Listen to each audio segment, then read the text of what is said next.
Hey everyone, just wanted to come out live. This is Tyler with Mine and My Healing. So, just wanted to share with you. I know I talked about on the video about the Risa Tisa and the viral video that came out about her and her toxic relationship with her ex-husband. And it has gone viral, but there's just been a lot of things that I think that you all are not looking at or thinking about. So, I want to kind of go step by step and kind of teach you all and also kind of go into depth and detail about how this really went wrong as far as with this relationship. It really went south real fast. The red flags that she missed, the things that she overlooked. So I'm here. I'm going to come out and share that with you. So we're going to watch it together. It's almost going to be like watching a movie. So let's just go ahead and stay tuned and watch it and see what commentary I'm going to give with it to help you to understand how these toxic relationships, you need to stay out of it. So let's go. Let's watch it. Let's do it. So let's go ahead and watch. We'll go back, return to where it was. Sorry, guys. Let's go back. Let's go back.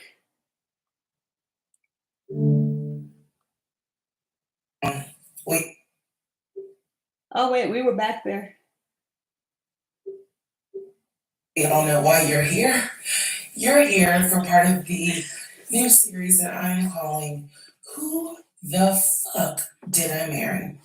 I'm going to create this playlist series, and I'm going to tell the story of how I met, dated, married, and divorced a real pathological liar. Um, this is my introduction slash disclaimer video. First and foremost, I'm going to be truthful, even if it makes me look bad. I'm going to be honest, but I'm also not going to be disrespectful to anyone that was involved. I'm not going to use people's real names because I don't have their permission to do so, and this does not want any sort of litigation. I will tell you off the top, I have a sense of humor and I have sarcasm. So things that you see me laughing at, none of this is funny. But in order to get through it, I have to laugh. If I cry, I cry. I'm human. I'm a woman. This was traumatic. I'm going to do the best I can to upload as much of the story as I can, because I know people get so annoyed with the follow for part four, follow me for part 17. I'm just going to do the best I can to keep uploading the videos each at a time. I'm going to go in order from the time we met until the time I got our divorce decree in the mail. So that is a lot of time to cover. Please give me the grace to just get it out. It may not be all in one day, it may not be all in 2 days. But what I can tell you is, even if you don't necessarily see a video, I'm probably recording it and then I will upload it into the playlist titled Who the Fuck Did I Marry? Um, what else do I need to cover ahead of time? Because I feel like this video is important to give some sort of context, so that way when people jump into the series, they kind of can figure out, oh, let me start at the introduction video and then work my way through. A lot of the questions that you all have sent me will be answered when I start and tell the story in order. Um, Everything I'm gonna tell you can be verified. There are people in my life who can easily verify, yes, this did happen. Yes, he really did do that. Yes, he said that. Yes, she did go through that.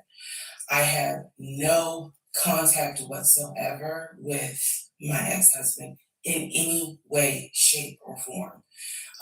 We do not communicate. We do not have mutual friends or anything that we're where we communicate through those people. No contact. I cannot stress that enough because I feel like somebody's going to ask me, "Do you still talk to him?" No, I ain't seen him. I ain't heard from him. I don't want to hear from him, and I will tell the entire story up until the last time I did hear from him and what happened. Um, yeah, this is my story. So, um, I am just a regular woman who thought she met the one, and I didn't. Most people have never came in contact with a pathological liar. We typically come in contact with like a compulsive liar. It is not the same. A pathological liar has no reason for why they lie. And the lies that they make up, there's no limit to the lie. I was once a psychology major in undergrad. I didn't graduate with a psychology degree, but I'm very comfortable saying that he was a pathological liar. He was a narcissist. And yes, there was some mental, in my opinion, mental health issues going on. Pathological lying part, absolutely. So I want to preface all this by saying, you're going to probably think, what in the world? There's no way this happened. Everything you're going to hear me say actually did happen. I never thought I was going to be in some sort of Lifetime movie, but I was. Story, things will be answered. And sorry, I do talk with my hands. It's a coping mechanism. So if you're like, why is she using her hands?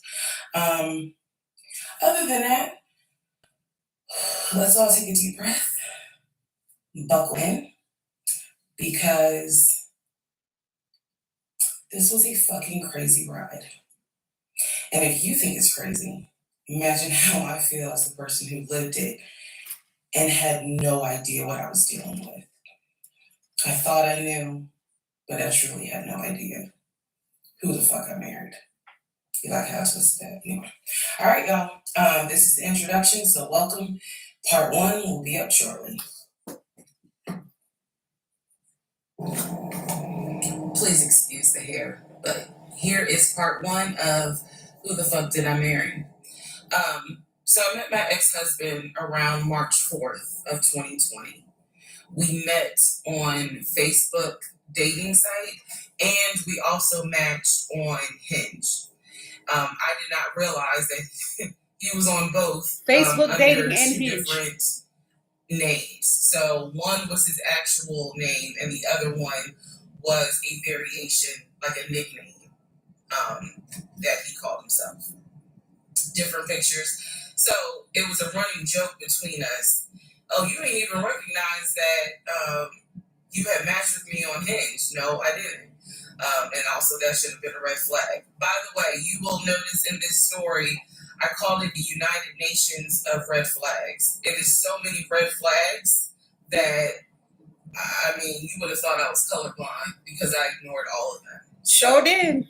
Anyway, back to the story. We met around March 4th. We exchanged phone numbers. He called me and we talked on the phone for the first time. In the first phone call, he told me that he had just moved to Georgia from California, from San Diego. His job had transferred him because he was being transferred in as the new regional manager for a major condiment company that is based here in Georgia. I'm not going to say the name. And so we also talked about his childhood. He told me he grew up in Philly. He's from Philly. Both of his parents were deceased. This is the first phone call. Both of his parents were deceased. His father was a Philadelphia police officer. His mom was a teacher. He also told me he briefly lived in Augusta with his family. He had 2 brothers and 2 sisters. He also had 2 half-brothers on his dad's side. First phone call. So I'm just giving you guys the backstory. This was the first phone call we had. So we talked about family.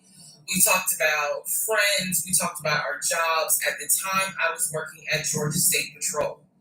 And he knew this, and he just thought that was like, wow, you know, so you work with troopers all day. Yes, I did. Also in that phone call, he explained to me that he used to play football. He explained that he used to play arena football. I know nothing about arena football.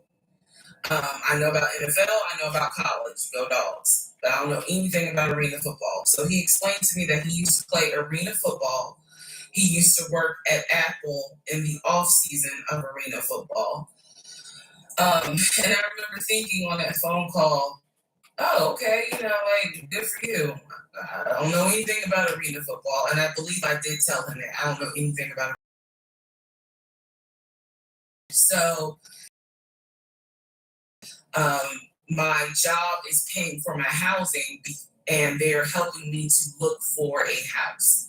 Like, I'm trying right now, I'm in Gwinnett County, but I'm trying to look for a house, ideally in Atlanta, like Brookhaven, Sandy Springs. He was like, I really would like to move out there. And so I thought, that's great. You're looking to get a house, you just moved here. He was like, I don't really know too many people here because I spend all my time at work, and, this job is really demanding. So that was our first phone call. We talked more. He talked a lot, which took me by surprise because I'm not really used to men talking more than me. He eventually asked me out on a date. Our first date was set for Saturday, March 7th, 2020. He asked me what was my favorite restaurant. I said Cheesecake Factory. And so we agreed to go out at the Cheesecake Factory in a location that was in between. I lived in Clayton County at the time. He lived in Gwinnett County. I realized that if you don't know anything about Metro Atlanta, that makes no sense. But basically, we lived about 45 minutes apart. So we agreed to meet at the Cheesecake Factory over at Perimeter Mall, which is in an area, Sandy Springs, Dunwoody area. I was excited. Like, I called my friends and was like, I got a date, blah, blah, blah. We'll see how it goes. First conversation was good. Hopefully he looks like his pictures, because, that's always an issue with online dating. Hopefully he looks like his pictures. So to our date, I took 285, and literally right before I got to Boulder Crest, the exit for Boulder Crest, I heard a boom, and I lost control of my car. Thank God that not thank God, but I knew what to do. So I did not crash, but my tire blew out. So I called him and I said, hey, I'm so sorry, but my tire just blew on 285. I'm slowly making my way off the exit. I believe I pulled into a Chevron gas station. And I said, I got to get this fixed. I don't know what to do. Like, I'm a damsel in distress kind of thing. He kind of paused. He got quiet. And he was like, tell me exactly where you are. Drop your pin. So I dropped the pin. And he came to the gas station. Got out the car. And I was so relieved that he actually looked like his pictures, that I was like, oh my God, he's actually attractive. Because he's like 6'4", 6'5". Also, man, I apologize. So let me go back to the first conversation. Let me add something. He did tell me in the first phone call that he was divorced, and that his ex-wife, she had 2 children, a boy and a girl, who were teenagers, young adults. I think the girl was about 20. And he said that he had a very close relationship with his stepkids, but that he and his ex-wife had divorced because she cheated on him out in California. And so coming to Georgia was a new beginning for him. She was still out in California.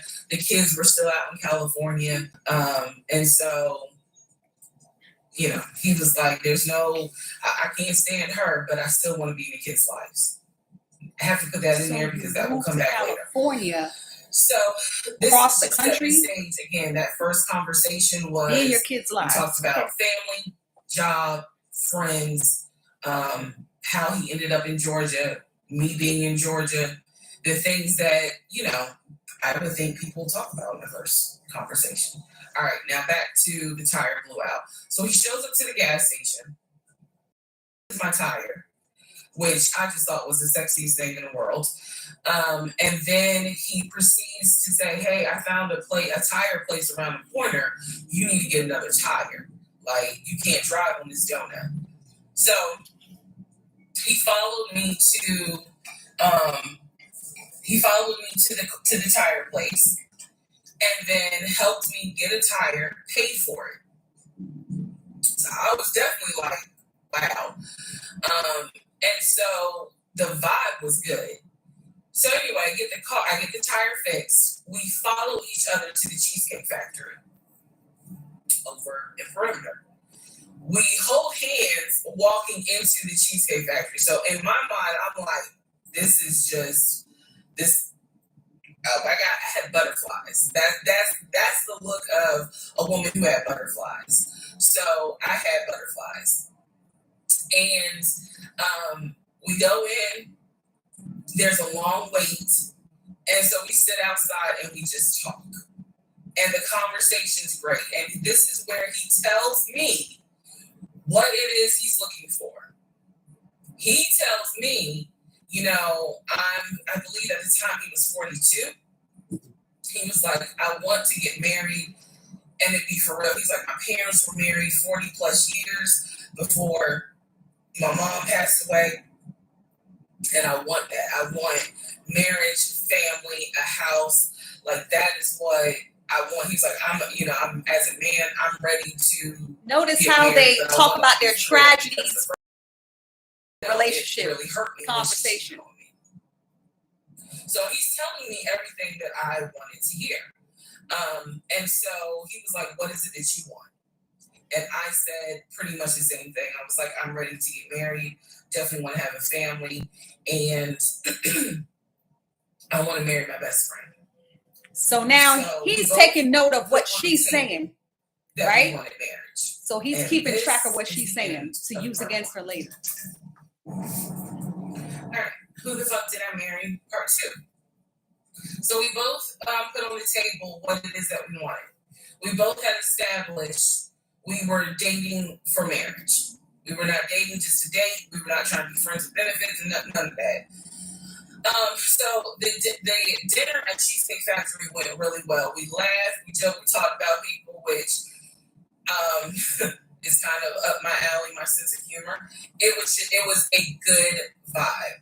So at the end of the date, at the end of dinner, we sat in his car and he played this song for me by John Legend. I don't know the name of the song, by the time this video posts, I will put the name at the bottom. I can't remember the song. I just remember that John Legend was talking about, I think I met my wife tonight. And I thought it was a sign. So I was like, oh my God. Really? So anyway, we ended up sitting in the car. What date? Like the first date? I think I met my wife? Come on. Until about midnight. So during this conversation, he again is telling me how it was, what it was like living in California, how he went out there, he went to San Diego State, he played football for San Diego State. He talked about how, life, he loved it out there, so he stayed. That's when he joined the company. And then he explained that he also did arena football, but only did it for about 2 or 3 years. He claims that while he was doing arena football, the team that he was on won a championship. But again, keep in mind, I don't know anything about arena football. So anybody know that team name that he was on the arena football? And he was like, he got a little offended, like, yeah, they got championships. And, he was on that team. So he talked to me about how he worked at Apple. He worked something in the IT area of Apple, but it was in the store. And again, it was one of those, it's like when I tell people I used to work at Amazon. I really wasn't. IT area of Apple in the store. That I think that's the sales rep. We talked about all that. We talked deeply into what happened with the ex-wife. It's because I asked. He was not volunteering all this information. So in other words, I get very uncomfortable when men start talking about their ex a lot.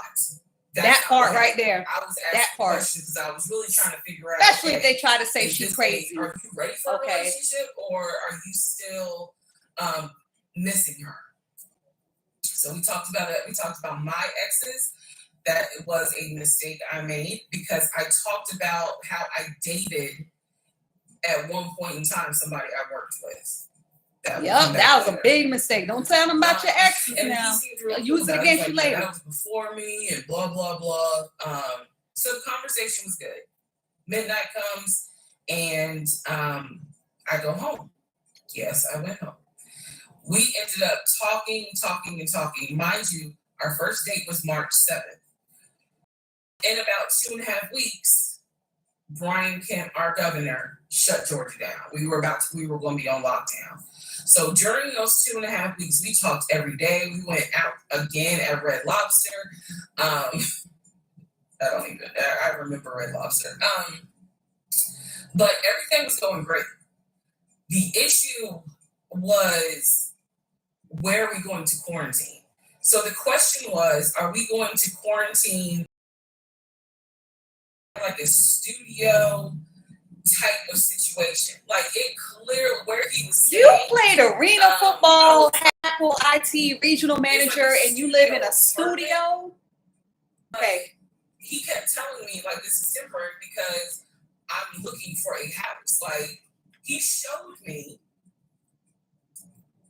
the email from a woman who worked at the company where she was out on maternity leave, but she was putting him in contact with a realtor to help him find a townhome or a single family house. So I was just like, okay, this is definitely temporary. Like, he's not trying to stay here long term.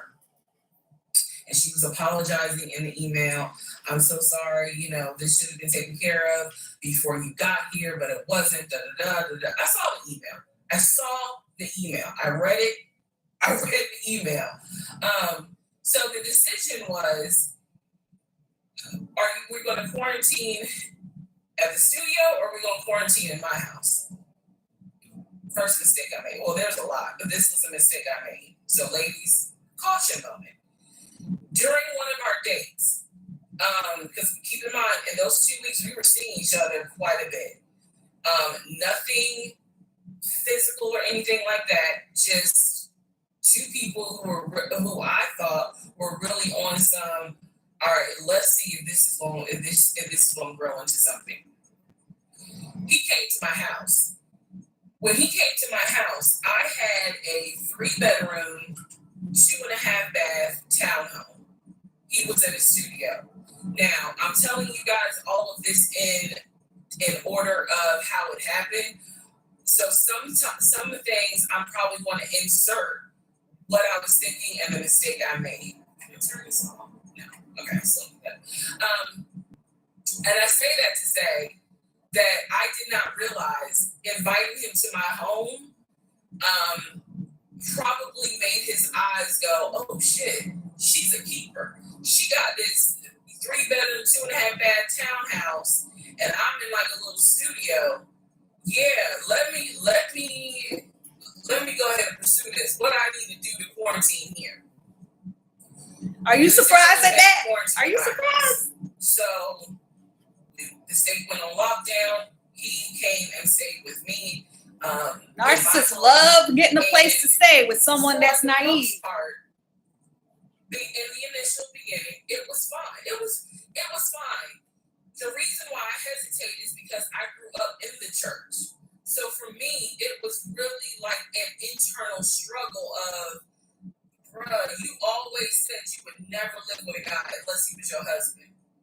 And now you living with a dude and he ain't your husband. Like, it was a struggle for me because I knew better. And don't come for me. I'm just telling you the way I grew up. It was like that. It was not sitting right with me. But at the same time, I didn't want to quarantine by myself. I did not want to. So there we go. So he moved in.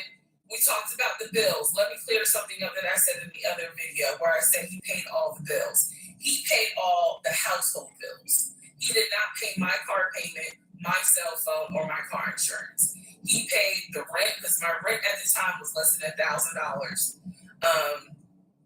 He paid utility bills. And so when he's telling me that he's a regional manager, I was like, wow, okay, so you got money. And so he paid all the household bills. So my check really was just taking care of me, myself, and I. And I am not, this is where it's not going to make me look good, but it's the truth. It was intoxicating to not have to worry financially about how to pay the bills. It was a wonderful feeling. And so I kind of pushed to the side the fact that, yeah, you shacking up, because it's like, but your page, you don't have to worry right now. Like, he's taking care of all of April's bills before April even comes, because this was still March. So we're living together, and I'm cooking, I'm cleaning, he's helping to cook and clean, and then we have a conversation about house. Is he still going to buy a house just for him, or is he going to buy a house where it's for us? Because we are going to try to make this thing work, be official, get married, have a family. So the question now on the table is, what are we going to do? Because I didn't want to stay in Riverdale, Georgia. I did not want to raise a family there. I refused to have a baby in Clayton County. So the decision was made, let's start looking for a house for both of us. Remember, he was already looking for a house for him. But then he was like, you know what, we're together, I plan to marry you. Let's look for a family home for the two of us. He was like, this is how much I was approved for. That's when he showed me the Chase paperwork. It was a letter stating that and it had the Chase emblem at the top. He showed me a letter stating that he was approved for $700. All right, part 3. Who the fuck did I marry? So this is when he showed me a letter from Chase with the Chase logo at the top, stating that he had been approved for a mortgage for a $750,000 mortgage or a $750,000 house. So he was like, we can't go over $750,000. And I remember asking him, can you afford the mortgage on a $750,000 house? Because I know I can. This is when he explains to me, I told you how I played arena football. I invested my money really well. So he said, I have money that will help pay for the mortgage. He was like, we're good. Like, financially, I am okay. Okay. He was like, that's why I'm able to get approved for $750,000 mortgage. Hear all the lies. So he told me that his money was in different savings accounts. He said he had an account with Chase Bank, he had an account with US Bank, and he had an offshore account. This is what he told me. The offshore account, I was like, why? He explained something about, the US, the US imposes taxes on money when you have a certain amount in US banks. He was like, so everybody knows that it's smart to have some money in an offshore account. Y'all, look, I live paycheck to paycheck. I was like, okay, that's whatever. I said, so you have the money to pay for a home. I'm also holding in my hand a letter from Chase saying that he was approved for $750,000. So I went off of what I saw. So we contacted a realtor. I won't say his name, but man, if he ever sees this TikTok, I owe this man such an apology. But we contacted a realtor who was based in Cobb County because I was very adamant I wanted to move back to Marietta, Smyrna area in Cobb County, Georgia. He was fine with that. His whole attitude was, you're going to be my wife, happy life. So we met a realtor. I would find houses that I wanted to tour. Keep in mind that this was COVID. So at the time, we could not tour a home. It would have to be a virtual tour. So this particular realtor, we found a house in Douglasville, Georgia. Not Cobb County, but nevertheless, it's in Douglasville. I was fine with Douglasville. So we found a house in Douglasville, Georgia. The realtor did a FaceTime tour of the house. The house was really a nice home. 5 bedrooms, 4 baths. So we did a FaceTime tour of the home, and the home was listed, I believe, for roughly 400 and something thousand. I really liked the house. I could see myself living there. I could see us living there. I could see us with the kid there. This is now April, just for timeline purposes. This is April. So he really liked the house. He was like, you know what, we'll put an offer in on the house. He was like, if you like it, because again, it was COVID, we weren't going to be able to see the house in person because the family still lived there. So he said, I'll put an offer in. We'll see if it's accepted. I said, okay. So he puts an offer in. He's telling me he put an offer in. I need to clarify some things he told me and the things that I actually saw.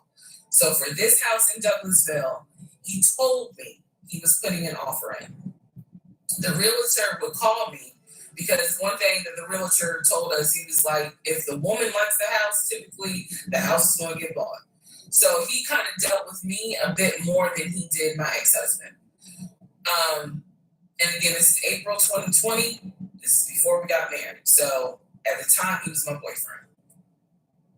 So the realtor was calling me and it was like, hey, you know, I put the offer in, and what they're asking for is proof of funds.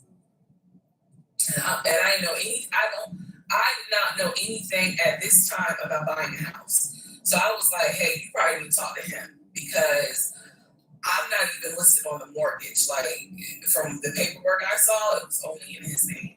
So he called him. I guess they talked. I was not there, but I'm assuming that they had talked. So the boyfriend is coming. My ex is coming home saying, yeah, I talked to so and so. I sent him over the paperwork. The offer was approved, and they are going to try to do a virtual closing. First, we got to do an inspection.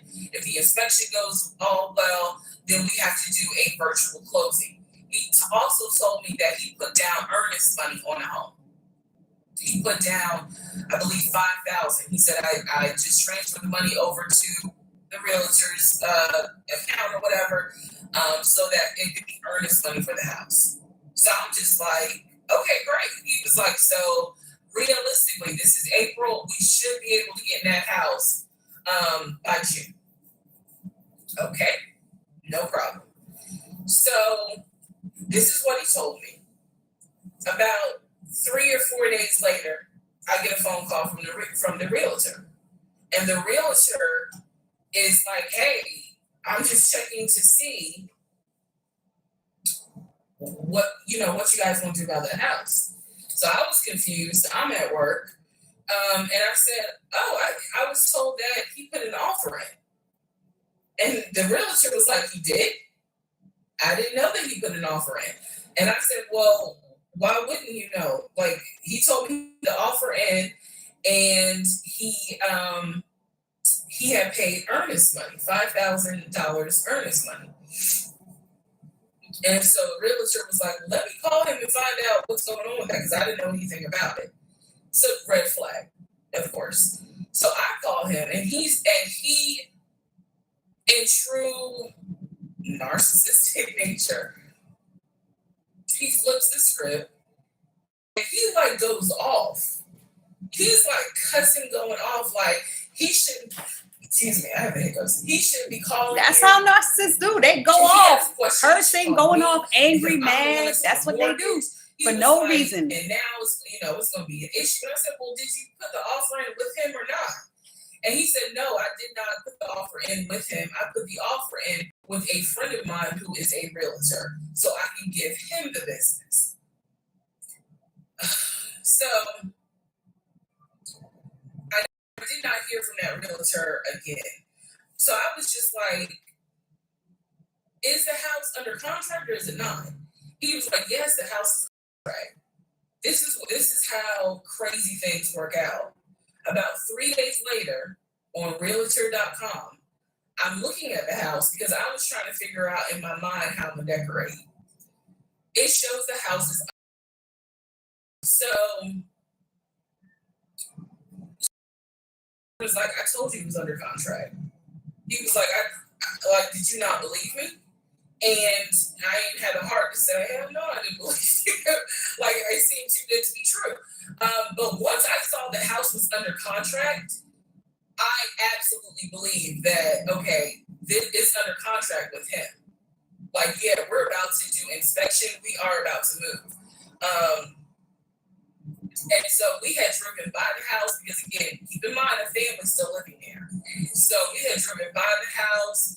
At this point, he was like, I want us to start looking for furniture so that way we can go ahead and order it. So when it's time to move, the furniture is ready because, you know, it takes like 6 to 8 weeks sometimes for furniture to be delivered if they don't have it in stock. Like he was very methodical and planning and saying, this is what we need to do. So we started going to Home Depot, Lowe's, because we had a printout of what the sellers were going to take. They were going to take the appliances. He had a printout. Let me be clear. He had a printout. So it said on there that they were going to take the appliances. So we needed to get a new stove, new refrigerator, new microwave, all that stuff. So we went to Home Depot and Lowe's, and I went ham. I chose all these new appliances, and here's where we get into the shopping. All right, part 4.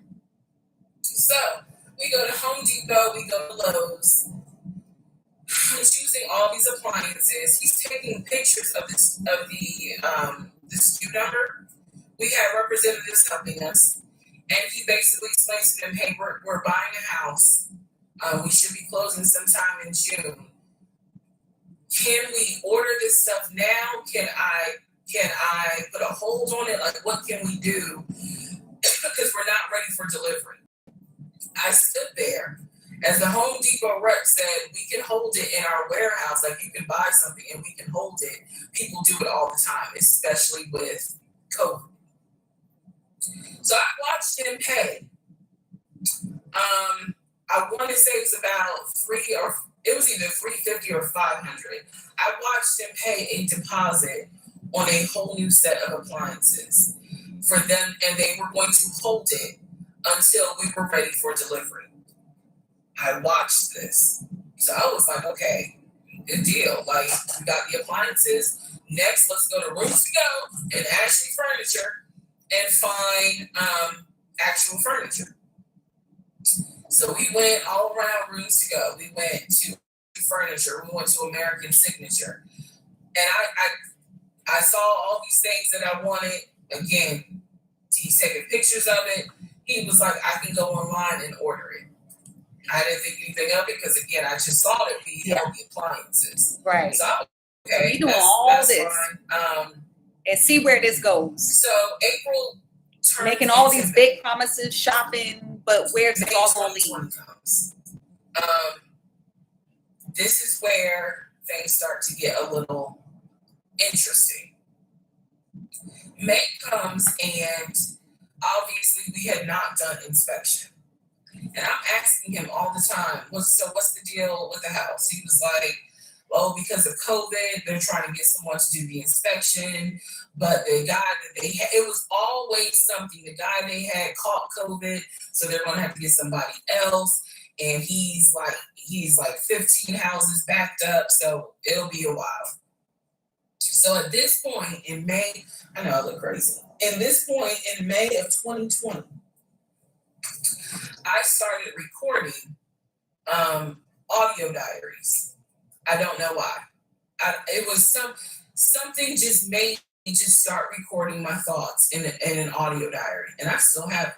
And I would save them by the date, and I would just start talking about what's on my mind.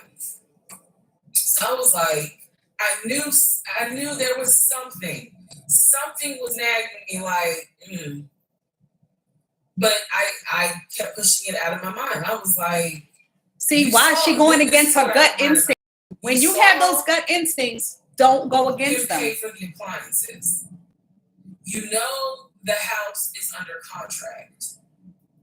You know that he told you that he's the one who put the house under contract. Why would, like, I remember saying to myself, why would he lie about that? This is so easy to verify.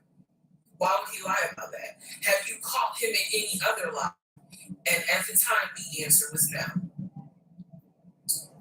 So I really was like, maybe you just aren't used to a guy who actually does what he's supposed to do. It was too early in the relationship for her to realize that he was lying, but he was. We know. Inspection didn't happen. Around mid-May, I found out I was pregnant. May 2020.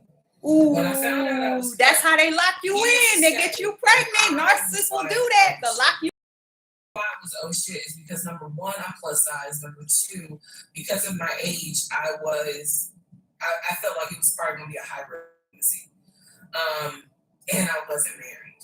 And that nagged, I cannot tell y'all how much it nagged me. There was a lot of internal struggle. I told them, that I was pregnant, went to the doctor, everything looked good.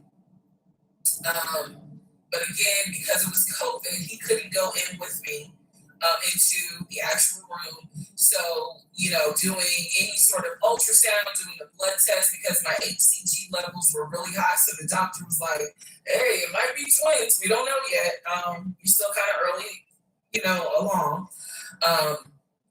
They gave me a due date. Due date was January 26th, 2021.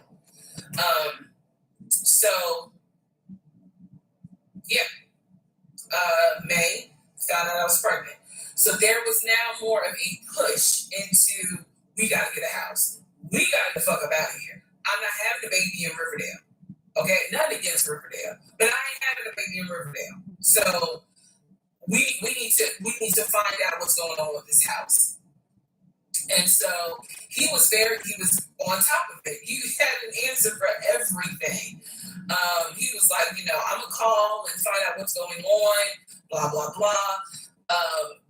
He then magically told me about a week later, oh, they're gonna do inspection on the house like in 2 days.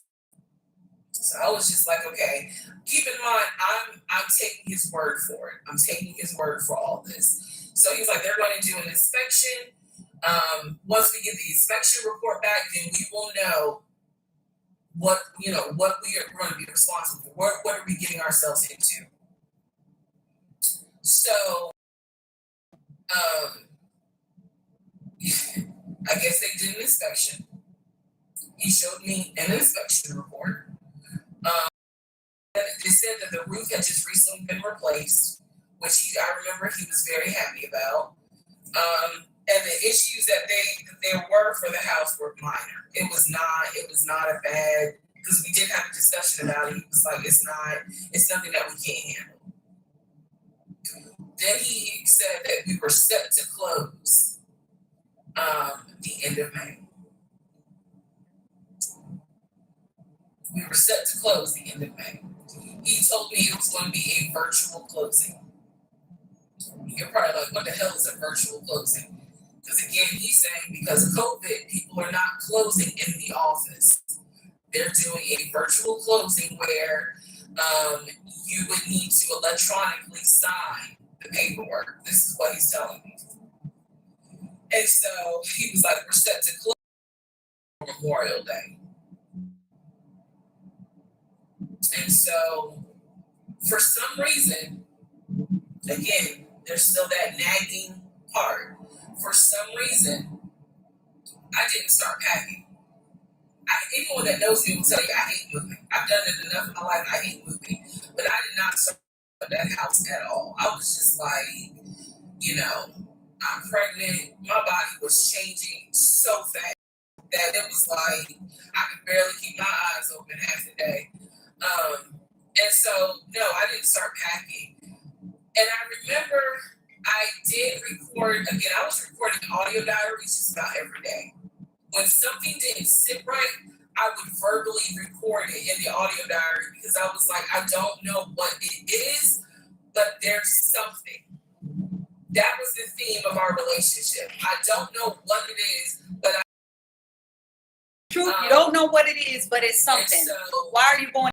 I remember talking to myself in my little prayer closet, because that's where I would do my recordings. And I remember thinking, what if we don't get this house?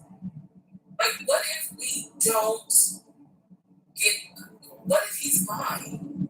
But again, there goes that thought process of, why would he lie about this? Like, who makes up that they're buying a house when in fact they're not?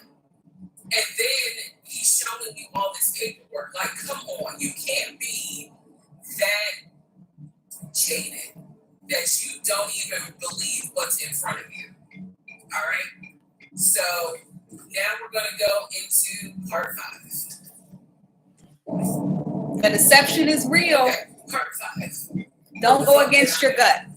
So I'm questioning all this stuff in my head out loud on my audio diaries. And then once again, I'm like, but look at what he's giving you. Like, he's paying. It wasn't a question about money. It was just a question of, are we really about to move into this house? And keep in mind, he's paying all the household bills. He still is. So we're supposed to close before Memorial Day. We didn't. Excuse. There was always an excuse with him. Always an excuse. And I didn't know enough about the process to question stuff because I really wasn't involved the way I should have been. And it was giving me a lot of anxiety. So I'm pregnant with a lot of anxiety. And if I'm gonna be 100% honest with y'all, I was not expecting that I was probably going to have a healthy pregnancy because I was stressed. And what I was stressed about is I didn't know what was going on because I wasn't really involved the way that a normal relationship would be involved. Narcissists will never let you completely know what's going on. They always keep. That's another red flag. We move now into June. This is now going into June. Around June 5th, I looked at the house again on Realtor.com. I don't know what made me do it other than, and I don't mean to sound super spiritual. I know that people are like, you may or may not believe in God, but I'm telling you, I believe with all my heart, probably the Holy Spirit was like, look at that house on Realtor.com. So I looked at the house on Realtor.com. This was around June 5th. It showed that the house was off the market. And I remember being like, okay, wait, what does that mean? What does that mean? Because ex-husband is telling me we're about to close on the house. We're about to close. It's our house. We got furniture, he's also telling me that he's been in contact with the realtor, his friend, who was telling him, this is what was happening next. Here's what's going on. So the guy that we initially worked with apparently is completely out of the picture. But again, I was not heavily involved. So I'm just like, let me look at the house. I see it's off market. What the fuck does off market? Now I'm really freaking out. So it shows the name of the real estate agent. Off market? It's off the market. I don't know her name. I called her. And, excuse me, I said, my husband and I, even though I wasn't married, my husband and I were looking at this house at 123 Main Street. And we really wanted to tour it, but now it's showing it's off market. is it not available? Or, you know, I pulled that card. And she was like, oh, no, ma'am. The home closed yesterday. It closed June 4th. Again, there are certain dates I just remember. And I said, oh, it closed June 4th? I was like, really? And she said, yes, ma'am. She was like, my sellers sold the house. And I was like, oh, man, okay. Well, I said, my husband and I really want to, we love the pictures of it. And we're getting ready to start a family. So I would have loved to have been able to, question I asked her. And I know why I asked the question, because I was anticipating that my boyfriend at the time was going to have some sort of excuse. So I asked her something about the buyers. And I remember, and somehow, again, forgive me, I don't remember the question I asked her. But the answer was that it was an older white couple. So I get off the phone with her. I record an audio diary. And in the audio diary, I specifically say, okay, there is no house. No house. He's going to have to get him out. How's he going to lie his way out? Because now I realize, at the very least, right, he was lying about him being the one who was under contract. Exactly.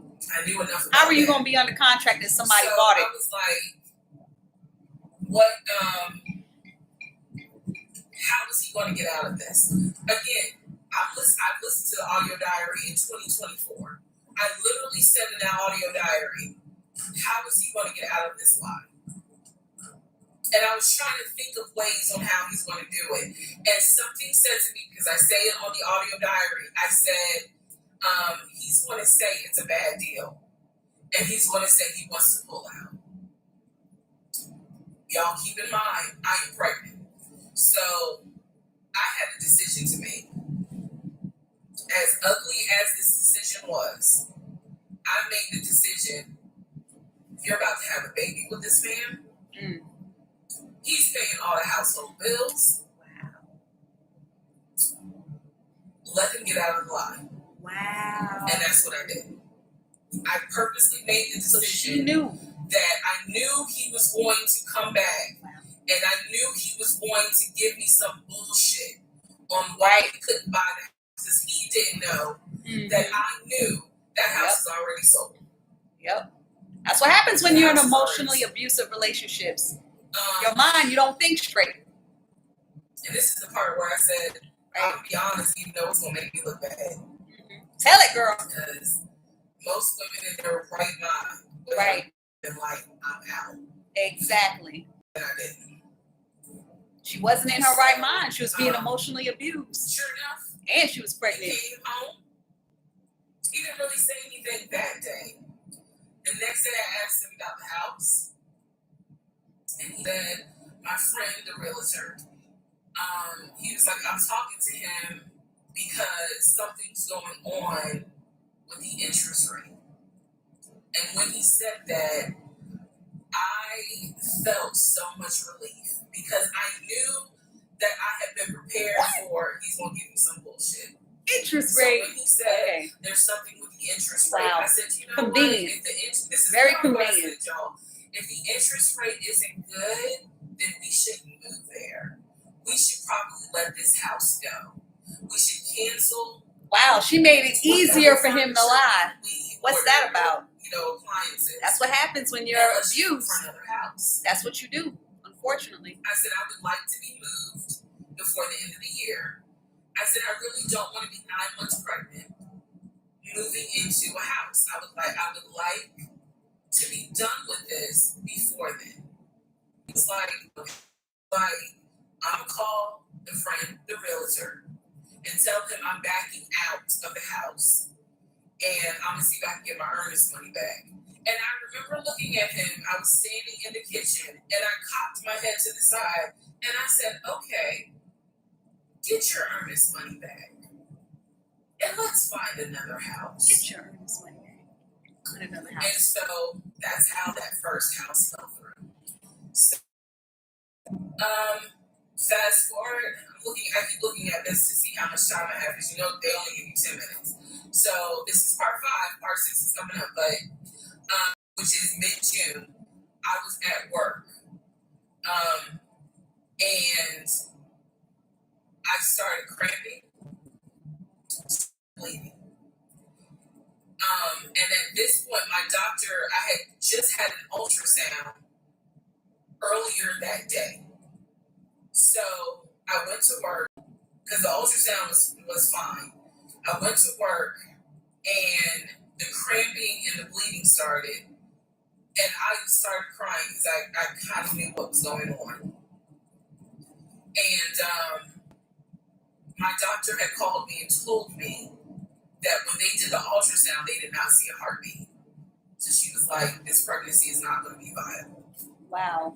That's So the kind of I'm stuff crying that and happens hysterical. when you're in And those now toxic we're gonna get relationships. into part 6. Sad.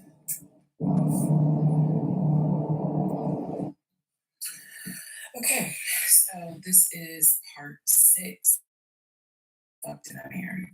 So where we left off. So obviously, my doctor had called and told me there was no heartbeat, the pregnancy was viable at that point, and I was cramping and spotting at work.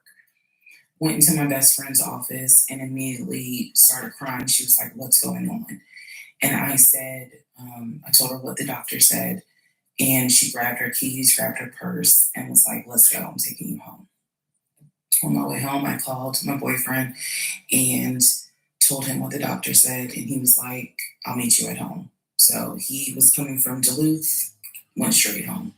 And so about 24 or 48 hours later, I had a doctor's appointment, and my doctor gave me 3 options. First option, let everything happen naturally. Your body will expel the fetus on its own. Second option, you can take a pill which will induce expelling the fetus at home. And the pill basically will cause you to contract and expel.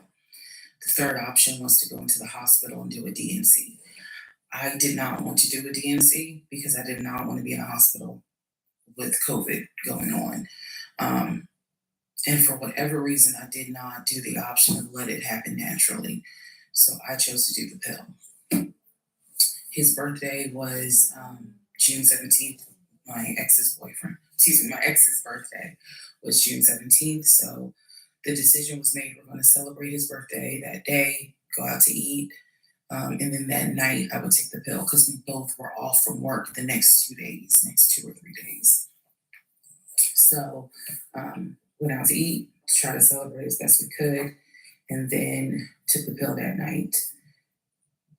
That night was the most traumatic, excruciating pain I've ever put my body through. I do not recommend any woman, prayerfully you don't have to go through that, right.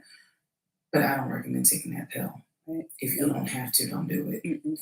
I spent the whole night in the bathroom just crying in so much pain. They gave me a narcotic. I couldn't take it because I found out I was allergic to it. So it was causing me to like projectile vomiting, and it was a mess. So, and he was right there. You know, he was scared that he needed to take me to the ER. But in the morning, the pain kind of subsided. So about 72 hours later, I had another doctor's appointment where the purpose of this appointment was to do an ultrasound to see if everything had passed. Everything did not pass. So because of that, for the first week of July, my boyfriend, my ex, was going to take me. That was always the plan. 2 days before my procedure, he comes home and tells me that he is up for promotion. He's up to see how he conveniently is not available when she needs him the most. Just listen. Excuse me, is coming in. She needs him to take her to the hospital. This huge business meeting. Conveniently won't be available and not there to help her. That's what they do. Watch out for that sign. And so I'm throwing a fit because I was like, you there's no way you can do that meeting. Like, I need you to take me to the hospital and all this other stuff. And so he offered to have his sister take me to the hospital. Apparently his sister lived in What? Douglasville. I was like, no, because I've never met her. Like, I know Wow. I'm not having a stranger take me to the hospital. He's No, having a this is medical a private procedure and he situation. doesn't want to be I don't there. want to He do wants to that. push that off on his So sister. my aunt was Okay. had offered to Wow, take that's me, what they do. and then my friend who took me home from work had offered to take me. So at that point, we get into an argument because he's like, my sister is, you about your family, so why can't she step in? And I was like, no, because I don't know her. Period. I don't know her. So my friend offers to take me to the hospital because I was all distressed that he's saying he has a business meeting and he can't take me. So I remember being on Yep. I-75 He has a business on meeting. the She has to get connector her friend to on take the her phone to the with her hospital crying because for I was so embarrassed that his he wasn't going to baby. be the one to take me, and that Okay. I was All needing right. to Just listen to rely that. on Watch the someone pattern in else your to take me relationship. to the hospital in order to get a DNC done. And she was really great. She was like, girl, this is why you have a village. Like, it's okay. Things happen. The world is crazy right now. I will take you. You're going to be okay. So he did not take me to the hospital for my DNC. My friend did. She could not stay because of COVID protocol. So when they wheeled me into pre-op after I got checked in, I texted him and was just letting him know, hey, here's the update. And they're in the middle of I'm in COVID and he pre-op. can't be there They're to going to get me be there for her prepared to go DNC back for their child. to surgical Okay. ward or whatever. In the middle of COVID. So he And the doesn't even care response about I her got health in was all types of from ways. his new executive Conveniently not assistant, available. David. Now, when he told me he was up for the promotion, he did tell me that part of getting this new job would be that he would get an executive assistant named David. And he did tell me, I'm going to make sure that I inform David if you get a text from this number, meaning from me, pull me out of the meeting because, my fiance's having a procedure done and I'm picking her up. So, procedure done. If you need me to get him, I can go get him. He's in a meeting. Just let me know what you need. And I just said, no, don't bother him. I'm just giving an update that they're about to take me back. And David responds and says, I'm so sorry you're going through this. Please let me know if there's anything I can do. Y'all So put in the I have chat the who you procedure. think David I is. wake up and I'm now in recovery. I should be in recovery 45 minutes up to an hour and a half. I wake up, first thing I ask, and I remember asking, is where is so and so? The nurse who was so sweet, she was like, everything went well. You're doing great. She said, we spoke to your fiance. He's on his way. So I said, okay, okay. I kind of dozed back out, but I could still hear everything that was going on. I just could not keep my eyes open to save my life. So I hear her talk to the other nurse. And that's when she said, yeah, Dr. So-and-so called her fiance and his executive assistant picked up. And the executive assistant said that he was in a business meeting and that, you could relate to him what you need to say and he'll, he'll tell the fiance. And my doctor was like, hell no, HIPAA, I need to speak to him. So apparently my fiance called the doctor back about 30 minutes later. And the doctor informed him she'll be ready to be discharged in about an hour. You can make your way and come pick her up. He said he was on his way. He was on his way from Duluth to Atlanta, which is not a huge distance, but the time of day, one thing about Atlanta, there's always traffic. So he should have been there within the hour. I should have only been in recovery an hour and a half. Let's go to the next part. Part 7. Who the fuck did I marry? So I should have been in recovery at Northside Hospital for about at most an hour and a half. Um, Subsequently, I ended up being in recovery between 3 to 3.5 hours. The nurses kept calling my ex, asking what's the status, because they were actually getting ready to do a shift change. So they kept calling, asking, what's the status? What's the status? Like, where are you? I want to say that they called a total of 3 times and they spoke to him twice. Um, so at this point, I knew that they were all like, where is her? Where's her fiance? Like, what is going on? He said he was stuck in traffic, and so he was making his way there. He eventually did get to Northside Hospital, and they wheeled me down because, again, he couldn't come in just because of the protocols. So when I got in the car, and I'm in pain, they get drugged up, couldn't keep my eyes open, couldn't really, I was just out of it. But I remember him calling my aunt and my mother and letting them know I picked her up. We're on the way home. Let me get her settled, and then I'll give you guys an update. I remember that. What I did not know was that he had texted my aunt and my mom and asked them to not bother me for like a week. Like, just please don't reach out to her. Let her just rest. Wow. Don't reach out for a week after she just had a medical procedure and he wants You to don't that? tell my black mama. That's or right. my black aunt. That's right, that, girl. Don't do that. You know, please Don't do bother that. her for a week. That's a narcissist. Isolation is what I didn't she's know this at the describing. time. He's trying to But I'm just isolate her. interjecting that part. I'm trying to stay in the timeline, but he did apparently do that, and my aunt was like, "Why would fuck you up?" Anyway, so go home. He waits on me hand and foot. I recover. Just needed about 24 to 48 hours to just get my mind right. During this time, in between when the house in Douglasville fell through, we had not talked about a house. So I guess it was about a week later after the DNC, he decides that, do you want to start looking for a house? Excuse me, I have hiccups, y'all. Do you want to start looking for a house again? Because of what happened with the house in Douglasville, I felt like I was smarter this time to say, I want to be involved in every aspect, because I don't know what the fuck happened with that house in Douglasville. That's right. Make sure you're involved in every part of the process. They lie, conceal stuff, and they'll have you caught up before you know it. I didn't know then what I know now. I just knew he lied about I knew he lied about being under contract.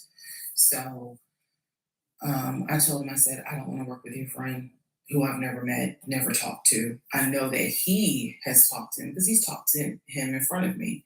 And I'm going to demonstrate on one of the videos how he used to do his phone calls. Don't worry, it's coming. So we found a new real estate agent. Really nice guy. His name was Scott. I am using his real name. Really nice guy. And we told him what the budget was. And Scott was like, okay, when you guys are ready, we can start looking at houses. Try to look for houses that are empty because you can actually tour those. If it's a house where someone's already living in there, chances are it's going to be a virtual tour because of COVID. So I found a house that I absolutely, in total, we must have looked at about 15 houses. But I found a house in Smyrna that I absolutely loved. We toured the house. Everything about this house was perfect. The house was listed for $699,000. It was a brand new construction build. The only issue was that the basement $699,000. He wanted the basement to be his man cave. Again, I went with him to tour this house. So this was already feeling very different than the situation in Douglasville. because we did not actually tour the Douglasville house. We only did a FaceTime virtual tour.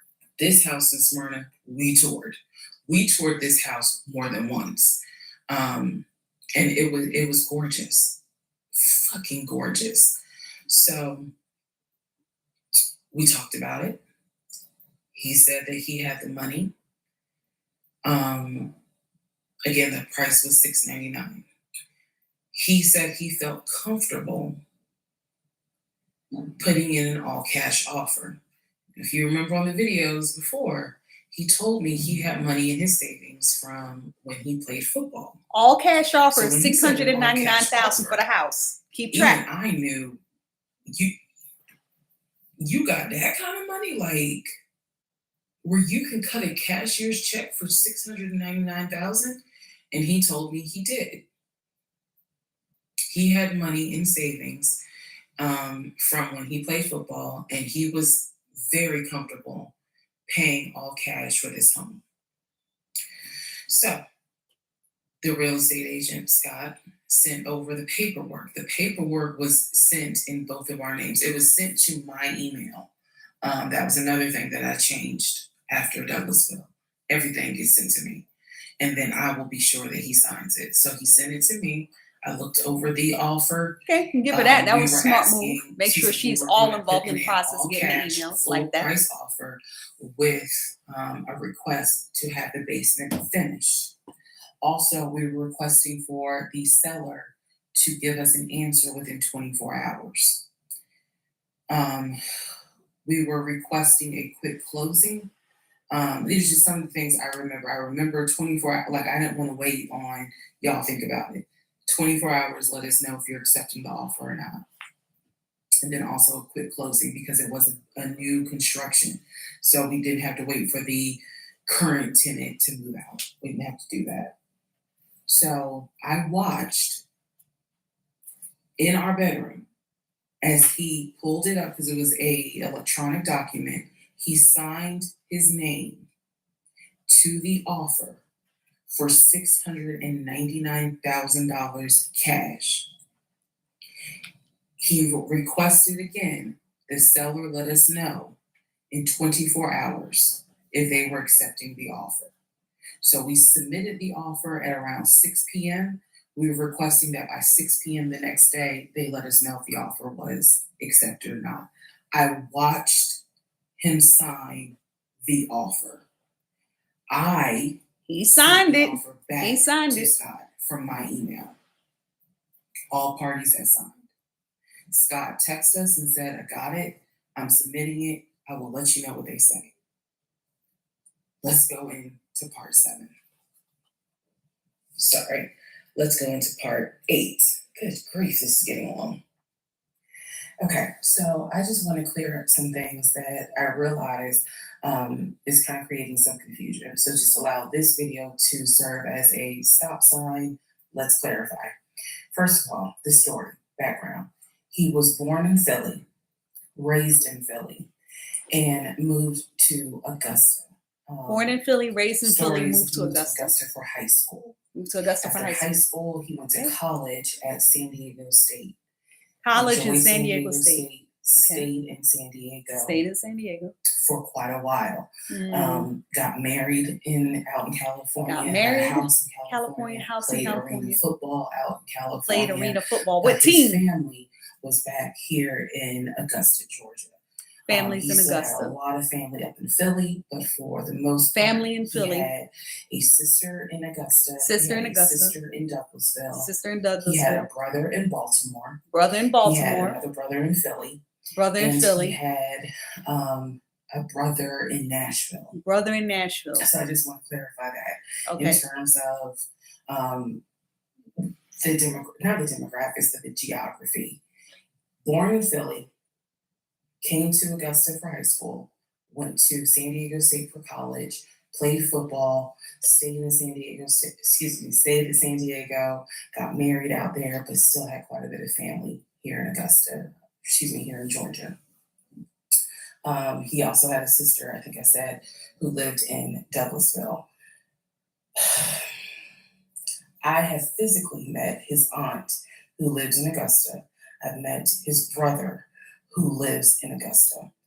I have spoken on FaceTime with a brother who lives in Baltimore. And then I will demonstrate how he used to talk to the brother that lives in Philly. That's coming up. You haven't missed that. In terms of the proposal, you did not miss the story of the proposal. I simply didn't want to share it because it was embarrassing. Basically, he gave me 3 ring options. We went to a jeweler at the Mall of Georgia. He had me pick out 3 rings. I told him which one I liked the most because I knew it wasn't a romantic proposal at all. I knew which ring I liked the most. I told him which one. He's basically said, when I'm ready, I'll give you the ring and I'll propose. Mind you, Fast this has been forward, only like what, a couple months they've known each about, other, I guess it already was talking summer about because I was rings, actually marriage, pregnant when the ring and came. We pregnant. were sitting at the I dinner mean, table. them He narcissists took the move ring fast. box out of his pocket, slams it on the dinner table, and I was like, "What is this?" He was like, "Open it." I opened it. Inside was the ring that I had wanted, that I had chosen at the jeweler, Wow. and he was like, "All right, so this means that you're gonna be my wife." What? I Wow. was pregnant. So And she was pregnant. That's how he when proposed I to her. asked y'all to give me grace, No it's because there were respect. certain things I ain't that's gonna let just somebody like, girl, what disrespect was you you. thinking? Trust me, That trauma bond will get you. there's no excuse. So there was never a "Will you marry me?" It was more of a "We're living together, we're having a baby together, we need to get married," because the backstory also was that his dad was a retired police officer, but at one point his father was a pastor. So he could quote the Now Bible his like nobody's business. dad was a As we all pastor? know, so can Lucifer.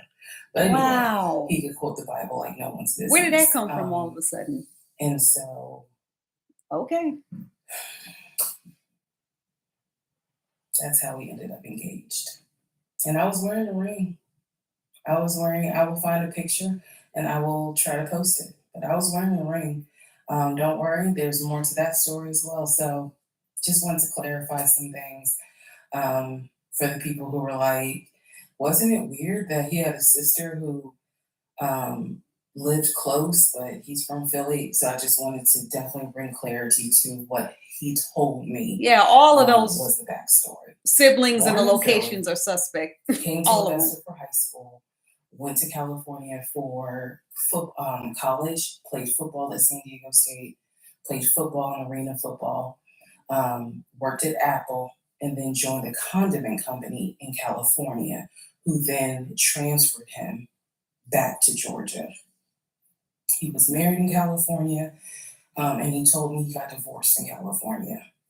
That is important as well. That will come up again later.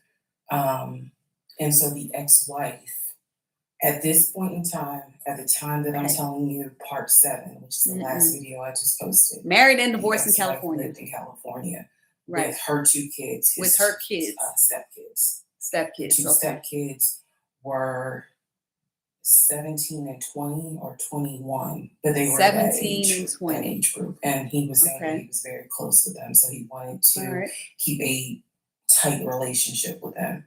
Right. He wanted to keep a and tight he talked relationship, to but he them, moved across the country from them. So what does if that not tell every you? day, every other day. When I say, when I say this, I need y'all to understand. When I say that he talked to someone, it means that he was on the phone in front of me talking to the person. I hope that, because I will touch back on this. He was on the phone in front of me talking to the person. So he talked to his siblings every day. He talked to his aunt almost every day. He talked to his family the way I talk to my family almost every day. And again, I will demonstrate how he used to do the phone calls. I will also demonstrate how he used to do the work phone calls, because he called me every single day from work. And he would talk to Wow. people Overly calling. while he was on the phone with me. calling all the time while he's at work. And I could hear Is people in the that background. checking up on her or what? But that's a whole nother part. So Yeah, yeah, buckle your seats. exactly. I promise I'm reading your comments, I'm reading your questions, but I wanted to bring this video just to clarify some stuff. Hopefully this helps. And honestly, I know people are fascinated by this, but more than anything, I hope that there's a woman watching this and she's saying to herself, okay, it's time for me to ask some questions. That's my hope. Ask a lot of Part 8 questions. of Who the Fuck Did I Marry? Right. So we submitted an offer on the house in Smyrna. I sent it over to Scott, our realtor, and the next day comes, Scott asks if we can take a phone call. So he calls us and tells us that the offer was not accepted and the builder did not do a counter offer. We don't exactly know why. We don't exactly know why he didn't accept it, but the bottom line is that we figured out later on that he didn't want to finish the basement. So the offer was not accepted. The house fell through. I was okay with that because, again, I knew he had put in an offer. So we continued looking at other houses. We found another house in Smyrna that he really liked. I thought that it was way too big for just the two of us. And so the price of this home was much higher than the $750,000 that Chase had approved for the mortgage. So what he explained to me was that he was willing to do the $750,000 mortgage, and he was also willing to put a significant amount of the money in savings on the house, which meant that he was now comfortable going from $750,000 up to about $900,000. Wow. So he's talking about from his savings his account, whole 750,000 to I have the money 900,000. where I can put down a substantial down payment, Substantial bring down down the payment price of the from home, and his then savings basically account. mortgage the rest of it. All right. So that was now the plan. I was not comfortable with a home over $900,000. But again, keep in mind, I saw the Chase paperwork. So I was like, I just feel more comfortable sticking at the $750,000 mark. That's what you were approved for. Let's go with that. By this point, this is now fall of 2020. We had been talking about marriage. I had my ring. He had made VP at the company. And again, he was calling me every day from work. I need to kind of explain how the company was ran, because when you think VP, you would think he would be in an office. It was a condiment company, so they actually were producing the VP condiments. at a company? I'm not saying the name of the company on purpose, Okay. but they were producing the condiments in this particular plant location. Or was it general manager? So a lot of times, Anyways, let's go. he would simply tell me that he walked the floor, checking in with his subordinates, basically. Now, how did he go to work? For the most part, at this point, he left before I woke up.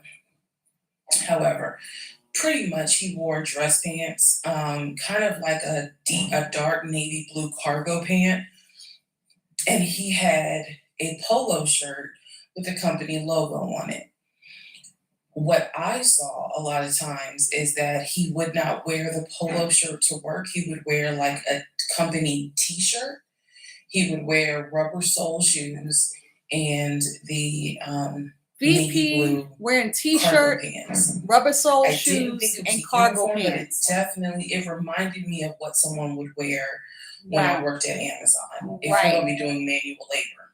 Wow. He didn't go to work VP sloppy looking at all, but it wearing that? definitely was not suit and tie. All right. You Nowhere near suit and tie. put two and two together on It that is one. fair to note that outside of work, he was a man who he loved to dress.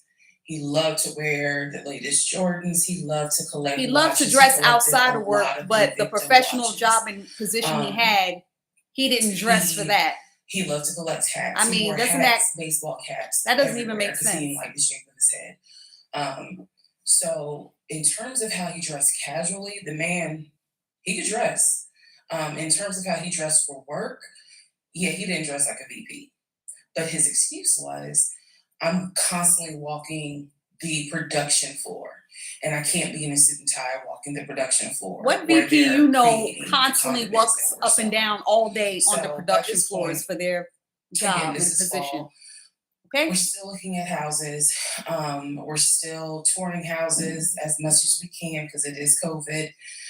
We have found another house that we really liked and a house that I really truly wanted to put an offer in on. This was now going to be the second house that we put an offer on. He put in the asking price, I believe, was about 700,000. He put in under asking an offer for about 650,000. I'm guessing, but I'll try to find the house and put it on this and put it on the story. The reason that that house fell through, we found out that the home was sitting on a septic tank. We found out that the septic tank had an issue, and it would have taken about $15,000 to $20,000 to fix the septic tank. The sellers were not willing to fix the septic tank. Personally, I didn't really care for the house that much. I'm the one who was like, I don't really want it. So even though we put an offer in, we had 24 hours where we could pull our offer back. And so we did. Once we found out, I believe it was in the disclosure. And if you're a realtor, please feel free to tell me if I'm using the wrong terminology. But I believe it was in the disclosure that they told us the septic tank needs to be replaced. That's when I was like, nah, I don't want that house. So we pulled out. The house fell through. And so I was fine with it because, again, I was heavily involved. I saw him sign the offer. I knew every step of what was going on. Our real estate agent, Scott, was amazing, but you will see when I get to it where he made a mistake as a real estate agent. So house number 2 fell through. We then moved on, saw a few more houses, and then we get to house number 3. I'm going to pause talking about the houses because now I need to introduce what happened with the cars. Stay tuned. All right. Part 9 of Who the Fuck Did I Marry? So we're pausing on the house stuff. Let me tell you about the car. So when I met my ex-husband, I was driving a 2012 Nissan Rogue, fully loaded. It had quite a few miles on it, but it got me from A to B. It was in good condition, but I was upside down in the car. He was driving a 2018 Ford Taurus, sport mode. I know he had a sport mode on the car, and I love driving that car. When he told me how he was a regional manager, he told me that one of the perks that came with the job was that he would be getting a company car. And so we spent time going to Range Rover of South Atlanta. We spent time going to Jaguar. We spent time going to BMW. We spent time going to Ford, which was on Mount Zion in Morrow, if you all are familiar with that area. He test drove a whole lot of cars. In the end, he decided on a BMW sedan. I was there when he test drove the car. I got in the car with him. I loved it. And he explained to the salesperson, I'm getting a company car. I need to get a printout of the full price of the car, tax, tag, and title. Because what my company is going to do is wire over the money for the car. The salesperson was like, okay, apparently that happens a lot. So he gave him a printout with the tax, tag, and title for the car.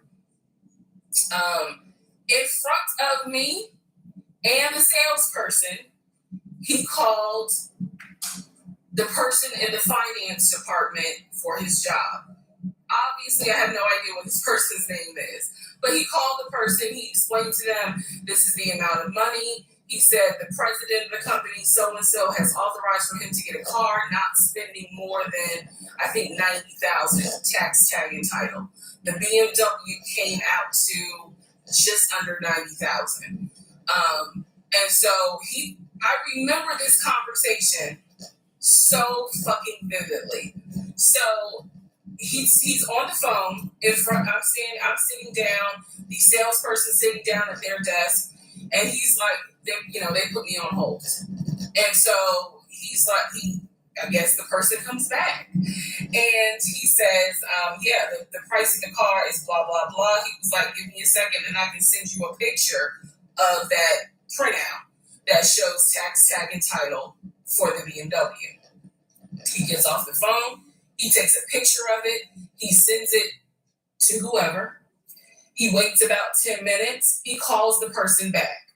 He says, did you get it? Apparently the person did get it. But the person who can actually physically do the wire transfer had gone home for the day. So what he says to how convenient. The BMW salesperson, how convenient. He's like, okay, we're going to have to do this tomorrow because so-and-so went home for the day. I don't know who the salesperson is. I can only tell you from my viewpoint what I thought. I had no reason to think this was a lie. I really didn't. Because again, you got to please keep in mind the circumstances that all of this is happening. We're inside the dealership. We're sitting at the desk of this person. He gave us the printout. He's on the phone, doing business, basically saying, look, this is how much money the car is going to cost. He's taking a picture of it. He seemingly is texting someone saying, this is how much, this is proof of how much it is. Then he asked the BMW salesperson, I need your wire transfer information. The guy got up, rushed over to, I guess, their finance area to get the bank wire information, because obviously you have to wire it a certain kind of way. Rushes back over, gives it to my ex-husband. My ex-husband's like, okay, first thing in the morning, we will get this wired over, and then, I'll come and pick up the car. My fiance, me, will drive me up here to pick up the car. So we leave. He felt like, because at the time that this all happened, I was pregnant. So he felt like, look, we're about to have a baby. I don't want you driving that Nissan Rogue. I want to get you something. I want to get you something more secure, something new. I really wanted a Kia. I really wanted a Kia Telluride. And he was like, well, let's look at the warranty. This man knew a lot about cars. He knew a lot about the warranty. He knew a lot about the depreciation value. And so he did talk to me a lot about what will we get the most for our money. We test drove, when I say we, I test drove a Kia Telluride. So now they're test driving more cars. He didn't like either of those. Okay. He had me test drive a Ford Explorer. He didn't really care for that. Then came time where he really wanted me to get a BMW. He really wanted me to get a BMW X5. So he took me to local BMW. Remember, imports, he wants her to get a BMW X5. If you know anything about Atlanta, it's off of Cobb Parkway, but you can see it off the highway. I believe 285 is where you can see the Global Imports BMW dealership. He took me there. He had me test drive an X5 and X6. He also had me test drive I think I'm going to get the numbers wrong, a 525, which was a sedan. I did not like that. I wanted an SUV. I loved driving the BMW. He also had me drive an M-Series, test drive an M-Series. So he was very adamant that I should get a BMW. Test driving an M-Series? Is because she's having a baby? According to him, he had a BMW in California when he lived in San Diego. He had a BMW that he loved. It was a white BMW. He showed me pictures of the BMW. So he showed me pictures of this white BMW that anybody can do that. And take pictures by a BMW. The car got totaled about 2 months before he moved to Georgia. Oh, how convenient the car So got he totaled had before he moved to received, Georgia. um, Got you. money, not a lot, but some money to get another car, and he used it to get the Ford Taurus because he was like, I just need a car that's going to get me from A to B until He I had a get to BMW, house, but then and just I'm much got more a settled. Ford Taurus. For him, he was like, I'm really Wouldn't you giving get another myself 6 BMW? days to get settled here in Georgia after moving from California. But then he met me. Again, that's the story. So he had me test drive a BMW. So much so, I loved the BMW. Loved it. I wanted a dark blue BMW with cognac interior. I wanted an X5, and I wanted an M Series. So I can clearly tell y'all that's exactly the car I wanted. We were online looking for that particular car because not every dealership had it. I was okay with a black BMW if needed. But I really wanted dark blue, and I really wanted that cognac colored interior. So he felt like, I want you to consider all of a sudden an Audi Q8. Let's just see how you like it. If you don't really like it, then we will go. Now we're going to Audi Q8. I cannot tell you why he switched up. I can't. But I can tell you he took me to an Audi dealership on Peachtree Industrial. He test drove an Audi, and I test drove an Audi Q8. I loved the Q8. Loved it. But I was tired of test driving cars. By this point, I had test driven so many cars. Our weekends were spent either looking at a house or test driving cars. And I was picky, I will admit that. So he had me test drive the Q8. I really liked it. I finally just told him, look, I'm good with either the BMW or the Audi because I'm tired of test driving cars. He told my family he was buying me a new car because, keep in mind, let me let y'all know. He had met my family initially on Zoom because, again, we were locked down. He had met my family. He also had met my family in person because at this point, it was like, look, if you're not showing any symptoms, maybe we can do family dinner. And so we had. So he had met my family in person. And now we will go ahead and move towards part 10 of this series. Okay, part 10. Who the fuck did I marry? Okay, had to sneeze. All right, so at this point, I had test driven all these cars. Kias, hell, he even had me test drive a Nissan Murano, but the main two were BMW and an Audi. He had told my grandfather. All right, test driving BMW Audi. He had told my aunt he was getting me a car. That he was going to, he was like, she's going to be my wife. I want her to be in something secure. So my family was really like, wow, wow. Who knew that he had this kind of money? And so other vehicles are secure as well, but it's how they like to do that grandiose, try to make themselves bigger than what they are. So I'm gonna do luxury car when you could just get a regular car. He didn't have the money for it anyway. I didn't realize it until I was out of the situation. He always bragged about the fact that he could fight, the fact that he had money, and the fact that he played football. That's what they do. Always bragging. Always trying to make themselves bigger than what they are. Back to cars. All right. So I told him, I was like, pick one between the BMW and the Audi, because you said you're buying it. So pick one. So this man chose the Audi. So he takes me to the dealership. I wanted a white Q8. He does give me the printout of how much it's going to cost, tax, tag, and title to get this Q8. Gentleman who's helping us gives him the printout. He's saying he's going to pay this money for the car out of the savings account that's offshore. That's the story. That's what he's saying. So he apparently is asking the guy, is there a holding fee? Can I pay a holding fee to secure this car while I'm working to get the money transferred? Because obviously with COVID, it's going to take long for the banks to transfer the money. Side note, I need everyone to understand one of the reasons why he was able to get away with the stuff he got away with is because we were on lockdown.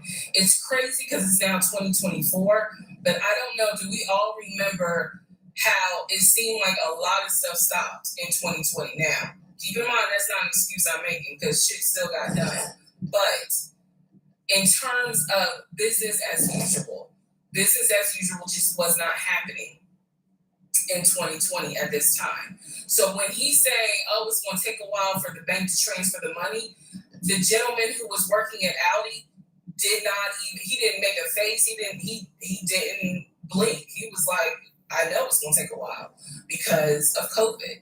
So basically what ends up happening is we leave. He has the printout. He calls the bank or he calls his financial advisor, who does have a name. The financial advisor's name is Eric. I feel comfortable using certain people's names, especially if we find out they didn't exist. So he calls Eric. He tells Eric in front of me, hey, I need to transfer $72,526, whatever the amount was, because I'm buying a car for my fiance. This is the bank account information. Do you need me to give it to you over the phone or do you need me to email it to you? Pause. I can't hear what the person's saying, but that's what he would do. Do you need me to give it to you over the phone or can I email it to you? Okay. All right, give me a few minutes and I'll go ahead and email it to you. All right, let me know. I'll call you back to find out if you received it. Okay, hang on. So I'm hearing this because, again, I'm not paying attention to, did I hear anybody on the other phone? Did I hear anybody on the other end?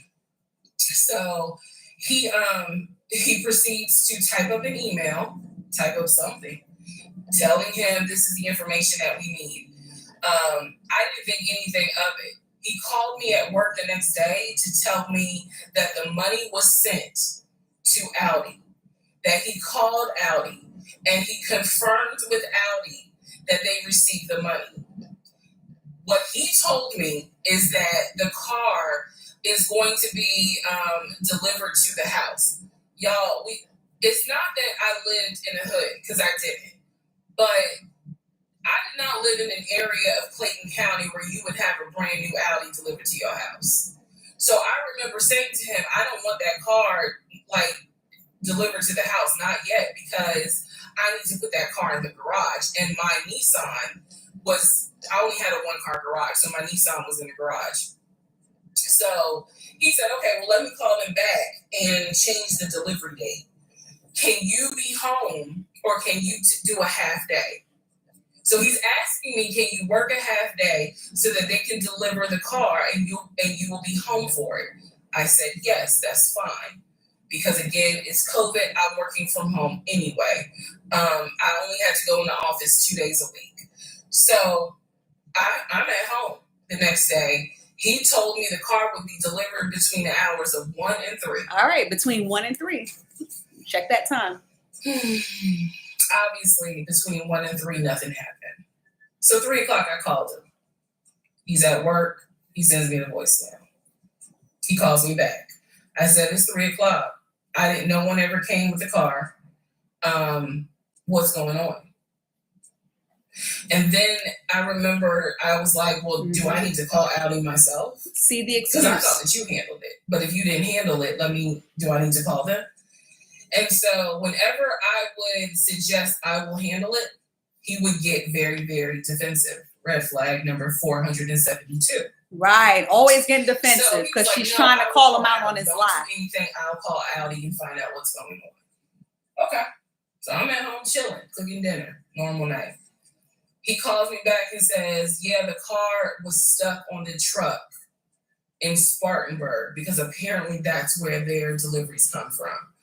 So when he told me this, I was in the kitchen laughing because by this point, I will be honest, and I told y'all I'll be honest even when it makes me look bad. I was guilty of, on one hand, I believed him, and on the other hand, I was like, Let me see what lie he come up with. Let me just see. But keep in mind, my brain was really like not rationalizing, not comprehending how deep the lie was. I just thought that no one told him the car was going to be delivered, and he made that up. I had no idea how deep the lie went. So he said, the car's in Spartanburg. Layers upon layers with this lie. The weekend came, he had a whole other excuse. I don't remember what the exact excuse was as to why the car was never delivered. I do remember we got into an argument, and I was like, don't even worry about it. I'm going to get a new car my damn self. I don't even need your help. Which is probably one of the worst things you can tell a narcissist, because they love to be the hero, Right. It's all about them. It's all about so them. Don't even worry about it. It really is. When I have the money to get a car myself, I'll do it. Right. I don't want to hear anything else about a new car. That's right. I don't want to hear shit else about a car. Because at this point, I was spending way too much time trying to figure out, are we getting a car? Are we getting a house? Like, what the fuck is going on? Always there was an excuse. So when I told him I don't want to hear anything else about a car, and I am not going to a dealership to test drive another car, that ended that whole discussion right there. So this is where I'm going to interject what I believe was happening. I believe that my ex-husband is the type of person, he gets off, nut. He gets off on you being excited about something that he knows you will never get. So I believe that he enjoyed going to car dealerships. He enjoyed watching me test drive a car and get excited about it, knowing I was not going to get it. And he knew it the whole time. Wow. It is the level of cruelty. And again, I'm telling y'all stuff that I found out way later on. It is the level of cruelty that I still cannot comprehend.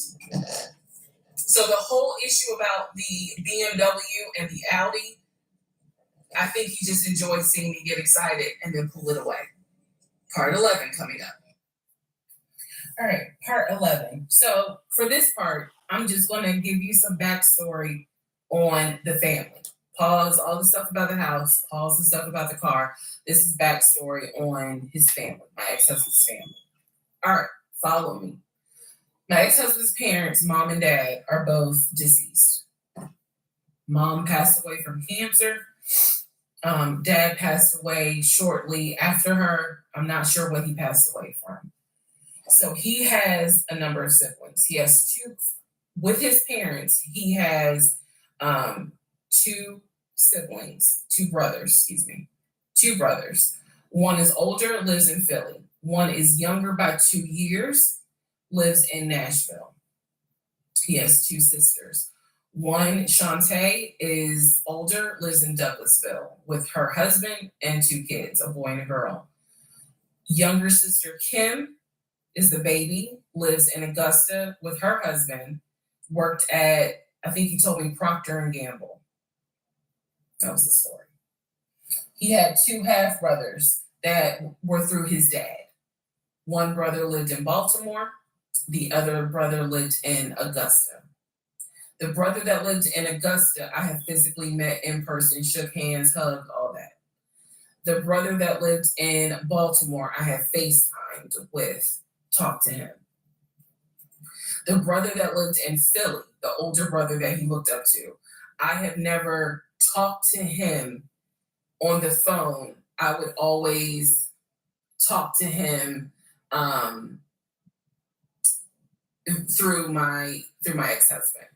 So the conversation would be like, hey babe, brother so-and-so said, hey, he didn't call him brother so-and-so. We'll call him John. John said, hey John, I would be in the bathroom doing my hair, brushing my teeth. Hey John. And he was like, did you hear? He said, how you doing? I was like, I'm good. How's he doing? Because that's just me. And so he would relay back and forth. He talked to John every day from starting around July after the grandmother passed away. he would talk to John every morning. We both would be getting ready for work and he would be on the phone with John. They would be talking for 30, 40 minutes, talking about football, talking about other siblings. They would be talking about cars. It was really like not a big deal. They would talk about the brother in Baltimore, they would talk about the brother in Augusta. And then they would reminisce. This is the conversations I could hear. Let me explain. When I say I can hear a conversation, what that means is I am physically standing near him or next to him where I can hear him with the phone up to his ear talking to someone because it wasn't me. Okay. I may not hear the other person because the phone call may not be on speakerphone. But what I hear is, for example, I hear, hey man, what y'all doing? Oh, for real? Y'all barbecuing this weekend? What y'all making? Oh, that's what's up. Nah, I think me and her gonna stay in this weekend because these numbers is looking crazy with COVID. Yeah, she over here. She's sitting right here. She watched the TV. Okay, hold on. John said, hey. Hey, John. You heard her? Okay. All right, bro. I just wanted to check in on you. That's the type of conversation I'm explaining. Okay, so I hope that gives a little more clarity about the type of conversations I'm hearing. So, I don't know why this light keeps going out. Okay, so that's how he would talk to his siblings. The grandmother passed away. He called me around April or May and told me that his grandmother passed away. His grandmother, on his dad's side, had died suddenly from COVID. She had symptoms. She went to bed and did not wake up. He was distraught. He was crying. He wasn't eating. He was just sitting there, listening to music, not watching TV, just sad because he was like, my grandmother was always my support system. So from what I saw, it really bothered him. I did not think anything of it. I'm one of those people. If you tell me somebody in your family passed away, I'm gonna believe you because I don't play about that. And I guess I expect other people to. Right. When you play about death and lie about that, that's a whole nother level of there. Whole nother level right there. However, that is not the same for everyone else. But we'll get there. So, family. He had his sister, Shantae, who lived in Douglasville. Like I said, she was married with 2 kids. Apparently, she was a nurse. So when I had my miscarriage, that was a sister that he was like, my sister will take you to the hospital. Like, that's what family does. Okay. I had never met Shantae. I've been on the phone, I've been around him when he was on the phone with Shantae. Never heard her part of the conversation. But he would be talking to his sister. That's what he said. That's what it sounded like. Convenient, never around. Convenient. Now, what is interesting is that we lived maybe 35, 40 minutes away from Douglasville. So there were plenty of times that he had invited me to go with him to his sister's house. Okay, let me tell you how this would always work out. Total times he invited me was probably 3 times for different barbecues or whatnot. The first time he invited me, I was like, no, I ain't going because, again, COVID. And she's a nurse. Hell no. The second time, he was like, yeah, she invited us, but I don't think we should go because COVID. No. The third time, I agreed to go. I was like, absolutely, I'll go meet your sister. Like, that'd be great. On our way to her house, to Douglasville, to go see the sister, apparently he got a phone call. The phone was always like on vibrate, but he got a phone call and he told me that something came up. And so she had to cancel the barbecue to get together, whatever. And so I was just like, oh man, okay, well, hopefully we can go another time. It didn't happen close enough for me to have red flags, if that makes sense. But at this point, and y'all probably like, girl, you so blind. But again, I didn't think anything of it because it's like, okay, it fell through. We'll see. We'll reschedule. Um, and so we just went out to eat, and then he talked to another brother, the brother from Augusta that he would have on speakerphone. So it was like, I didn't think anything of it. I really didn't. Um, Man, and the more I talk about it, the more I realize like I'm not a dumb person,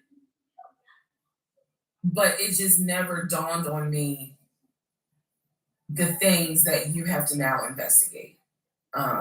It didn't dawn on me. But nevertheless, that is the backstory for his family, right? Grandmother passed away. 3 weeks later, he called me and told me his uncle had passed away from COVID. The uncle had tested positive, had to go into the hospital, and he died. It was a bit of a red flag. It was a bit of a red flag, but like I said, I don't play about death. So I was just like, wow.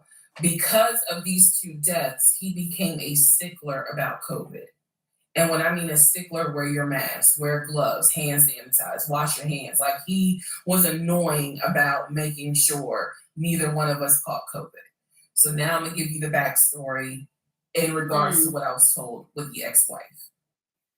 Okay, I know I look rough, but it's okay. Here we go. Here It's the okay. lies about the ex-wife Anyway, now. so this is part 12 of Who the Fuck Did I Marry? So this is the backstory on what I was told for the ex-wife. This is important. Pay attention. All right. This is 2020. So this is what I was told in 2020. I was told that he and his ex-wife used to be friends. Then they started dating and subsequently got married. They got married in California. He had bought a house with the money that he made from arena football. They had apparently had gotten married on the downward of the arena football career. Had a nice house. He showed me a picture of the house, showed me pictures inside the house. Remember that? Showed me pictures inside the house. It was a really nice home in San Diego. And basically what happened was that he came home from work early one day and the hiccup, sorry. Came home early from work one day and his wife was sleeping with another man. The man was in the Oh house. man, that sounds like a Lifetime movie. Come He on and the now. man get into it. Her son, who is about 17 years old in 2020, she had two kids, a daughter and a son. The son apparently was on his way home from school when my ex-husband found his previous wife in bed with another man. So the story goes that he and the guy fought. He kicked the guy out. He kicked his ex-wife out, but told her the kids could stay. The kids are not biologically his. Those are his stepkids. She was like, you must be kidding. Like, I'm not leaving my kids here. The kids are old enough to where they were like, we don't want to go because you fucked up. We don't want to leave. So apparently she leaves. The kids stay with him for a few weeks. And then she gets her own place. The kids move out, move in with their mom. He files for divorce in California. He files for divorce in California, and it was an ugly divorce. She Files was for divorce asking in for California. spousal support, all kinds of stuff.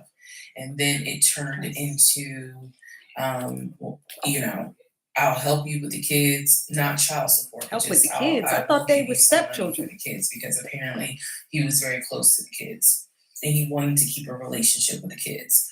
Their biological fathers, apparently there were two fathers. Their Weren't they biological fathers were 17 not in the and picture. 20? So the divorce starts out contested and ugly, eventually becomes amicable. Eventually they become cordial with each other. So my ex-husband moved. This is all all before he ever met me. So I'm telling you the story of what I was told in 2020. So eventually, about 2 years later, is when his job approached him about an opportunity to transfer to Georgia. And so he took it. New beginning, fresh start. He has family in Georgia. He took it. He told me this story pretty much the second or third conversation we had. So it was always from the beginning that she had cheated. He caught her, and he had filed for divorce, but he was still close to the kids. They still had a great relationship. I've heard him. I've heard him on the phone with the kids, just encouraging them, helping the 17-year-old like with homework. The kids really apparently wanted to meet me, and I was fine with that. Um, he would he would send them money, if they needed something because he loved the kids as if they were his own. I'm telling you the story as I was told it in 2020. So let's see, around April or May of 2020, he informs me that his ex-wife has moved to Georgia. Apparently, she's staying with her sister in Gwinnett County. So she has moved to Georgia. The two kids are now in Georgia. And so when he tells me all this, I'm like, so what's that supposed to mean? Now, I will say this. He never made it seem as if she wants him back. He never presented that. It was always, no, we're cool for the kids. We're cool for the kids. But he's never presented that she was trying to get him back. I feel like it's fair to her for me to say that. And again, stay with me. It all comes out. But that was the backstory in regards to the ex-wife.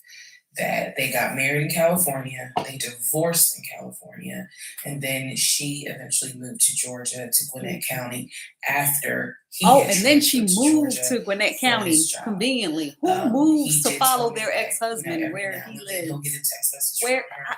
Okay.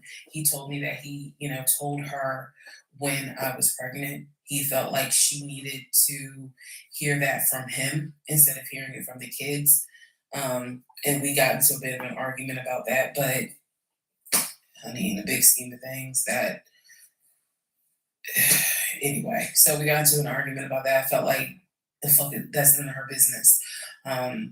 But that's the overall backstory of her. So remember, because there will be a quiz, but just remember, he met her in California, married her in California, divorced her in California. She moved to Georgia, to Gwinnett County, after he moved to Georgia. Okay.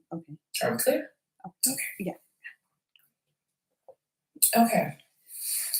Part 13 of Who the Fuck Did I Marry? So I've kind of given you guys all the backstory. Let's just kind of recap real quick. So I told you how we met. Met in March of 2020. Basically, Georgia got shut down. I keep saying shut down, got locked down. We decided to quarantine together. I know it was crazy. It was crazy. I really liked him and thought he liked me. So I told you guys how we met. Things moved at a rapid pace. Met in March.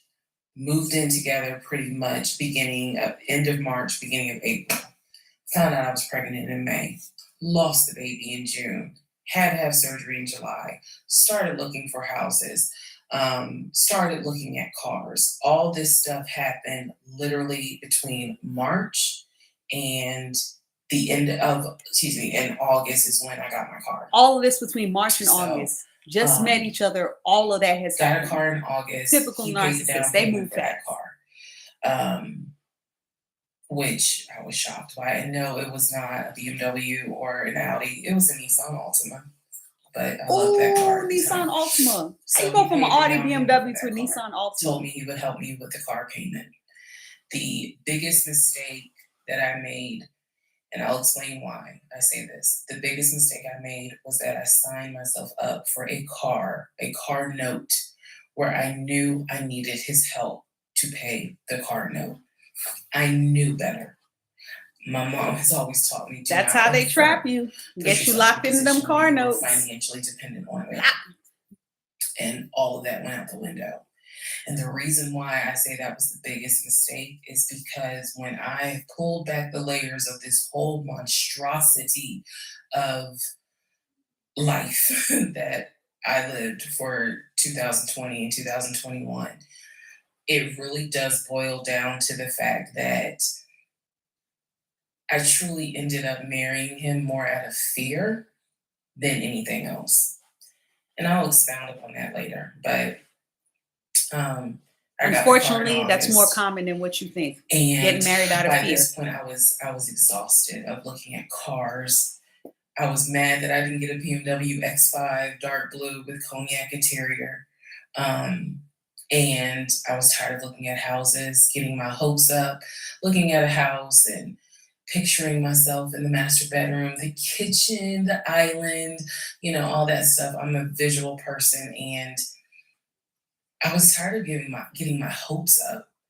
Um, so now we're going to segue into fall, going into the holidays.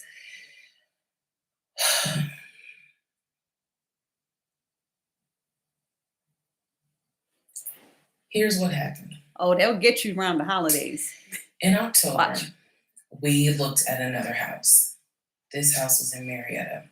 Absolutely gorgeous. It was gorgeous. I want to say that the house was about $700,000. I really liked the house. I could see myself living there. I could see myself cooking there. And so subsequently, my ex-husband put in an all cash offer on that house. I watched him put an all cash offer in on the house. All cash.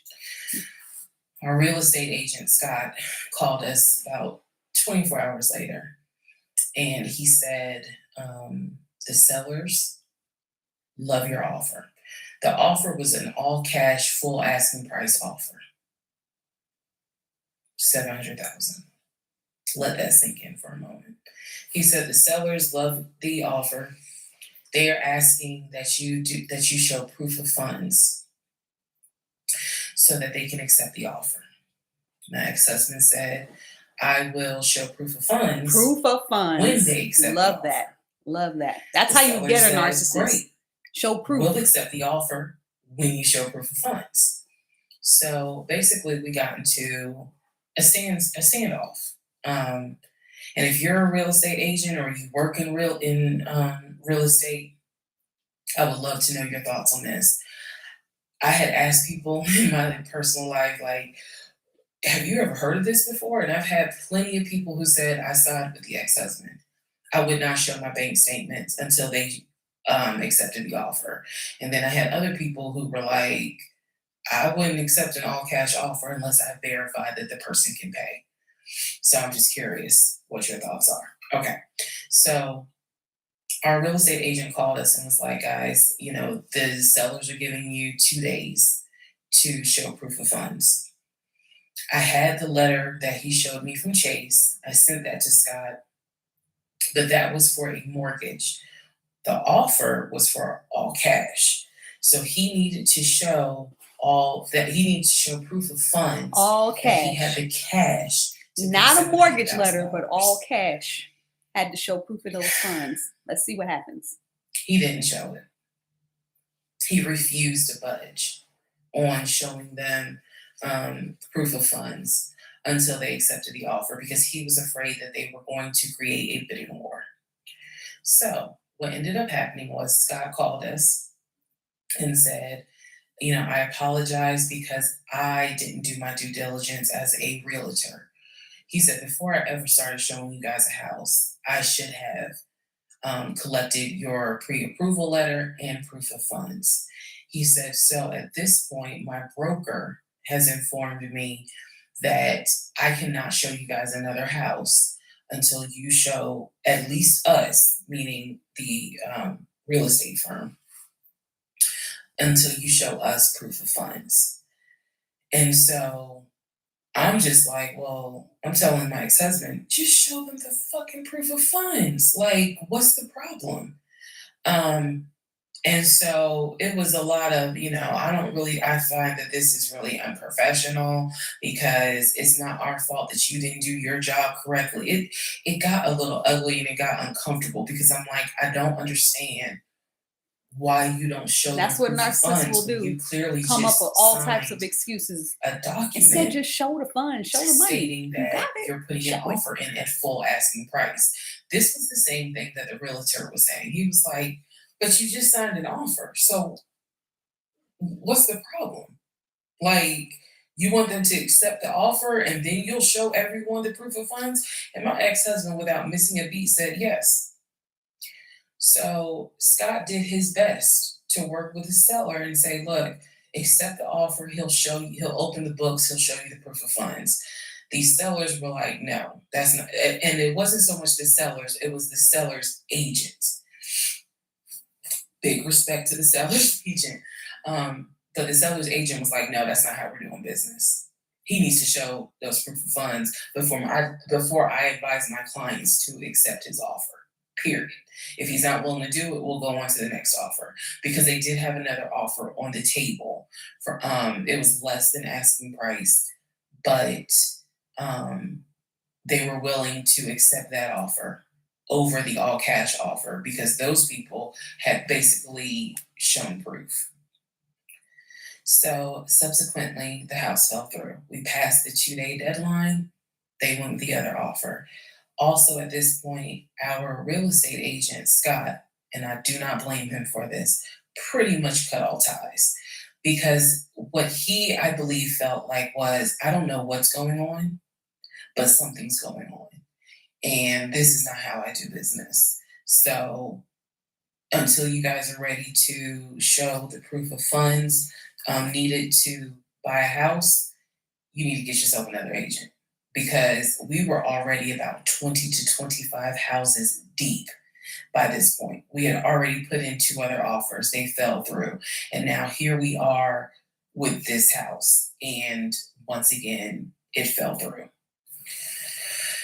Okay, so good news and bad news. Number one, this is part Not 14 surprised. of Who the Fuck Did I Marry? Bad news, this is going to be the last post birthday night. And the reason why, good news, tomorrow's my birthday. So I'm just going to make this video, post it, and then I will pick back up probably Friday because honestly, I truly want to enjoy my birthday tomorrow. I just want to enjoy my birthday. All right, so y'all don't be upset. Just, if anything, watch parts 1 through 14, then we'll be ready for part 15.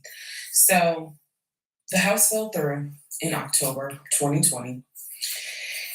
And what I told him was, I said, I don't want to look at another house. I don't want to talk about cars. I want to get through the holidays because it was going to be a holiday season where I could not celebrate with my family because of COVID.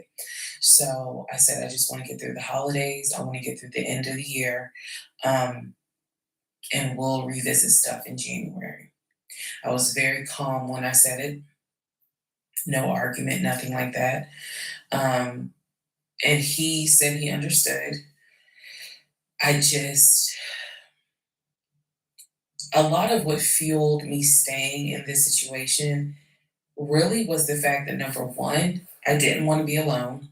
Number two, I didn't want to look stupid by having the relationship end so quickly for everyone to be like, we told you something was up.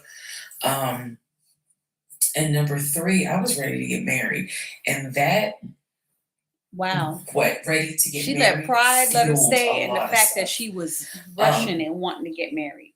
And again, I Don't was rush to still get married. making my audio diaries. So listening back to it, I knew something was wrong. I admit that. I knew something was wrong. But what I thought it was, truthfully, was like, why does it seem like there's always something? Like, why can't we just go ahead and get the house? Um, why is it always something? Why can't I just get the BMW?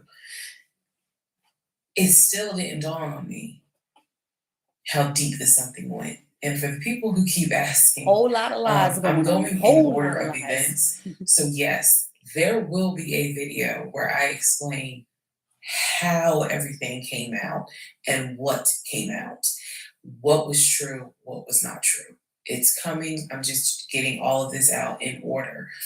So, I told him I didn't want to look at a house no more. I don't want to talk about houses. Do not mention the word Zillow. Do not mention the word realtor. Nothing. Let me just get through the holidays. And for myself, the question was, what do you want to do? Do you want to stay with him, or do you want to cut your losses? And the part that kept me constantly second guessing myself was, what I if like he's not that. lying? Say or cut your losses. Why not What just if cut he's your not losses? lying? There's no, literally, the conversation I had with myself was, there's no way he is lying about having money. You saw the paper from Chase. They don't just approve $750,000 for a mortgage for anybody. Um, I've seen his checking account. You see how much money's in his available checking. Like, I don't think he's lying. I don't think he's lying about that. But what is it? Is it that he doesn't trust me? Like, I second guess myself so much. Is it that he doesn't trust me? Is it that maybe he doesn't really want to get married? Like, what is it? Because I know what I saw. I know what I heard. I know that he's having conversations about move the money from this account to that account. Um, I know he's paying my car note and all these bills. Like, clearly, this man is making money. I know that I saw the letter from HR that states his new salary is 200 and something thousand. Um, and I remember thinking, like, God, what, like, what am I missing? I'm missing something. But what is it? Because I know what I've seen. I know what I have touched. I have physically touched these papers. Like, I know how to read. So what is it that I'm missing? He's close to his family. He talks to them all the time. He's just a regular guy that just likes to watch NFL football. He leaves me alone when I want to watch Georgia football. Um, he's paying the bills, groceries. I haven't had to worry financially since I've met him. And as a woman who had lived on her own, paying her own bills, my God, that is the most intoxicating feeling when you meet a guy who just takes your stress and your worry away financially. But the downside is he took away the stress and the worry financially away and instead brought a mental fuck job I've never in my life had experienced. And I could not put my finger on it. I couldn't really talk to anybody about it because I'm a big believer in what happens at home stays at home. So I didn't talk to my girlfriends about it. I didn't talk to my family about it. But I just remember being like, what am I missing? What am I missing? Um, so we did not talk about houses. We did not look at cars. We didn't do any of that for November and December. And he came to me like around Thanksgiving, and what I thought was a very open, loving conversation. And in that conversation, he was like, okay, I know I have fucked up. I know that things are not feeling too strong right now. He was like, I want us to get married. I want a home. Um, I will show you whatever you need to see to put you at ease. He was very like contrite. He was very just like, what do I need to do to put your mind at ease so that you know I'm in this and that I want this and that I love you and I want you to be my wife. Um, so I was like, show me your accounts. He showed me his checking. He showed me Show one of the his savings. He accounts. showed me The a accounts, okay. Chase savings. Chase savings, Um, okay.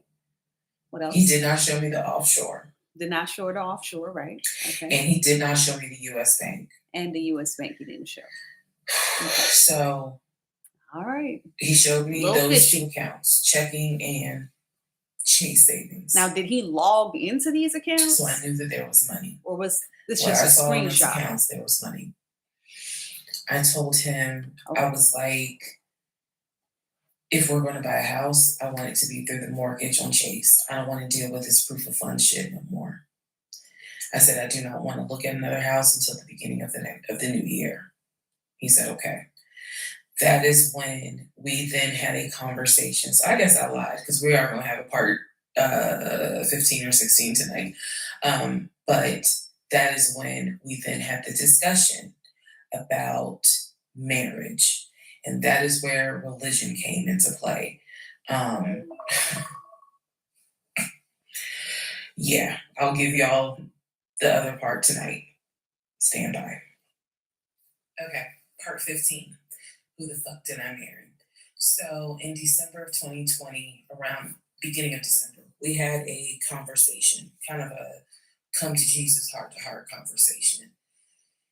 And both of us had grown up in the church, and the fact that we were not married but living together, the fact that almost had a baby together, bothered both of us. Both of our families, my family and his family, were very adamant. Like, okay, y'all either need to get married or y'all need to separate.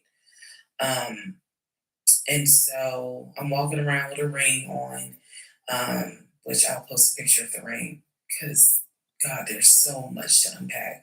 But anyway, walking around with the ring. And so he said to me, whatever I need to do my part to make this work, I'm willing to do. At the same time, it wasn't that I did not trust him as much as it was I felt like I wasn't trusting myself. Because again, like I said in the previous video, I know what I saw, I know what I've read, I know what I've heard.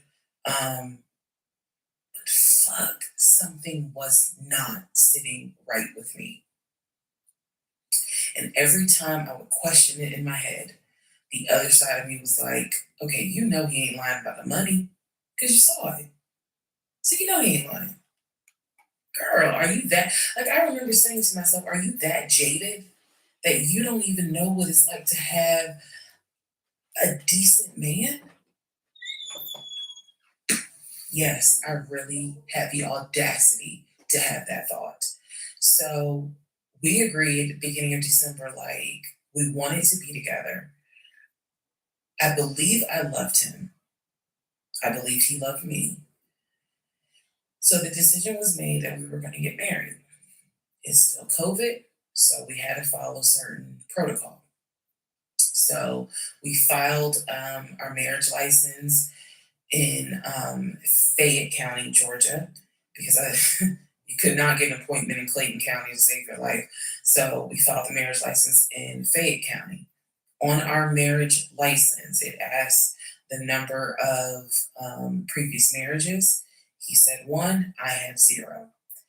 It asks for our social security numbers. He put his social security number down. I put my social security number down. I mentally wrote down his social security number. And I did a background check. I did a background check after I had filed a marriage license. Yes, I know, but I did. The background check, nothing came back. It was like no results found. I did a criminal background check, nothing came back. So I thought one of two things. Either I had the wrong social, meaning I wrote down the wrong social, or my paranoia was unfounded. There's nothing wrong with him because he has been always throughout the relationship a big stickler about law enforcement, following the law because his dad was a retired police officer. So this is someone who's been this is a guy who would check to make sure my tail lights were working, make sure my signals were working, make sure my oil was good, make sure I had enough gas in the car. So when the criminal history came back with no results, I was like, well, of course there isn't, because the man probably hasn't had so much as a speeding ticket. Now, what kind of background check did So she do? Did she we do federal, filed a marriage state? license, and then we made Supposedly, an I don't know. appointment to get married and waiting for the judge to come out of chambers so that she could marry us. And the reason why I'm pausing is because, my God, if I could go back and see that young woman sitting in that lobby.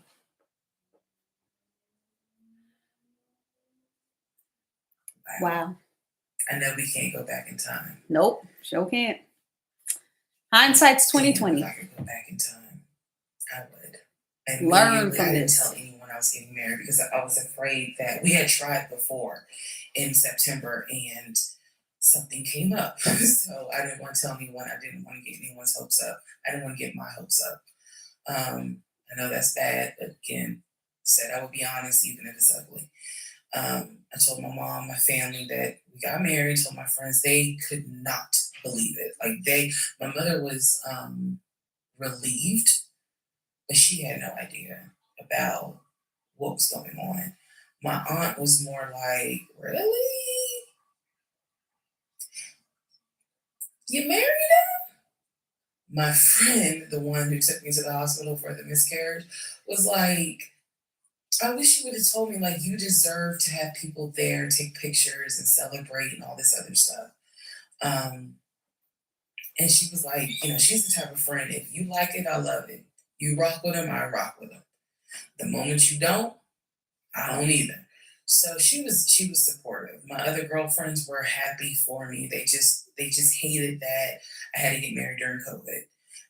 Because they were like, we would have loved to have, thrown you a bridal shower and a bachelorette party and all of that. It just sucks that you couldn't experience that.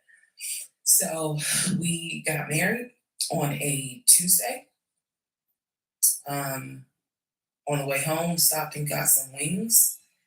Went home, and I had to get ready to go to work the next day. And life. I got married January 5th. By January 31st, I knew I was in trouble. I still didn't know how deep, but I knew I was in trouble. So, to give you all a very, very, very candid idea, got married January 5th. The normal things that married newlyweds do. Married January 5th. Okay. When we got married, completely stopped. And that was not by me. You always hear men talk about, man, now that we're married, she don't. In my case, That's how that it was stuff the exact goes. opposite. Get married and then a whole nother person comes It out. was the exact opposite. So, anyway, because this is not a forum to be all R-rated or whatnot, but y'all get what I'm saying. So, we got married January 5th. January 6th, I went to work. It was a lot of people congratulated me because it kind of word got out that I had gotten married. January 7th, I filed the paperwork to change my last name. And if you were following me, you can go back like 15, 16 videos, and I talk about how I had to change my name back to my maiden name. But I changed my name within about 3 days of getting married. Um, My attitude was, this is the Wow. bed that I made. She changed her name? I'm gonna do right Wow. by him. I'm gonna do right by my marriage. By I someone who's a took marriage liar. seriously, and when I married him, I absolutely married him thinking, I'm going to be with you for the next 40, 50 years. So we're going to have to figure this shit out. That was my mindset. I did not get married to turn around and be divorced in 6 months. But I got married January 5th, 2021. And by January 31st, I knew I was in serious trouble. So that is where we are. The next set of videos, the next set of all this will be me talking about how things went downhill before it crashed and I found everything out. In the meantime, tomorrow is my birthday. So January happy 31st. birthday to me. The Happy fuck did I birthday to marry? her. This is the intro. What a birthday, basically. right? I'm not recapping on this video. I'm just kind of answering some stuff that has been written to me. Someone was like, why are you airing your business out on social media? It's a valid Good question. question. That is a valid question. Let's see the answer. For me personally, I feel like this was traumatic to experience, to live through. And I'll expound on that on another video, the aftermath of the toll that this took. Honestly,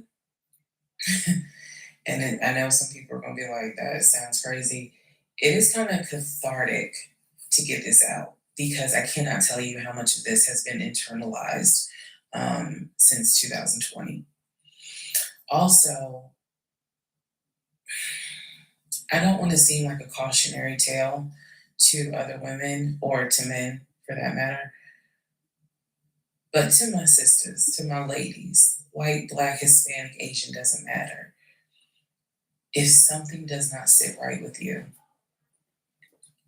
investigate it. Something don't sit right, I investigate cannot it. stress that enough. They're If showing just you who one they woman are, watches believe these it the videos first and she's time. like, you know what? No excuses. Something don't sit right with me. Right. Let me look into this. Exactly. He was showing her the then it truth was the whole worth it. time. She was in denial. Yes, it is a Lifetime movie. Yes, it is Netflix. Yes, it is crazy. Yes, it is hilarious also. And I understand all of those reactions. As someone who lived it,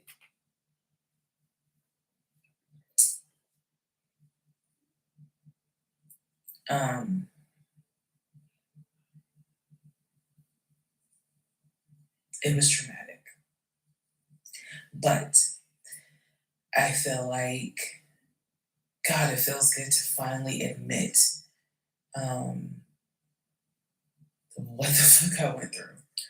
And again, by the time this is uploaded, I'm only to January of 2021, right after getting married. So when I think back on it, there's things that I'm very, very grateful for. There are things that I'm just like, why did you not pay attention? Why did you not question?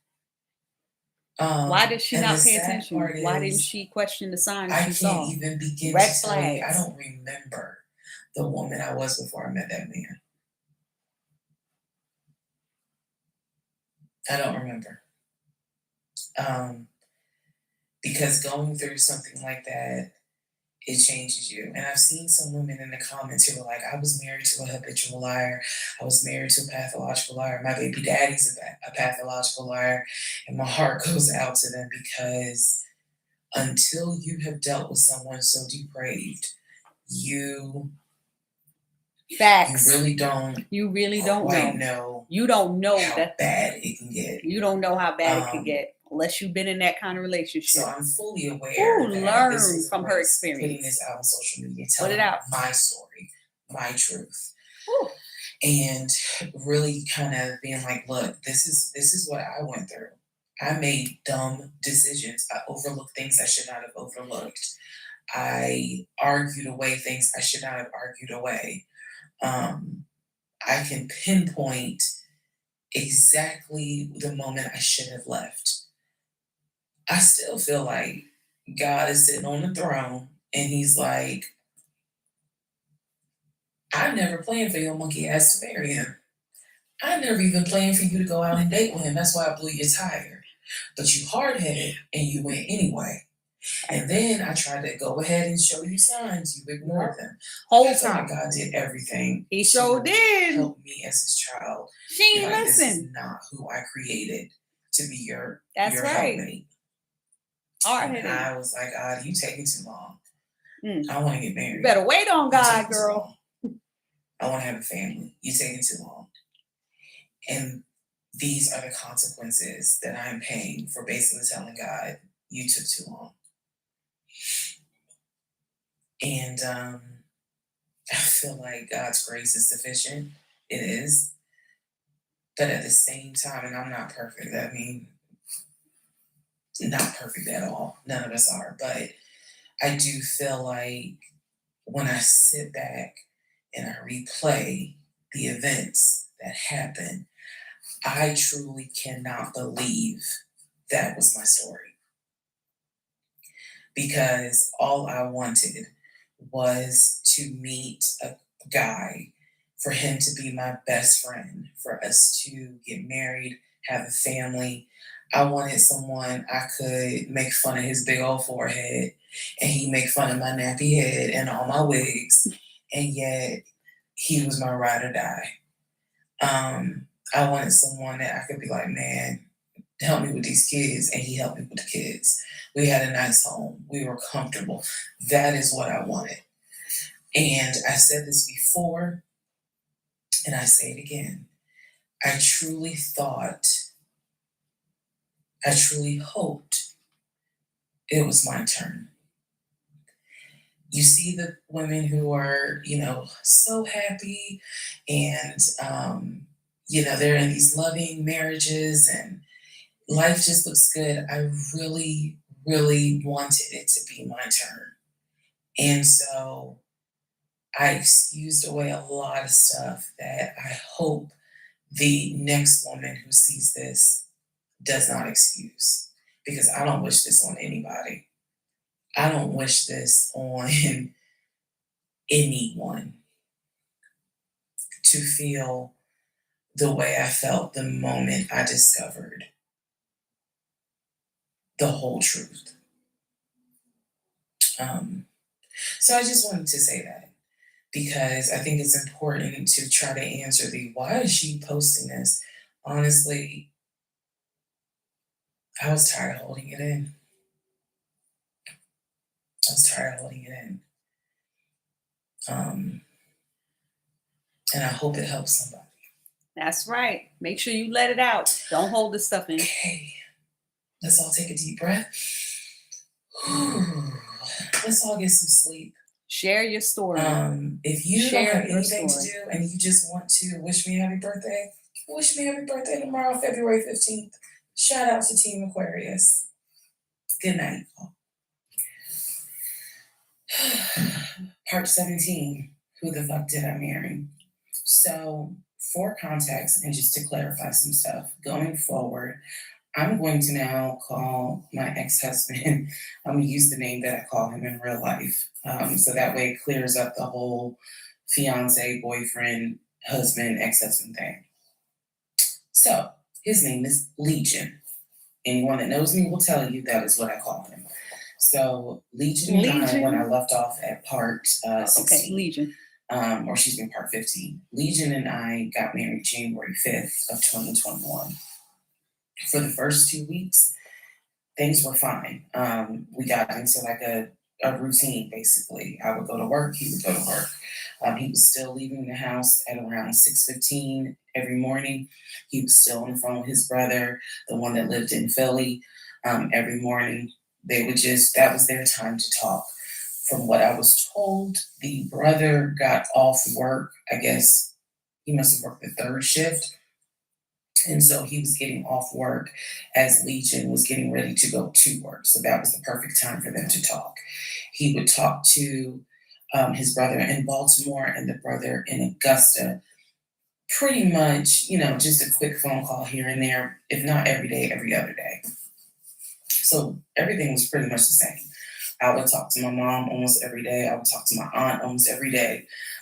So it was nothing to kind of, that's weird. That's what the morning routine was. He would talk. So I worked at Georgia State Patrol. And I said this in a previous video, but again, there were things I said in previous videos that I remember saying, hey, remember that because it's going to come back later. So I worked at Georgia State Patrol. I had been working there for almost 8 years, 7 or 8 years by the time Legion got into the picture. He was fine with the fact that I worked within law enforcement. I'm not a trooper. I'm not a sworn officer. I'm a civilian. However, again, his dad was a retired police officer. So he was perfectly fine in the beginning with the fact that I worked for Georgia State Patrol. He had been to my office before. He had met some of my co-workers. Obviously, even with COVID, because I still had to go into the office 2 or 3 days a week, he had been up there. So the friend who took me to the hospital when I had my miscarriage has met him. He and I have been to her home with her and her significant other before. So again, even in the world of COVID, when there were little times where you could get together with people, he has met people in my life. He has met my friend or that particular friend, and he has met some of my coworkers. So when we got married, the first 2 weeks, like I said, was fine. And then it's as if something snapped, something just changed. What was totally acceptable before, suddenly little comments were made. Why are you wearing that to work? You get off at 3:30, so you'll be home by 5, right?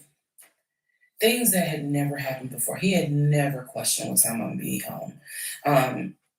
Really, he didn't need to question it because when I'm Look on how it's work, going to I change up. leave. Just watch how So they change up. it was never a Get married, situation now of, he oh, changing I'm up. just sitting All of a around sudden at he work got and a just problem run with my mouth her because I have coming. nothing to do. Um, and then it turned into, he would call me every day from work, and I'm going to demonstrate how those phone calls went. But he would call me every day from work, and if he even so much as heard a male voice in the background, he would have little comments to me. Who was that? Are they in your office?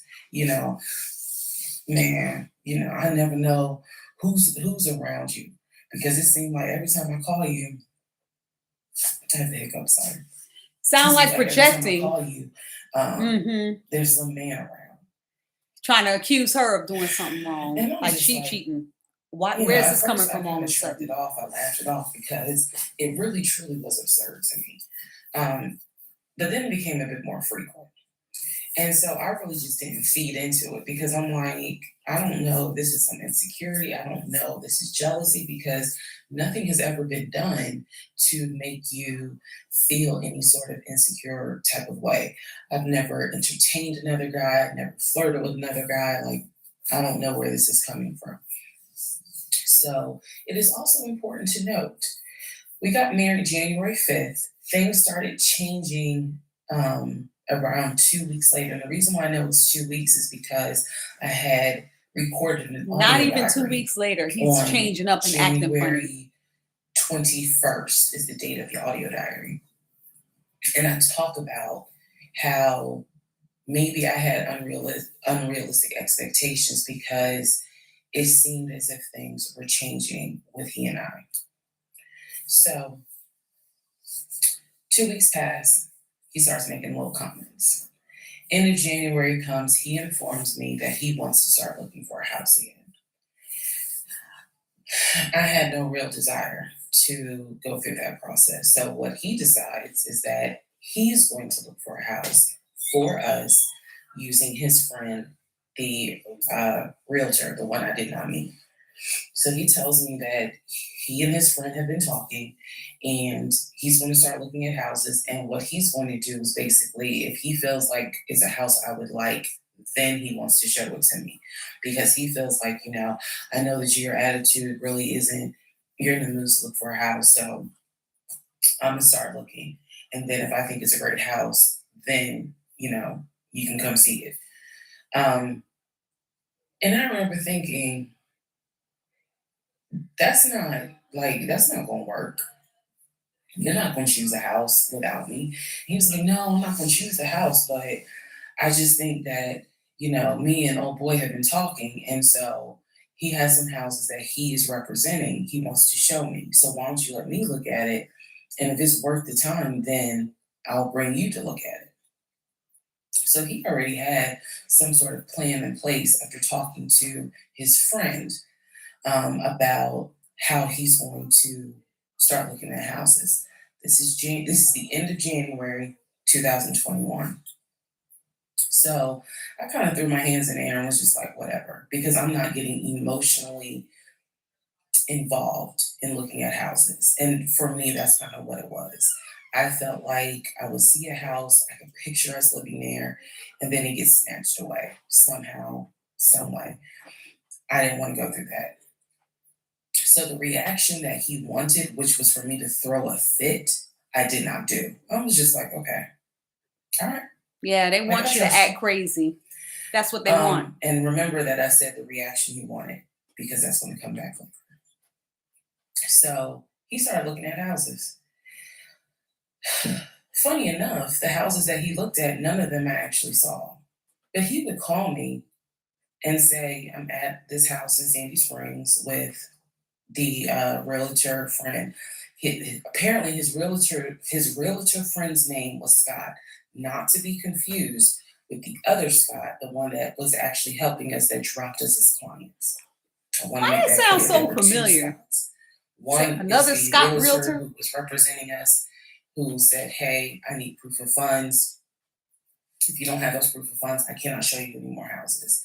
The other Scott is his friend who he had talked to on the phone at least 50 to 100 times in front of me.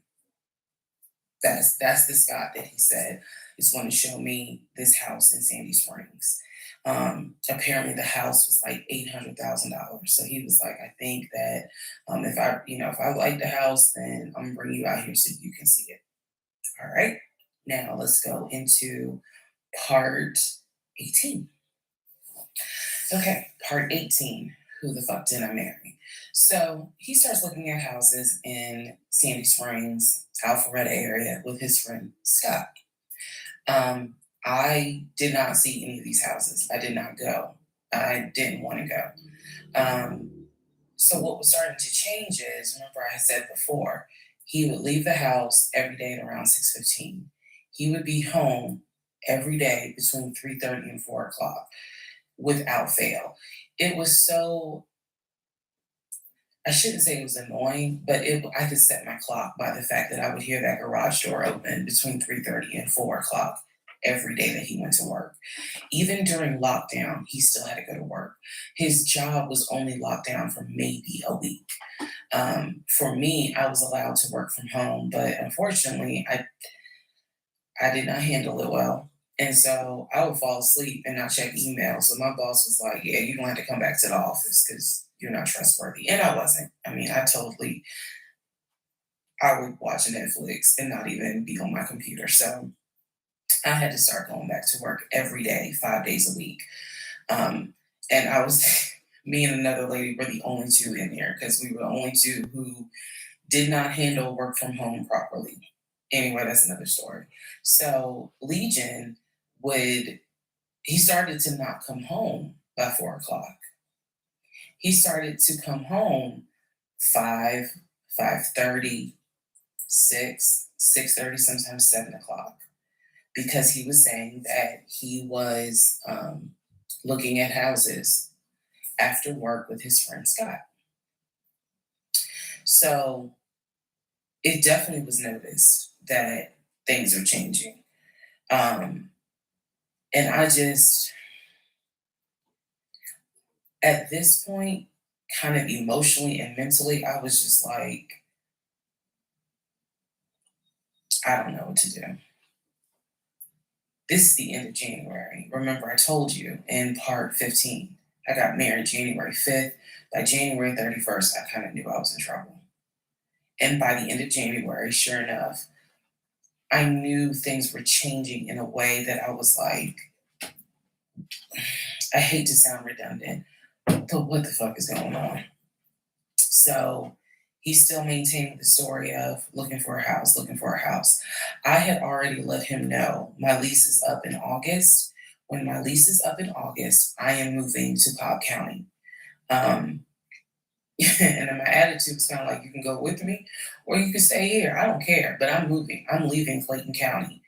The reason why I was so adamant to move was not because of Clayton County. It was not because of the house that I was in. It was because Legion had started to create this narrative that he was beefing with my female neighbor. He was trying to get me to believe that my female neighbor to the left of me um, somehow was interested in him.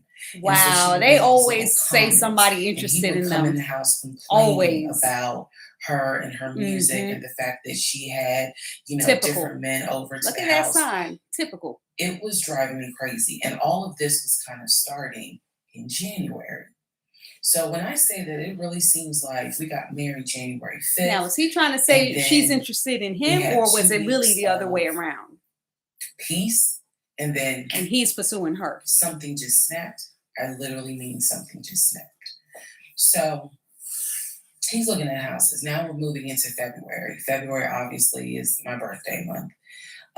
He did good. He did good to make Valentine. He went all out for Valentine's Day. He went all out for my birthday. My birthday and Valentine's Day are February 14th and February 15th. So he went all out on both days. Y'all ain't even gonna believe this story. But I said I would share even when it makes me look bad. So the weekend after my birthday, and what I mean by that is if my birthday was on a Tuesday, we're talking about Saturday. The weekend after my birthday, he gave me money to go to the nail salon, go get a manicure and pedicure. So I leave the house. I take his car. His car was in the driveway. We had a key to each other's car because, again, we're married at this point. We're talking February 2021. So I take his car and I drive to the nail salon over in Morrow. I'm in the chair getting a pedicure, and I get a text message from my husband saying, someone was just at the house looking for you.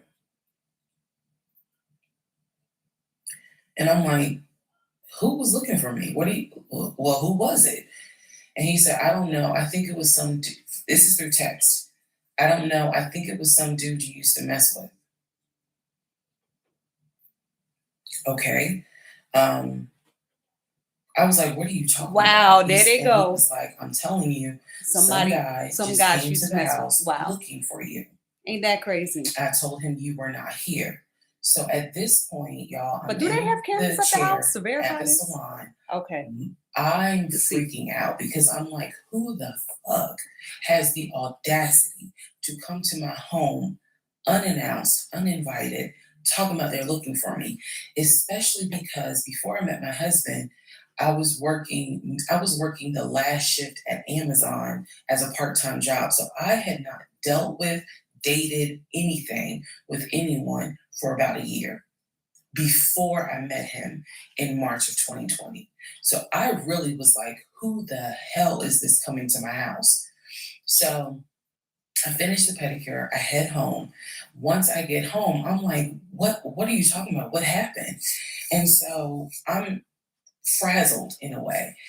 And he's calm. He was like, yeah, it was a black Dodge Charger. They pulled into the driveway, they backed in. They backed in as if they had been here before. So clearly this was someone who's been to your house. He got out the car. He said, I opened the door and I went out there and I said, is there something I can help you with? And he said, the guy said, I'm looking for, and gave him my name. And he said, I'm sorry, she's not here. And he said, he was like, oh, okay. All right then. And just got in the car and drove off. And I was like, my brain stopped working because I'm thinking, who the heck could this be? A Dodge Charger? I was like, are you sure that it wasn't law enforcement? Like, was it the sheriff's office trying to serve me with a lawsuit for a credit card I didn't pay? He was like, no, he was in regular clothes. He was like, and it was not a police car. She too much. It was not a marked unit, basically. Mm. And so All of a sudden, I'm just like, he making up a vehicle, who all the this heck stuff. could this be? And he was like, I What know is who it that? was. And I said, who? He was like, I think it was your ex. Wow. I said, what ex? He was like, the one that you had dated for 2 years. Remember back in like part 3, part 4, I told y'all, he told me about his ex. I told him about mine. I thought we were being honest with each other. So now, fast forward to February 2021, and he's telling me, yeah, I think it was the ex that you have been dealing with for those 2 years before you met me. I said, so you think that he showed up to the house uninvited after 2 years? And he was like, well, whoever it was clearly was comfortable backing into our driveway, getting out the car, and was like, I'm here to see, and gave him my name. And so he was like, she's not here. Is there something I can help you with? And the guy was like, no, it's cool. And then just got in the car and drove off. So Now, what dude gonna go to a girl house, seeing her man there, and is gonna ask for her and be that bold? Brain is like, come on now. Who could this be? That, so then Legion put it together. says to me, you know what? The way that you reacting to this is real suspect. And I'm like, what are you talking about? He was like, you over here freaking out. I told you I took care of it. I told you it was fine. And you over here freaking out, which makes me wonder, what have you been up to? Wow, there go the gaslighting. There go the gaslighting. To part 19. Okay, part 18. Who the fuck did I marry? So he says to me, the way you're acting is real suspect because I told you it was fine. I took care of it. He was like, I ain't even worried about it.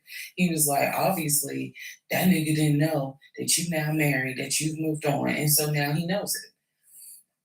But for me, it was the fact that I don't do pop-ups.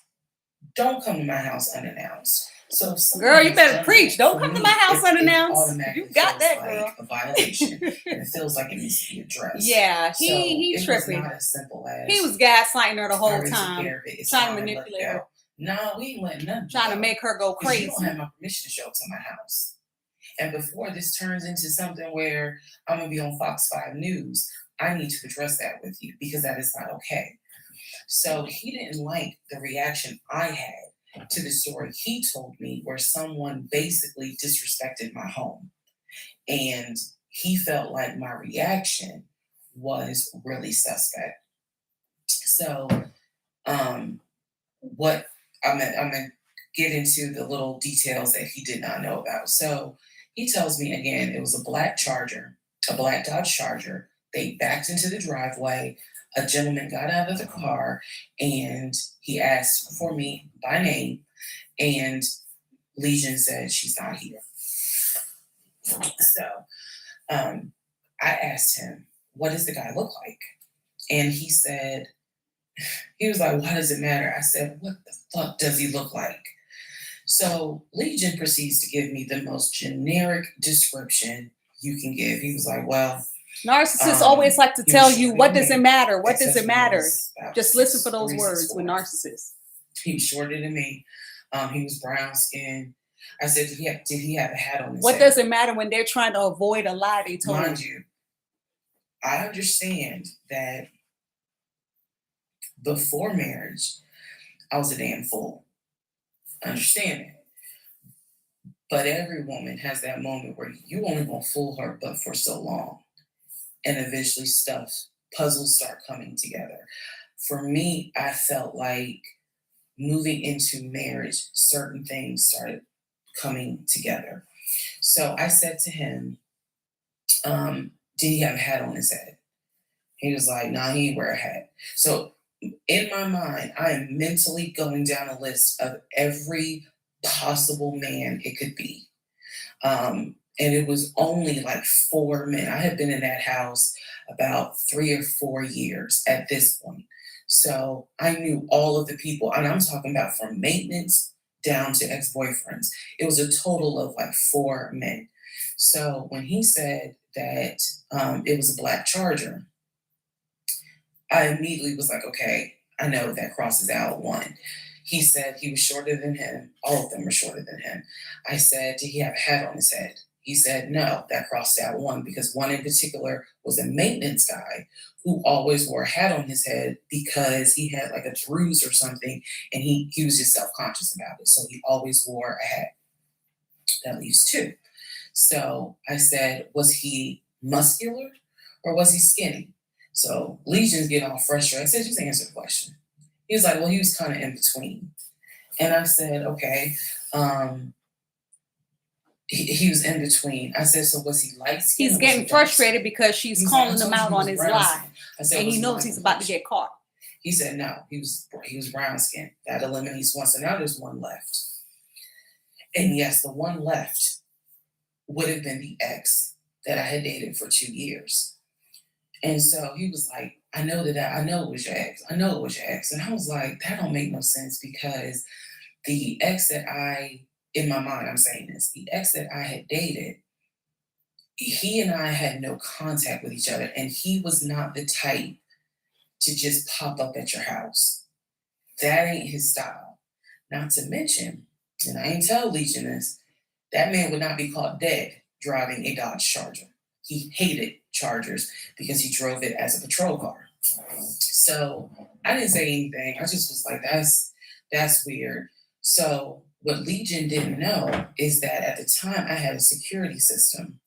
So I had a security system where anytime the front door, the garage door, or the back door was open, basically any entry point, anytime it was open or closed, it would send me a text message notification. So when he's telling me all this, I'm looking at my phone and I see a notification where the front door was opened and it was shut all within the same minute. So, for example, if it says front door open at 1 p.m., front door closed at 1 p.m. So, whatever he did was within those 60 seconds. He's telling me the story of the guy got out the car. He opened the door. He went out there, can I help you? And the guy said, I'm looking for, and Legion said, no, she's not here. And so he said the guy kind of was like, okay. And he was like, all right, thank you. And got in the car and drove off. Legion has also told me that he watched him drive out of the neighborhood, which means because of the way the house was set up, the townhouse, he would have still been outside watching this. I could be wrong, but something in me was like, that would take more than 60 seconds. So for the door to have been open and shut within the same 60 seconds, I was like, okay. So also what he didn't know, we didn't have a Ring door camera, but my neighbor did. And her Ring door camera caught my driveway. The view of the camera could see my driveway as well as her driveway. And so whoever was coming in the door, our driveways were right next to each other.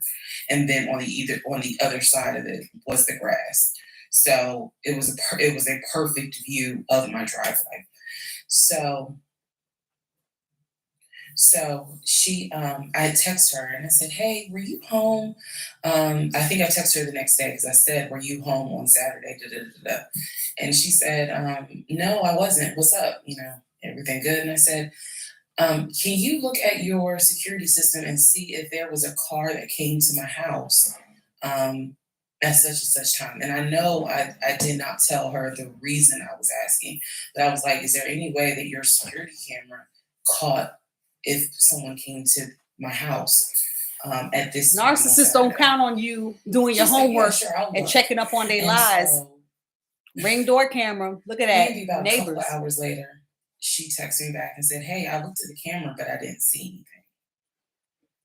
And I said, "Okay, by any chance, did it catch if someone maybe walked up the driveway? Like maybe it wasn't a car in the driveway, but someone walked up." She said, "I didn't see anything with your driveway yesterday." So I said, "Okay."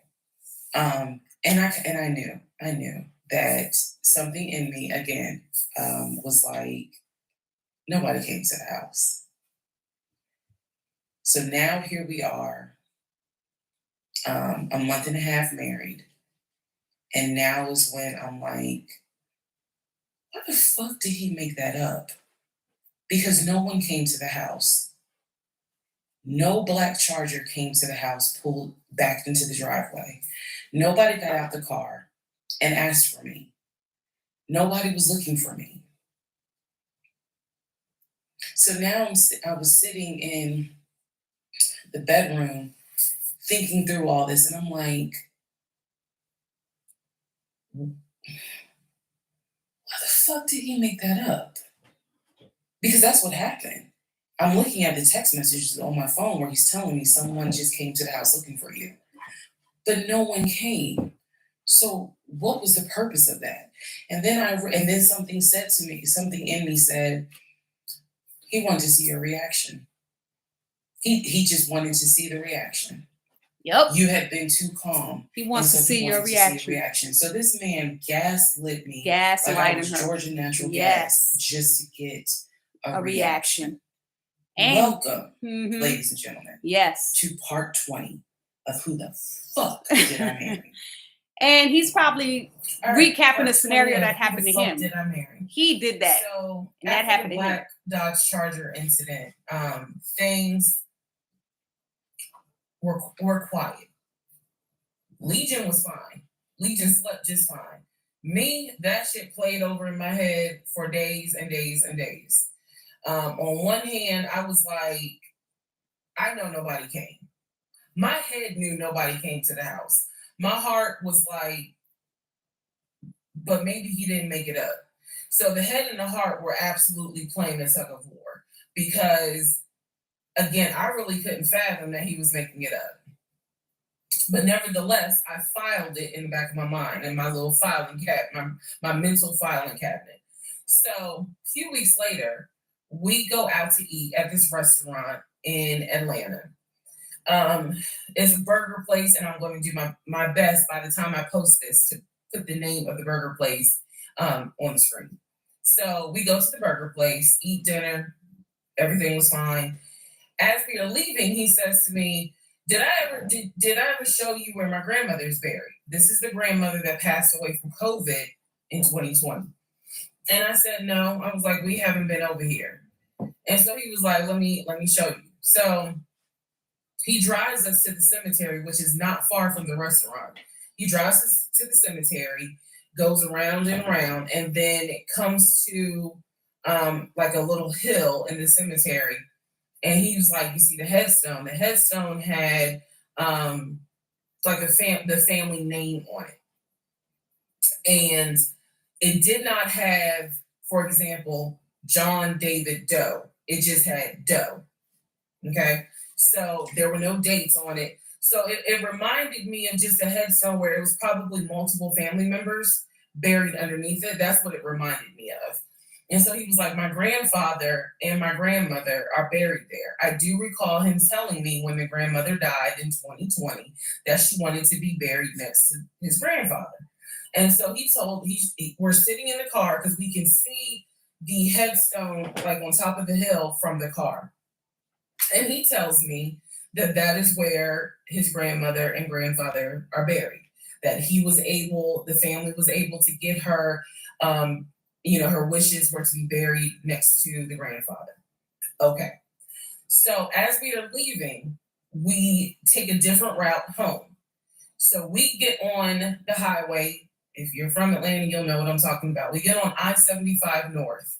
And we're just driving around, to be honest with you. But we're taking the scenic route. We get on I-75 North because the reason why I remember is because when you're on I-75 North going towards Atlantic Station, on the right-hand side, you will see the Varsity. You'll see all these tall skyscraper buildings.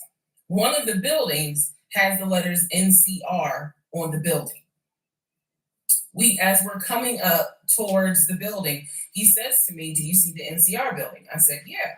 He said, "The building behind it, my job bought that building. That's where we're going to have, we're setting up operations." And I was like, "Why the hell would y'all buy a condiment company in downtown Atlanta?" He was like, "No, we're not doing production there. It's just going to be offices. And that's where we're going to handle like the business portion. The production is still being done in Gwinnett County out in Duluth." And so I was like, "Oh, okay." He was like, "That's where I keep the company car." So I was like, "The company car?"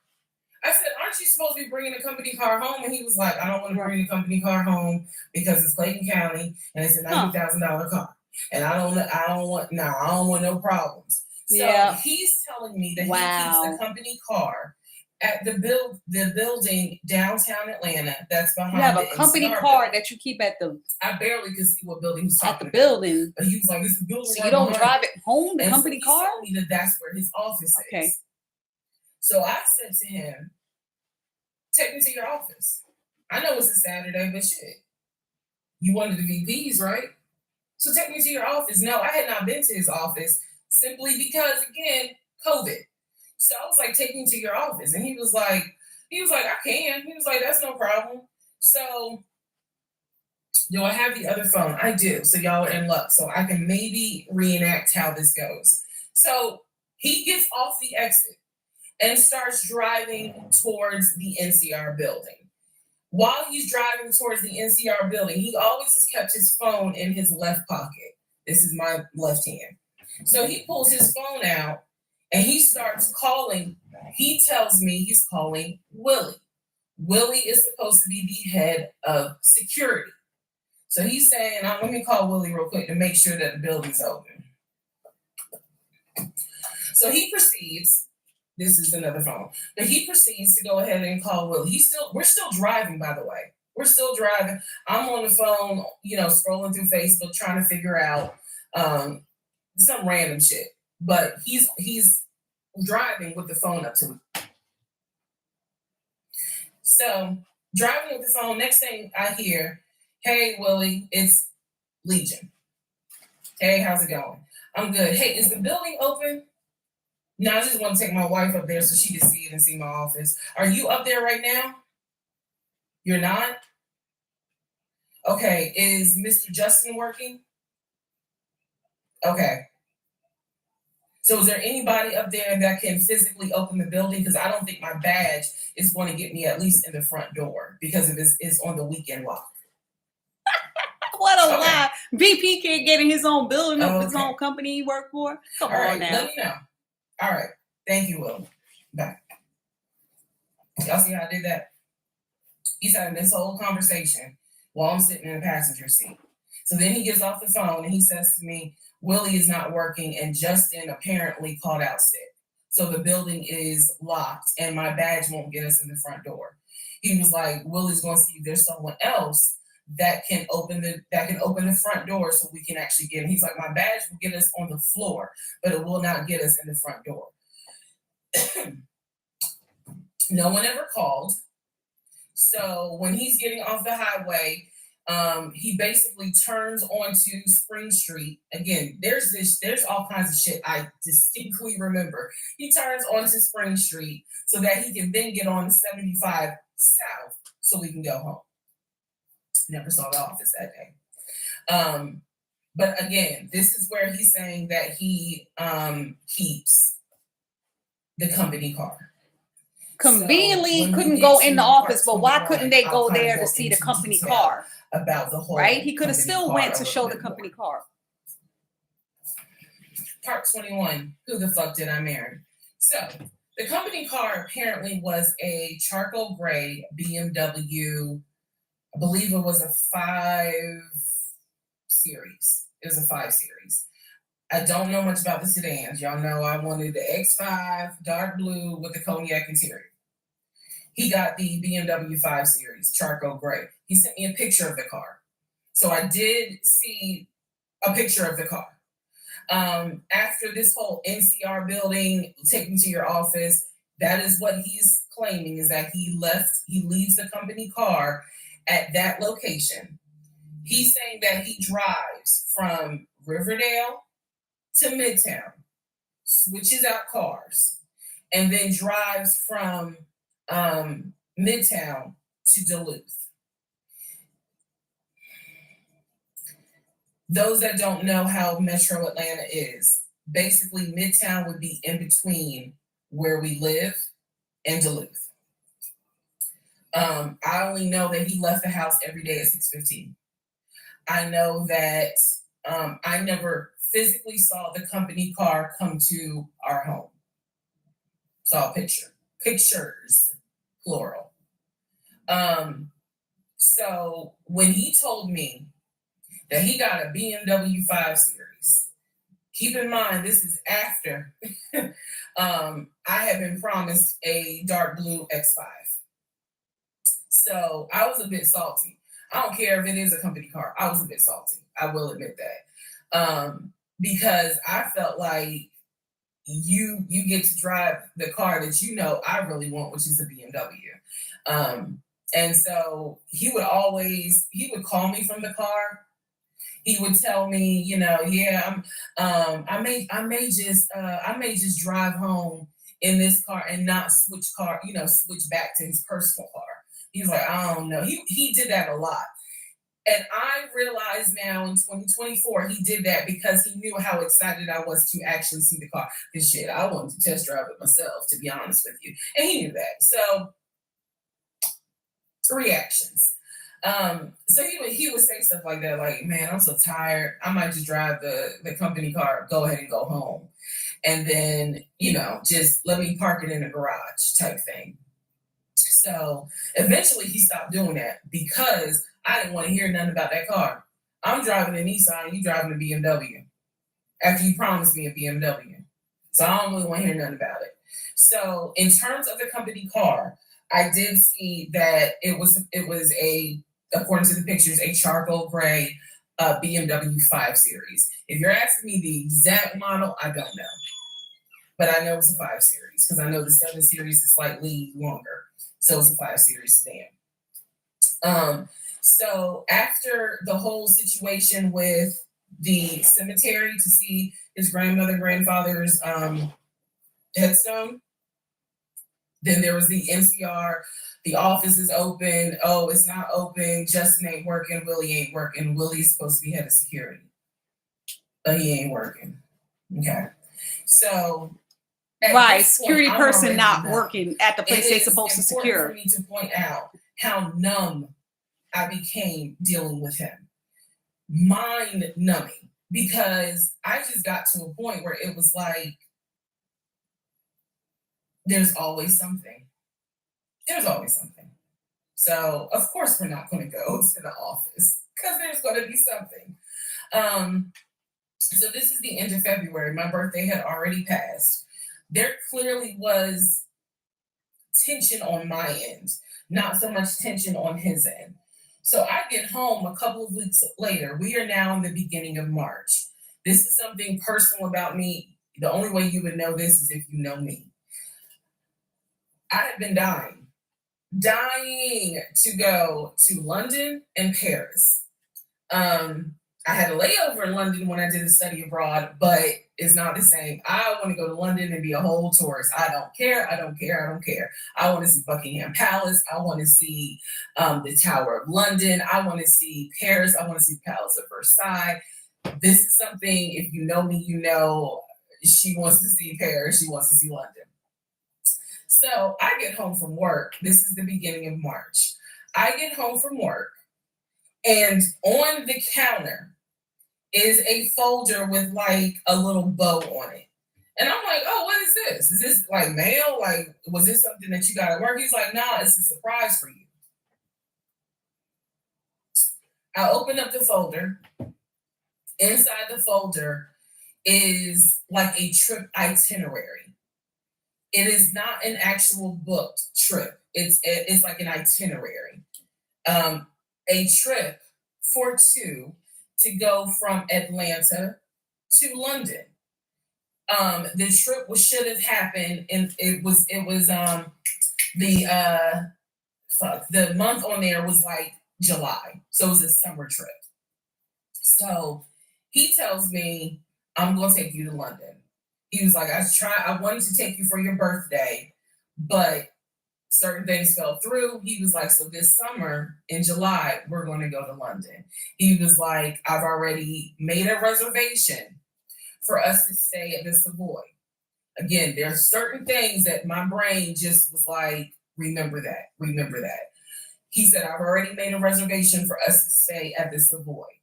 I didn't know, as much as I want to go to London, y'all, I didn't know anything about the Savoy. And so I remember going to look it up because I was like, what is the Savoy? Well, apparently the Savoy is bougie, very bougie. So I was so excited.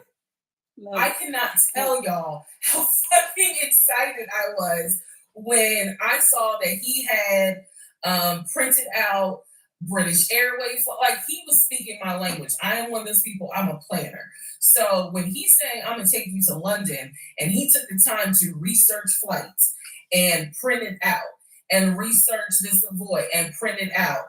And there were different, not excursions, but there were different things that you could do. You could go see the Tower of London. You could go see Buckingham Palace, changing of the guard. We could go have high tea at certain places. He was like, I don't really want to go, but I know you're dying to go. So he was like, you know I love you, and I would do anything for you. Blah, blah, black sheep, have you any wool? And so he was like, I'm going to take you to London in July. The trip did not include Paris. That's fine. But I was so excited. So excited. And so this is the beginning of March. I was like, this is great. Hopefully this happens. I knew I needed to renew my passport. And he was saying that he had to renew his passport as well because his passport had expired. So both of us were like, okay, we need to get on this if we're going to try to make it to London in July, and it's now March. Me being the planner I am, I think I went to work the next day and printed out the passport applications so that we could fill it out and go ahead and get that process going. So, needless to say, something must have happened, and I don't remember what it was. We just simply didn't fill out the application for the passport. So, fast forward, we're now at mid-March. Mid-March, the decision was made that my mom, who lived in Arkansas, was coming to visit us. She would be coming, I believe, the second week of April, and she was going to stay a week and then a few days. So, like, maybe a total of 9 days. Not quite 2 weeks, but a little over a week. So she was coming in April, and I was excited. Legion was excited because he was excited to physically meet my mom. He had talked to her on Zoom, he had talked to her on the phone, but he was excited to physically meet my mom. And my mom was excited to physically meet her son-in-law. So this is mid-March. I'm going to go into part 22 where I explain what happened with Facebook Messenger. Part 22, who the fuck did I marry? So now we're in March. This is right after he had surprised me with the announcement of we're going to go to London for a trip in July. Because we definitely didn't do a honeymoon. We definitely didn't do any sort of trips together. So the idea was we're going to do a trip in July together. One thing about Legion was that he was the guy who was like, I have nothing to hide. I don't lie. I don't like liars. If we're in a relationship, then everything should be out in the If you open. don't have to So I lie, why do you have always to say, had I'm not a liar? his cell That should just phone go with who you passcode. are. Never Another felt red the need flag. to look through his cell phone. And funny enough, I can tell y'all right now, disclaimer, I will never go through a cell phone again. You cheating piece. So anyway, so one day, this is mid-March, go like around March 20th. So we're heading in towards the end of the month. He was in the shower. Keep in mind, my mom is coming for a visit in April. So he was in the shower and he received a text message on his phone from a woman. The text message is it was a preview. So the text message was something where if you didn't know the context of the text thread, you could either go left or you could go right with it. So me being just curious, I opened up the phone, put the passcode in, read the text, then read the thread. Come to find out, it was a text from his aunt. His aunt and his ex share the same name. That's why I say it could go left or it could go right. Text was from the aunt. So I looked at the text, went through the thread, nothing in there. So I went ahead, X out of the messages. I see that he has Facebook Messenger downloaded. And obviously it shows you the number of unread messages in the icon. So it showed that he had like 5 unread messages. So I clicked on it, just being nosy. And what do my wondering astigmatism eyes see? So in his Facebook Messenger is about 7 women. I can see their profile picture and I see their names. Some of them had a preview. The ones that he had not read, I could see the preview of the message. One in particular said, when are you going to come get this? Y'all know what I'm talking about. So I clicked on that one first. And I'm reading through the thread. And so she's saying, when are you going to come get this? But earlier in the thread or further back in the thread, he had asked her, when are you going to give me? And she said, when lockdown is over. So from what I could piece together, he had not yet physically gotten with her. But had there been no COVID, he would have smashed. Wow. You're supposed to be married and he's doing all of The this? other And it's messages were COVID? innuendos, meaning the other messages from the other women were innuendos. They were not as graphic as the one between him and her. So I'm reading these messages, and what is interesting is that the person I am married to is not the person in these messages. Like, this man was on some nasty shit. A lot of them live that double life. And I say nasty, not in a judgmental way, but in a, with me, he seemed to act as if I was damn near virginal white. And I clearly see evidence that you into some shit that with me, you acting like, nah, I ain't really into that. So I confronted him. I absolutely confronted him and was like, what the fuck is this? If 2 + 2 is 4 and 5 + 5 is 10, what the fuck is this? And so he did not, that ain't what happened, blah, blah, blah. Instead, what he hit me with is, man, I was just playing around. Like, ain't nothing happened. Wait, what? You were playing around? All that, but married man flirting with it women? Mean nothing. Wow. I don't even know that girl.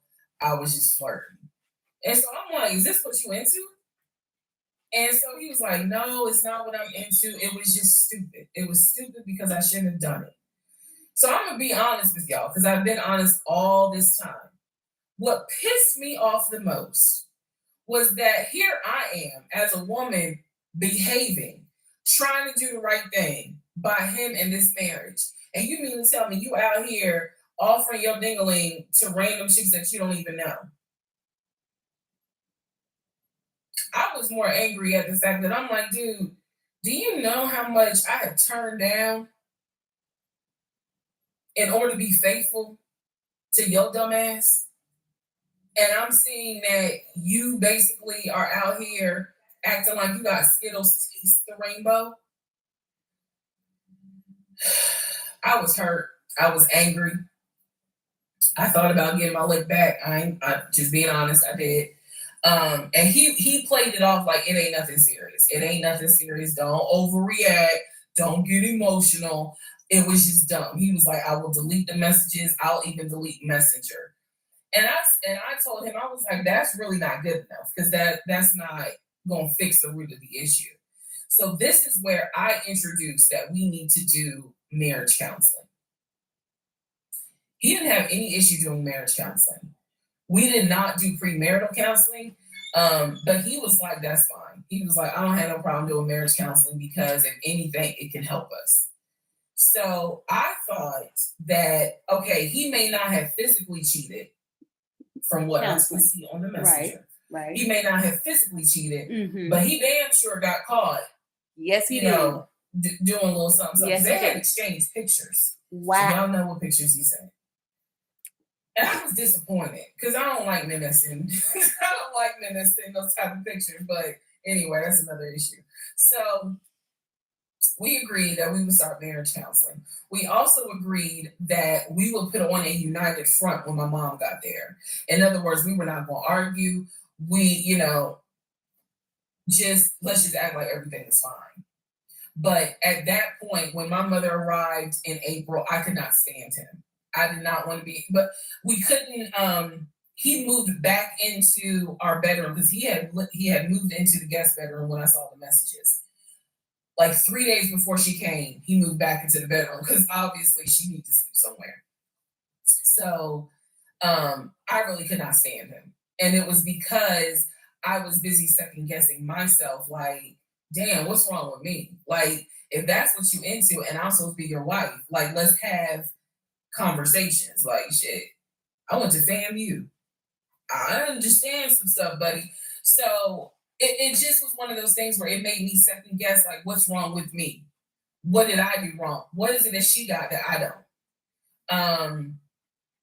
Because you all out here willy-nilly, messaging her all hours of the night because the thread went back quite a few weeks. Girl, that's how they do. They be up in the middle of the night sending messages and on social media. Again, I'm just all types of stuff, OnlyFans and all. Self-esteem taking a hit. So no, I did not want to be around him. I did not want. I didn't like him. Period. I did not like him. I left and I would just go for a drive because driving clears my mind.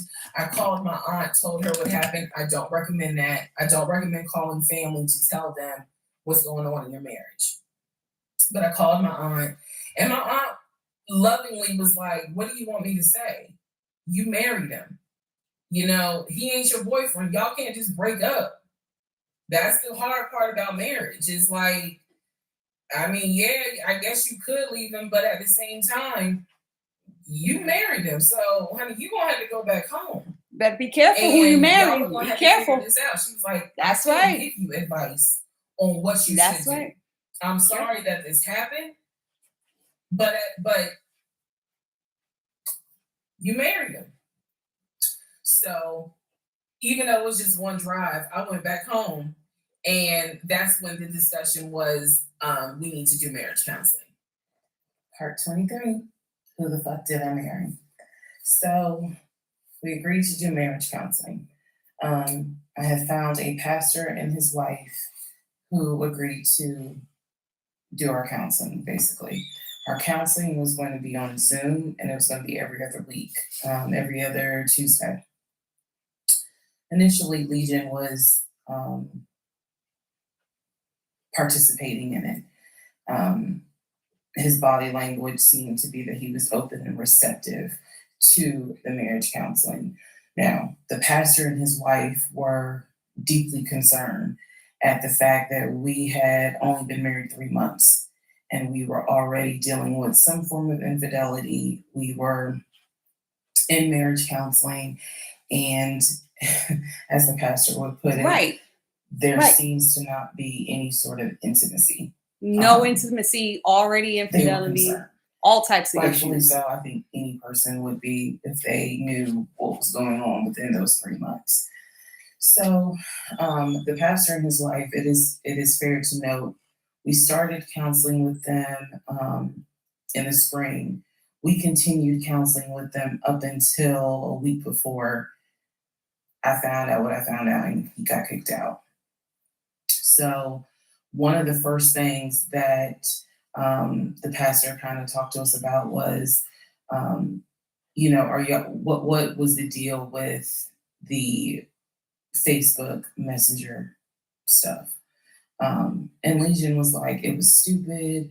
I shouldn't have done it. It really was just attention, and I got carried away. He felt like he was not going to, he Wow. kept saying, I'm not What? going to keep apologizing. I'm not going to keep Yeah, getting he's not going to persecuted. keep apologizing and keep being After I told persecuted. you I'm sorry, I So told he you I did won't do something it wrong, but again, he's and like, I want to I'm move not going to forward. keep You're being going to forgive me persecuted. or you're not. Okay. Pastor and his wife were like, wow, the audacity is real on this one. So, needless to say, we started moving slowly forward. It was always in the back of my mind, just like it was in the back of my mind with that black Dodge Charger. It was one of those things where, okay, I see how you kind of are moving and operate. He came to me a few days after we started our first counseling session, and he was like, we should get a joint bank account. What he wanted to do was to each one of us have our own account and to get a joint account for our money to go in there for joint expenses. Now, Oh, here we go up with these until this accounts. point, he had been paying the rent, the utilities, and I really was just paying for my stuff. So now he's suggesting, look, we're married now, let's go ahead and get a joint account. I wasn't necessarily against it because I knew that I would still have my own account, I would still have my own savings. So what I countered with was, okay, let's take a look and see what we're working with. Show me your checking. Let's look at each other's accounts. Look at what we have currently. He was cool with that. So he shows me Yeah, his let's checking see account. those His checking accounts. account available balance was it was just over 9,600. Mine was just over 1,500. So there was a huge disparity in the amounts. 9,600, And but so he was going to logged buy a in on house his phone for and turned it towards me, and I could see available wow, checking, 900,000. available balance, just over 9,600. I logged into my savings. I showed him how much I had in savings. He picked up his phone, logged into his Chase savings, turned the phone towards me.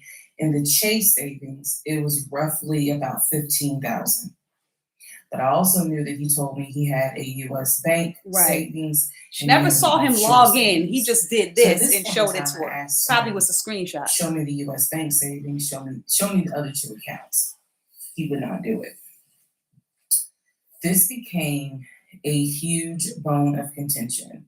He would not show me the two accounts that he claims has the most money in there, the accounts that he claims has money for a house in there, because he still was mentioning, hey, we need to get on this house thing. We're gonna move when the lease is up. So I'm just adamant on why don't you want to show me your savings account? You showed me the Chase one, like what is the big deal? And so he kept saying, he was like, there's a lot of money in there. And he was like, and my uncle always taught me, this is not the uncle that died, another uncle. My uncle always told me, just keep your money tight because women can be, I said, women, like we're married. So go ahead and show it to me. He would not show it to me. Right. So He then we wants to went do a back joint into account, but then he marriage doesn't want to counseling, show like the her next his session. accounts. And I bring it up. Check that. I said, he will not show me these two accounts that he claims has the money in there to buy a house. I told our pastor and his wife, I said, I saw the pre-approval letter, so I don't understand why he's not going to show me to just put me at ease that he has the money in there. I had never questioned it before because, again, you tell me who in their right mind signs their name to a legally binding offer, an all cash offer on a house, and they just do it willy nilly. I don't know anyone that does that.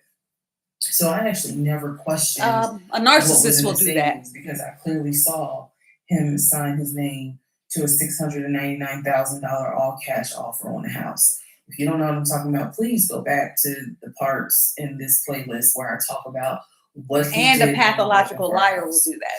So the pastor and his wife were like, Legion, that's not his name, y'all, that's a nickname. Legion, why would you not show your wife your savings account? Like what's going on here? And so he made up some bullshit. And I remember the pastor's wife was like, something ain't right. And so at this point, Legion kind of shuts down. He's just like, look, y'all are not gonna tell me when and where I open up my accounts to show anybody the money I earned. I earn that money. I earned that money by playing football, blood, sweat, and tears. He went to this whole Denzel Washington monologue about how he earned that money. Playing And football for no the team, woman, no nobody can one is verify going or know to about. come Still in don't know what the and team tell him is. that he needs to open up the account. So then he starts talking about the ex-wife and how she tried to get money from him in the divorce back when they were in California. So now the These pastor and narcissists his always wife, think their somebody trying red to get flags money are from just them and like, lying, saying people trying to get money out whoa. of them. So Always much so lying. that the pastor's wife said, and I will never forget this, she said, I don't think you all are going to make it to January. What she was talking about is, I don't think y'all are going to make it a year. And I really, truly was like, we're going to make it. Like, of course we're going to make it. And she was just like, I don't have a good feeling about it. And so Legion's all defensive. He at this point he's folding his arms and because remember we're on Zoom, he's folding his arms and he's just like, I'm done with this. Like, I'm not gonna get attacked because I'm not comfortable showing you the amount of money that I have. Money changes people. And I'm not comfortable. So he's playing that victim card. And so the pastor and his wife Playing like, victim, all of a sudden we're he's still gonna help y'all as getting much all as we can. defensive. Yeah, But this is his wife so though. Why wouldn't he you was like, share I'm that not with your wife? comfortable. And basically the pastor and his wife were like, look, we'll help y'all as much as we can. But there's some deep issues here. And this is what they advised us. Had the two of you came to us for premarital counseling, we would have told you, do not get married. Hear Y'all that? should not even be together. Premarital counseling. Should have done that first. That is what Premarital the pastor and counseling. his wife told us in marriage Why did she counseling. get married without If you going two through had come to premarital us counseling? for premarital counseling, we would have told you, y'all should not even be together, let alone get married. But here we are. So we will help you guys as much as we can. But the pastor's wife was like, I don't have a good feeling that y'all are gonna make it a year. Part 24, who the fuck did I marry? Just remember, narcissists So, will always Remember, we're in April. be in we're opposition to now going to moving marriage towards the end counseling of or April. even premarital And counseling. So if he's they don't want to still go to not premarital showing counseling, they his, won't do counseling when you're married and savings have account. problems. Saw the checking, saw the chase statements. So he decides that we should start looking for a house again. Because my lease was up in August, and I made it very clear that when the lease is up, I am moving. I wanted to move to Cobb County. So he was like, we need to get the ball rolling. I didn't want any parts of it. Didn't want any parts of it. He found a realtor. This time it was a woman. It was a woman. And I believe her name was Amber. I think her name was Amber. So he found a realtor and he told her what the budget was. Amber started finding houses. So please understand, or you don't really have to understand, but I believed he was a sane, rational human being. Sane enough that you would not sign an offer on a home if you didn't have the money. That's what I believed. So when we Right. started Who working with does that? Amber, I believe, showed us 3 or 4 houses. It was not nearly as many as the other realtors got. So one of the houses, absolutely loved.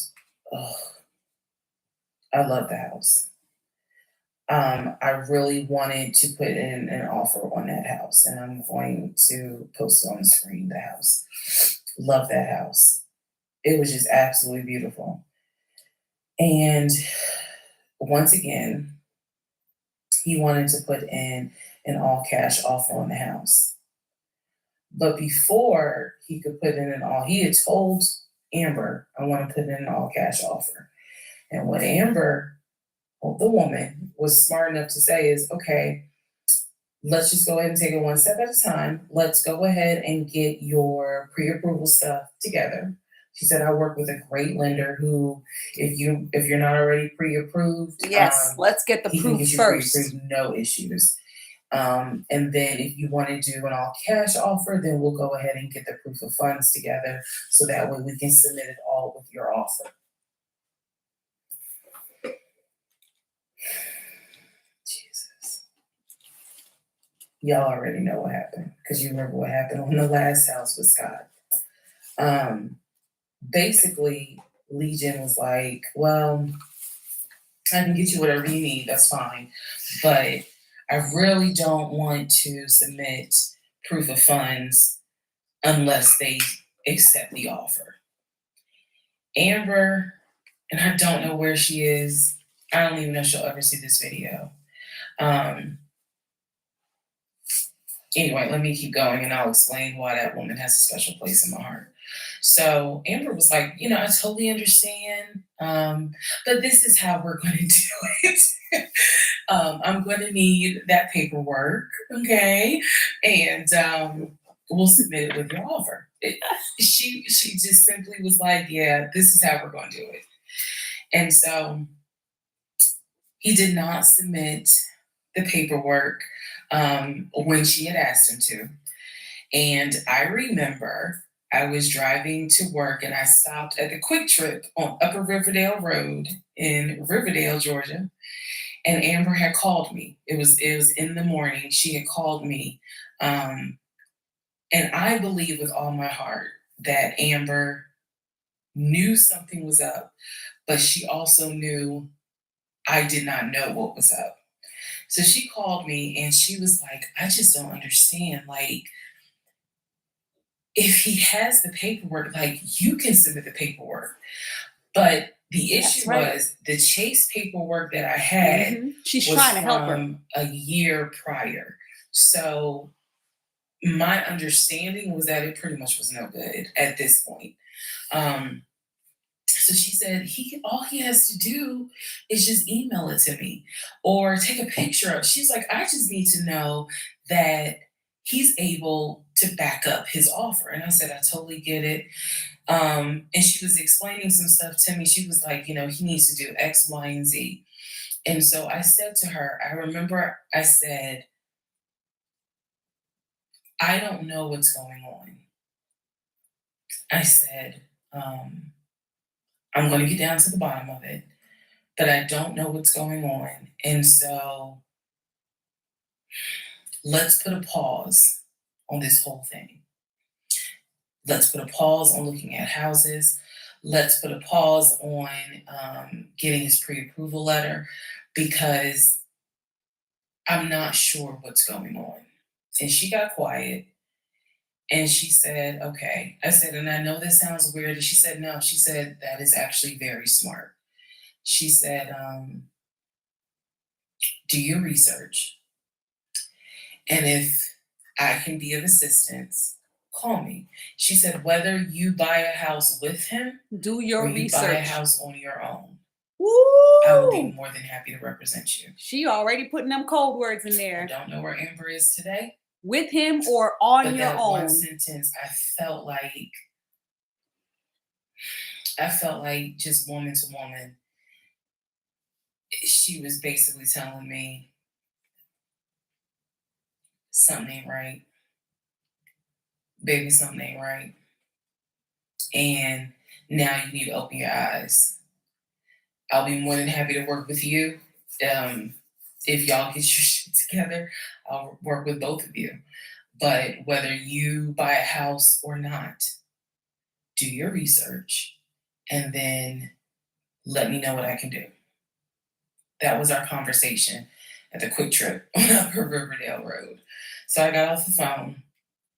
Um, that was the last time that we worked with any sort of realtor. That was the last time that we Wow. looked at any sort of house. She dropped the gem. Do your Um, research. Listen. and I don't know, I don't remember exactly what happened after that meeting that day. I do know that when I went home, I simply told him, I don't want to look at a house right now. I said, I think it's okay if we rent. We'll just find a house in Cobb County and just rent for a year. And let's build, save some more money. Let's just let's not worry about buying a house right now. And basically, what I was trying to do was save face because that was the first time with Amber that I actually was embarrassed at the fact that he and I, because I felt like I was complicit in the fact that I'm going to look at houses with him. I felt like we are wasting these people's Those time. narcissists will have you looking I like did a not mean to fool waste going your out time. trying to buy stuff you I didn't know clearly that see y'all my can't time is being afford. wasted, but that doesn't mean I need to waste your time. And I felt embarrassed at the fact that we wasted her time coming across as serious buyers. When time came to put up or shut up, nothing was put up. And I knew nothing. I had nothing to add to add to this because we're talking about a $650,000 house, and I'm I don't make that. I don't make anywhere near that. So it just became one of those situations where I was trying to save face. I was trying to save face with my husband, and I was trying to save face with Amber. And so I did say to him, let's just rent for another year. And then let's see at that time where we are if we should go ahead and buy. So now is when shit is about to get real. Part 25. Oh, Who the fuck snap. did I marry? There it comes. It's coming out now. We weren't looking at houses anymore. We were not working with a realtor anymore. The end of April, I had decided that I wanted to look for another job. I did. The reason I wanted to look for another job is petty. Yeah, it is. I wanted to look for another job because I was pissed off at the fact that I had basically was dependent on him to help with the car note. So I wanted to look for another job where I could afford life all by myself, including that car note, basically where I would make more money. I told him that I was going to start looking for another job. He laughed. And his exact words were, "You're not going to leave Georgia State Patrol." He was like, "I swear you love them niggas more than you love me." He laughed. Wow.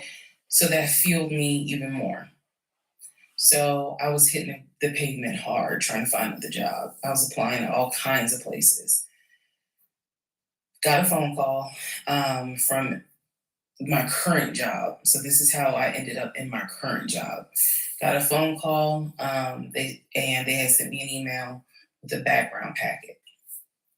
The background packet was long and extensive, but in the background packet, it asked for my spouse's full name, my spouse's date of birth, and my spouse's social security number. So I showed it to Legion and I was like, I need your social because, I'm applying for this job. It's a great job. It's way more money. And, we're talking about moving anyway to Cobb County. So this is a God thing. He did not want to give me his social. I showed him the paperwork where I was like, look, red flag, y'all married and he doesn't want to show you his can't social? lie on here. So girl, help me. So he writes down his social security number on the background packet. And I eventually turned it in. I scanned it, saved it in my email, and sent it in. And I looked at it one day, just going through it, just making sure I didn't really miss anything. All T's were crossed, all I's were dotted. And I looked at his social, and something about the social seemed different than the social security number that I remember seeing when we did our marriage license. And so, for those who you remember in the previous part, I said I had ran his social security number from the marriage license. Nothing Mm-hmm. came back. So I thought Right. that I had written it down wrong. Oof. Basically, Wow. what it is that the first three numbers were different on the background packet than what was Wow. on the marriage license. That's it. That's how If you know where they're this, really from. here's a little trivia. Your social security number, the first three numbers, pretty much are dictated by the state you were born in and the state that issued your birth certificate. So he was born in Pennsylvania. So the first three letters, the first three numbers of his social security number should be attributed to Pennsylvania. Pennsylvania, shit, they probably got like 5, 6 different numbers, 3-digit numbers that your social security number can start with. So the social that was on the marriage license, for example, was probably 1, 2, 3. What was on the background was 4, 5, 6. Both of those social security 3-digit prefixes are issued through the state of Pennsylvania. Again, this is just an example so I can make it clear.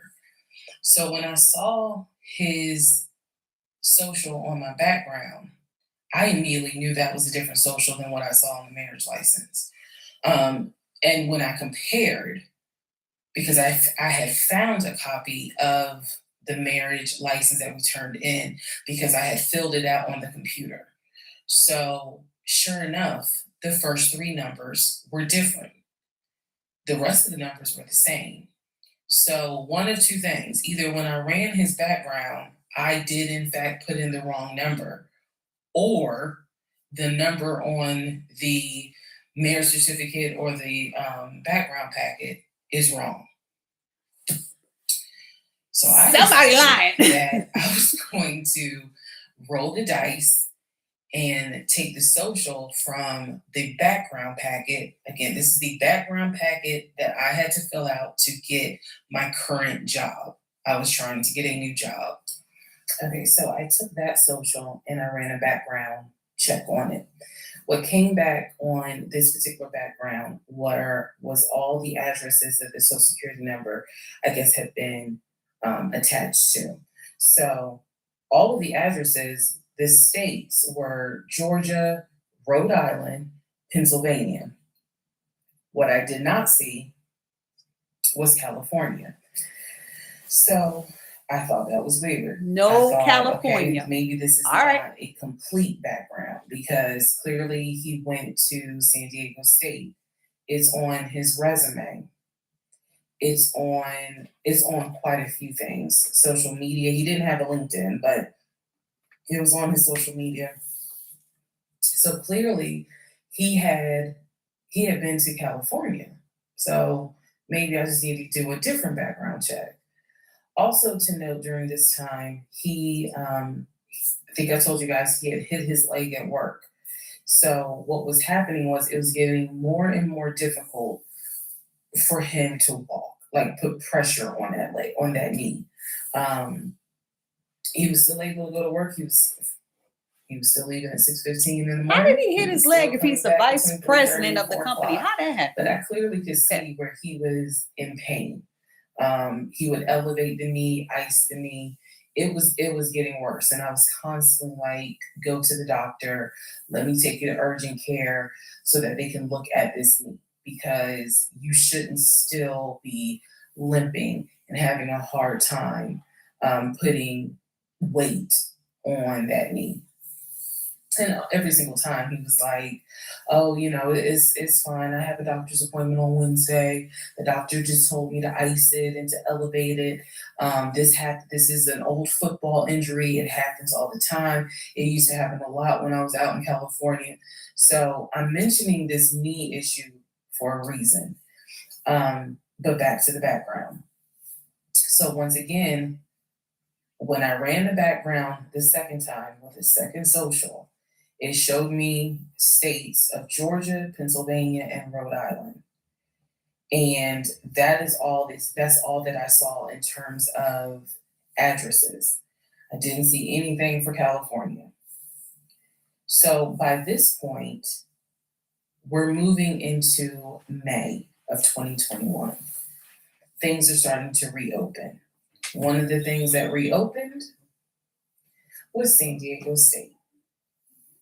So I called San Diego State. I called the registrar's office. Someone did answer, and there was instructions on how to request a transcript. I was able to try to request it online. You needed the student's name, and I believe you also need their social. And when I typed it in, it said no results found. I believe that I sent an email asking, this person is saying that they were a student there. Can you verify it? The response I got was there were no records found with that social security number. So I'm like, okay. I asked him about it. And in part 26, I'll tell you exactly what his response was. Part 26, who the fuck did I marry? So I asked Legion, what's the deal about San Diego State? He was like, what are you talking about? And I said,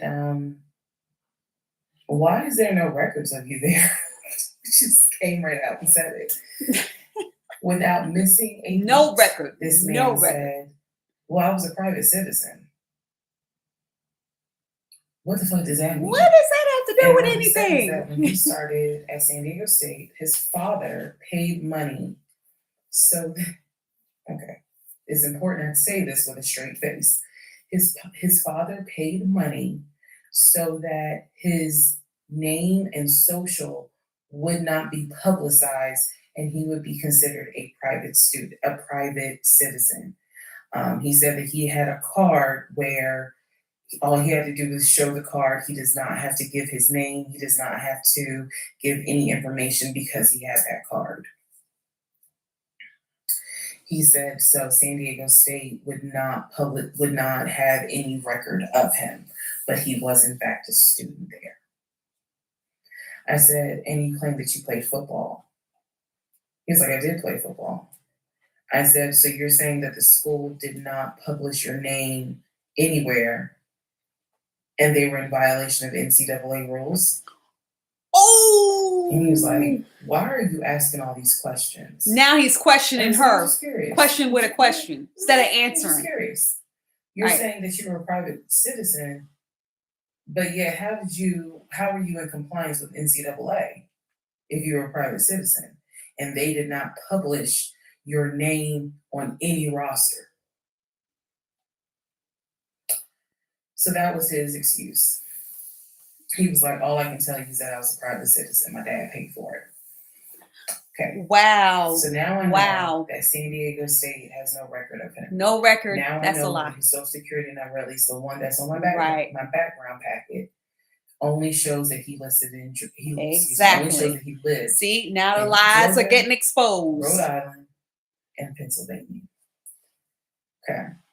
So at this point, the pain in his knee is getting worse. It's getting to the point where when he would come home from work, he would take a shower and immediately get in bed, elevate his knee. He was not even eating the way that he used to eat. It was getting to the point where at times, if you remember when I told you all about the miscarriage, they gave me pain meds because I had taken that pill. But the pain meds I was allergic to, so I couldn't take them, but I still had them. So the pain in his knee was getting to the point where he would take one of those pain meds just to get through the night. He was constantly in agony, constantly kind of tossing and turning, so much so that in May he moved into the guest bedroom because I couldn't deal with the tossing and turning thing. And he just said he was more comfortable there. So what at first was a, oh, I hit my knee at work, turned into, no, it was an old football injury. This has happened before. Turned into, it's painful for me to walk on it. Turned into, it's actually hard for me to work on it. Right. But Story he keeps was still changing. going to work at Story 6:15 keeps every changing. morning and coming Wow. home between 3:30 and 4. So it is, again, I'm just giving you guys the chronological order of how all this happened. So at this point, we're not looking for a house. I still have not seen the 2 savings account. I'm pretty sure there's no money in those savings accounts. But again, he was going to put in an all cash offer with Amber, the realtor. So I really didn't know what to believe, but I believed what I saw, which is I saw that background is not showing where he went to California. So at one point in May, it was close to mid May, he calls me from work. He calls me from work, calls me while I'm at work, and tells me that he got a phone call from his stepson.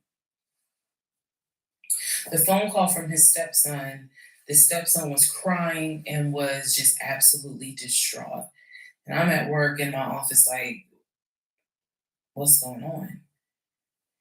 And he says to me that the stepson informed him that his stepdaughter passed away,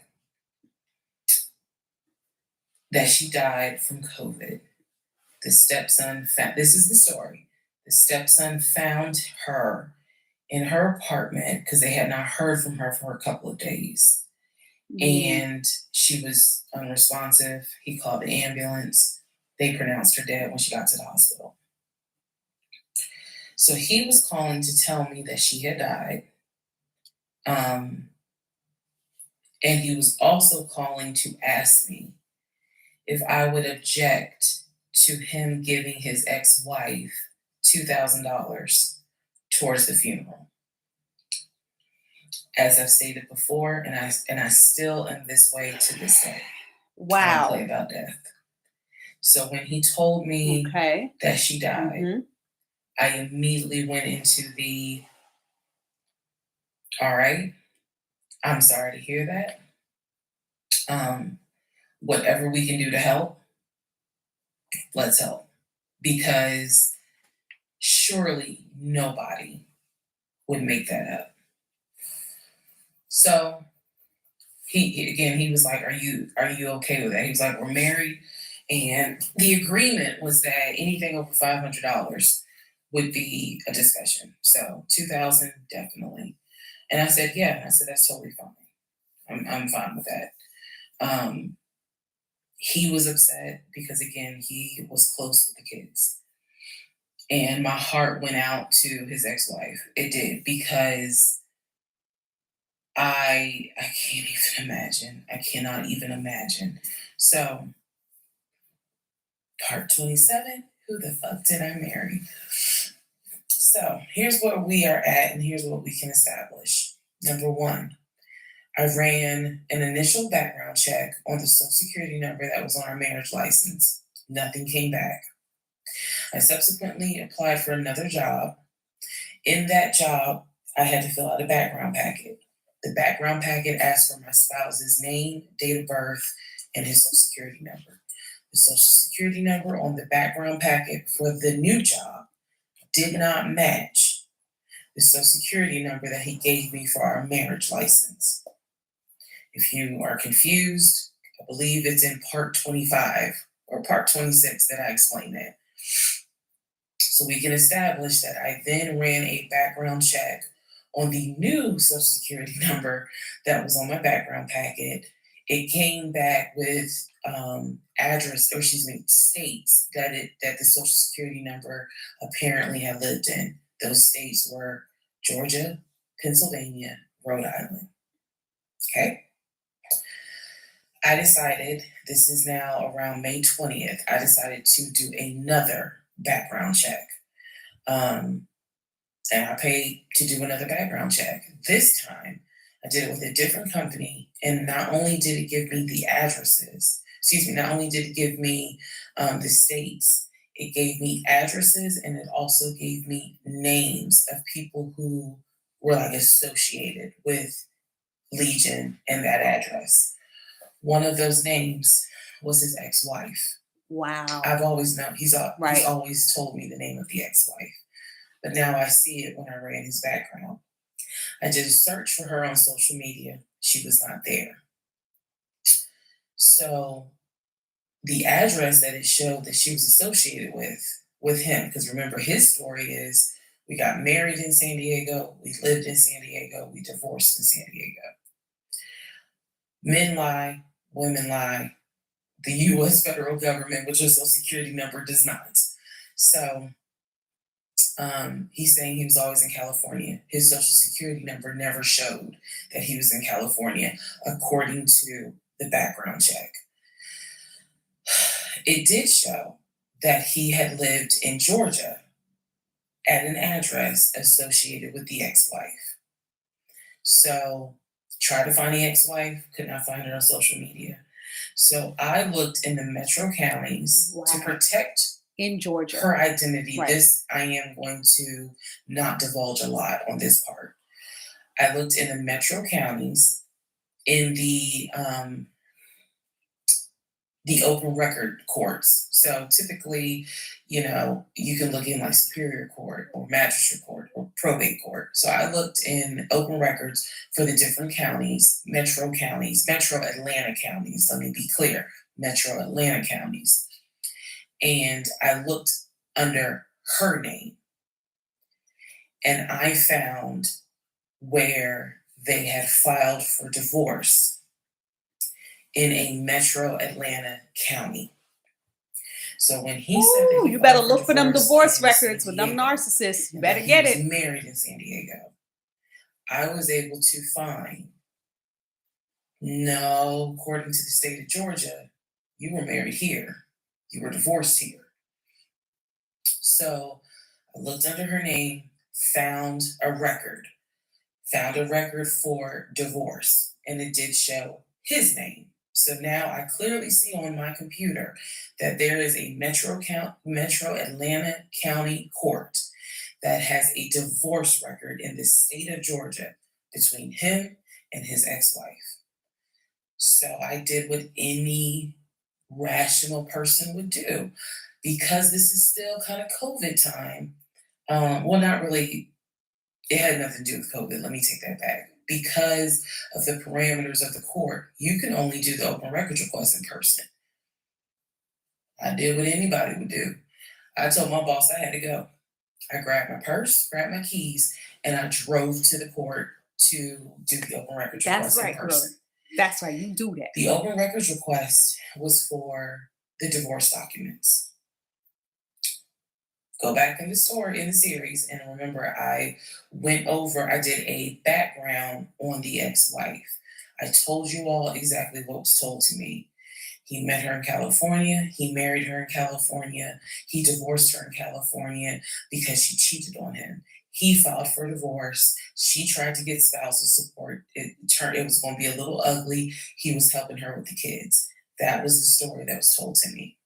So went to the court, filled out the paperwork, got the open records request for the divorce decree, for the divorce records. First thing I see, he didn't file, she did. Second thing I see, they didn't make it more than 6 months. What? I see the date of marriage. Wow. I see the date of narcissists. They too lazy to file for divorce. They'll wait until you do it because they don't want to deal with all of that. Third thing I see, he was served in Metro Atlanta, which means that At the time of the divorce, he was living in Metro Atlanta. Had nothing, California was never mentioned. Fourth thing I see, he filed what is called a pauper affidavit. If you don't know what that Pauper is, I'm affidavit. going to do my best to explain it. But I real thought quick. he had like Basically, he filed an almost $1 million. affidavit with the court saying that he is so poor he could not afford the fees to pay for a divorce. He couldn't afford a filing fee. He couldn't afford a service fee. That is what a pauper affidavit is for. All of this is in the divorce documents. She had filed. She said it was irreconcilable differences. She was not requesting any money whatsoever. And both of them had signed a pauper affidavit. He was served in Georgia at his previous employment. According to the divorce documents, he was served at like a grocery store. That is what was listed as his employer. And it had a date of when he was served. So I see all of served at this the in one grocery store. That's where his I job also was. see Thought he was in arena where football. on the divorce documents, she listed her name, her address, and her phone number. So I did what any rational person would do. I wrote down the phone number. There was a 50-50 chance that the number was already disconnected. She could be like me. I'm one of those people. Honey, you can sneeze at a 27-degree angle. I will change my number so quick. You ain't even know what hit you. You can talk to me at 5 o'clock, and at 5:05, my number has been changed. So she could have been like me, and the number is not even active. Or she could be like some people I know who have kept their number since kindergarten. Either way, I wrote the number down. I left the court, and I immediately went back to work. And the same friend who helped me when I had my miscarriage, I told her, I was like, I got this phone number. This is the ex-wife. She was like, girl, you better call. You better call and find out from her. Because I think she says to me, can't nobody tell you what is going on quite like the ex-wife. So, part 28 is the phone call that I had with the ex-wife. Part 28 of Who the Fuck Did I Marry? So, I had the phone number, went back to work. My really good friend was like, you better call her. You can use my phone, but call her. So I called her. She answered. Let me use aliases. And the conversation went like this. May I please speak with Barbara? This is Barbara. Barbara, this is Shirley. Shirley who? This is Shirley Jones. I am the wife of Legion. Silence. Then she starts laughing. And she said to me, and I quote, if you are calling me, then I know it's bad. I chuckled and I said to her, I'm not trying to bother you. I'm not trying to disrupt your life. I said, I'm literally coming to you on some woman-to-woman shit. I said, because you are probably the only person who can help. She listened. She was gracious. And she said, what is it that you need to know? Or what is it that you want to know? And I said, I understand that you and my husband talk and communicate. And she immediately said, what? No, we don't. And I said, okay. She said, one thing you need to know about Legion. She said, whatever he tells you, it is a lie. And she said, liar, liar, liar. When he Again, let's go back to part one. I told you guys that when he introduced himself or when we met, we actually had matched on two different sites. And he was under two different names. One was was like the actual birth name. The other one was a nickname variation of that name. That's the name I know him by. So, for example, if his name was Matthew, he had a profile under Matthew, and then he had a profile under Matt. I would have known him as Matt. So she said to me, she was like, I don't even know who Matt is. She was like, that's not even his name. And so I knew what his actual government name is. She was like, no one calls him Matt. She was like, that must be his new personality. Or she was cracking a joke, but she was like, anything he tells you, His you new need to know it's a lie. personality. So I What? just asked her, I said, Everything what he was says your is a lie. experience? Wow. I said, because I can tell you the story he told me. And she stopped me right there. She said, whatever he told you was a lie. She said, let me guess. He told you I cheated on him. Let me guess. He told you that I wanted money from him. And I said, yeah. And she said, yeah, that's a complete lie. That's what they always say. They lie. So we Always had a try to say some conversation woman where trying to she get told money me from how them they or met. they cheated. They didn't meet online. They're the or ones that are anything. doing that. They're I trying to said, get "Well, money were from guys you and ever in lying and cheating on California?" you. She said no. She's like, she was like, that man ain't never been from past the East Coast. So I said, okay. So you guys have always been in Georgia. And she said, yeah. She's like, we got married in Georgia and we got divorced in Georgia. And that's when she asked me, how did you even get my number? She said, because I want nothing to do with him. So how did you get my number? I said, I'm gonna tell you the truth. It ain't gonna make me look good. I told her, I said, this is what happened, and this is what led to me doing research, and this is how I got your number. And she laughed. She was like, wow. She said, she was like, normally I would be freaked out. She said, but under the circumstances, she was like, wow, okay. She said, yeah, if you're calling me, then it must have gotten pretty bad. She said, so what did he promise you? Oh, they good for And making we promises talked for that they about don't deliver on. 35 minutes. She asked me in that phone call, she said, look, I want nothing to do with him. I have not spoken to him since our divorce was finalized. She said, so I would just appreciate if you keep me out of whatever's going on with y'all. And I told her, I said, I give you my word, I will never tell him I spoke to you. I said, I give you my word. I said, this conversation is for me. It is not for me to use in any sort of legal litigation, nothing. This is for me. And I said, I don't plan to call you again. I don't plan to be a disruption in your life. I just needed to know, how bad is it?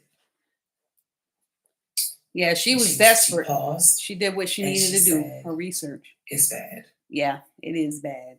She said, I Real don't know bad. what all y'all got going on. She said, if it's anything like what it was for me, it's bad. So we talked a little bit more. She was very encouraging. She was like, girl, do not blame yourself.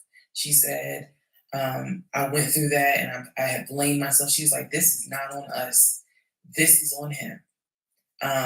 She was like, he is a master liar, a master manipulator. She said, I ignored the red flags. Liar, She manipulator. Like, she ignored the red flags too. See the patterns? On you. Women, wake up. We talked about there's an ex-girlfriend that shares the same name as his aunt. She and I talked about her. She said the reason why they broke up, because the ex-girlfriend, I didn't know this, the ex-girlfriend had reached out to her about 6 months before he met me. And so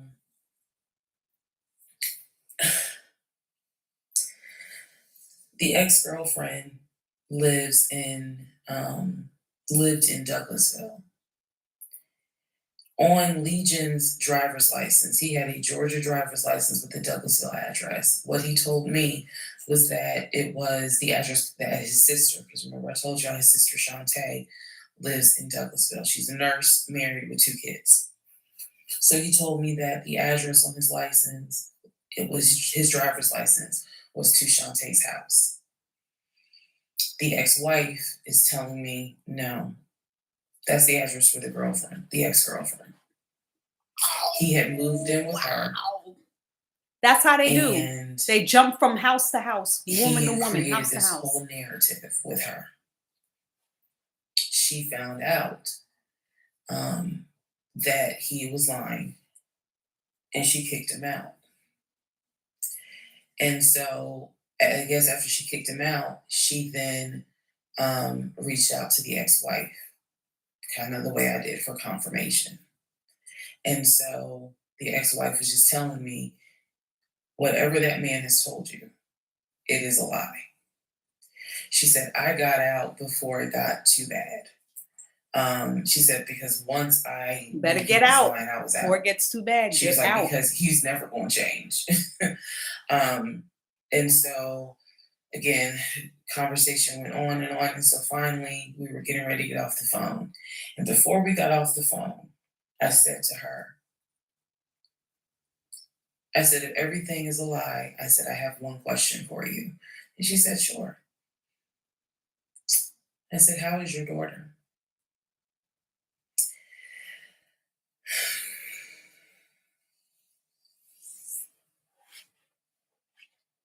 I said, how is your daughter? Next part coming up. Wow.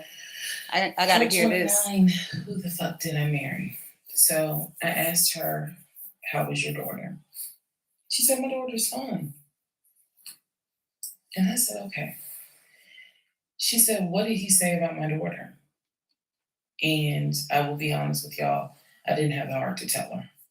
So what I said instead was, oh, no, it was, with everything with COVID, I think you mentioned that she might have had COVID or was exposed to it. I downplayed it bad. I wasn't going to tell that woman that he said her daughter passed away. So she did. I said, obviously, I'm glad to hear that kids are fine. She said, look, whether you stay with him or not, it's your choice. She said, he ain't gonna change. He ain't gonna change at all. They don't change. She's this right. is They what he don't does. change. Don't stay She there. said, you're not the first.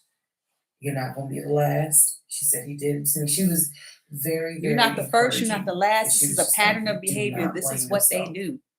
She If said, you think you know, can change we them, you both are not a ignored savior. red You're not going to flags. change them. Um, You're only going to but it cause is yourself not harm. your fault. She said, this is on him.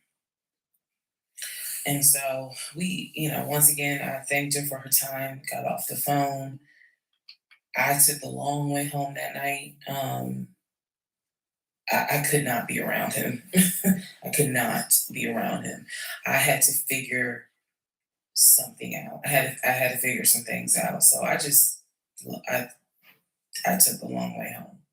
What does that mean? It means that I probably could have taken 75 to 285, but I probably took 20 to 75 to 285 to 675, kind of like I just took the long way home. A couple of days later, because my mind was spinning. A couple of days later, at this point, I'm turning into the FBI, CIA, and Homeland Security all in one. Literally. I'm trying to find everything. And he's carrying on his business as usual. Nothing changed with him. He had no idea that I had spoken to the ex-wife. He had no idea I had gone to the court and saw his divorce documents. He had no idea. So a couple of days later, I decided to look up his mother's obituary. Look up the mother's obituary. And down at the bottom, where it talks Ooh, the about, oh, she's obituary. preceded in death by, and it Wow. lists all the people, the family members that died before. And then it says, leaving behind to cherish her memory. It lists the husband, his dad, her husband, excuse me. Let me start over. It lists her husband, which is Legion's dad. It lists Legion's brother that lives in Philly and his wife, because again, this is 2000, she passed away in 2015. So it lists Legion, the brother in Philly, and his wife and daughter, her granddaughter. It lists Legion and his wife, I think it was like Latoya or La something. La something. Um, it did not list the ex-wife I just spoke to. And it clearly said Legion, his wife, Latoya, then it listed the brother in Nashville, his wife, Wow. Jane, or whatever. Conveniently leave out ex-wives So they I'm thinking to tag. myself, there's two things I was thinking immediately. Yes, Number that's what they one, do. um, Narcissists will who conveniently is leave out all the Latoya? ex-wives they've had. Never heard that name before. Never heard that name before.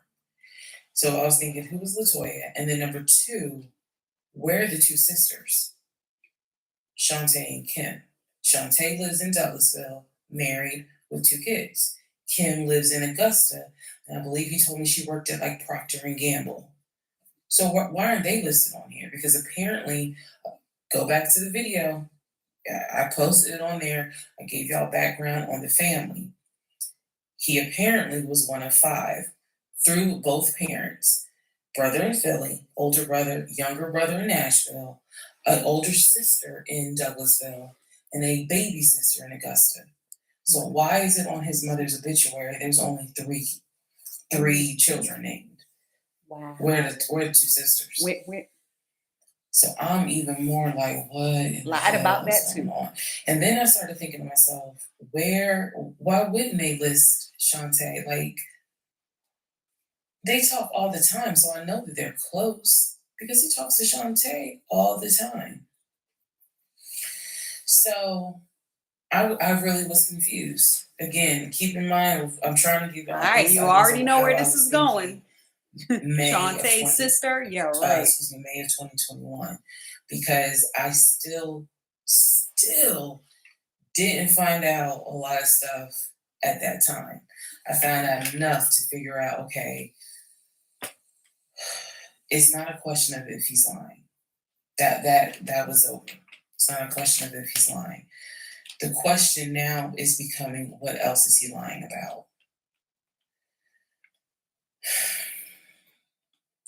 So we had the phone call with the ex-wife. Now I see an obituary that apparently there's another wife. I know on our marriage certificate, it only states he had one previous marriage. I had 0, he had 1. So this is how I'm thinking in my head, which is, okay, what am I missing here? I know we've established that he's lying, but who the fuck is Latoya? Like, I'm really trying to understand who is Latoya. And again, he's hobbling around the house, limping, and I'm in our bed, well, in the bedroom, just, I mean, I could not get on Google fast enough to try to figure some stuff out. So,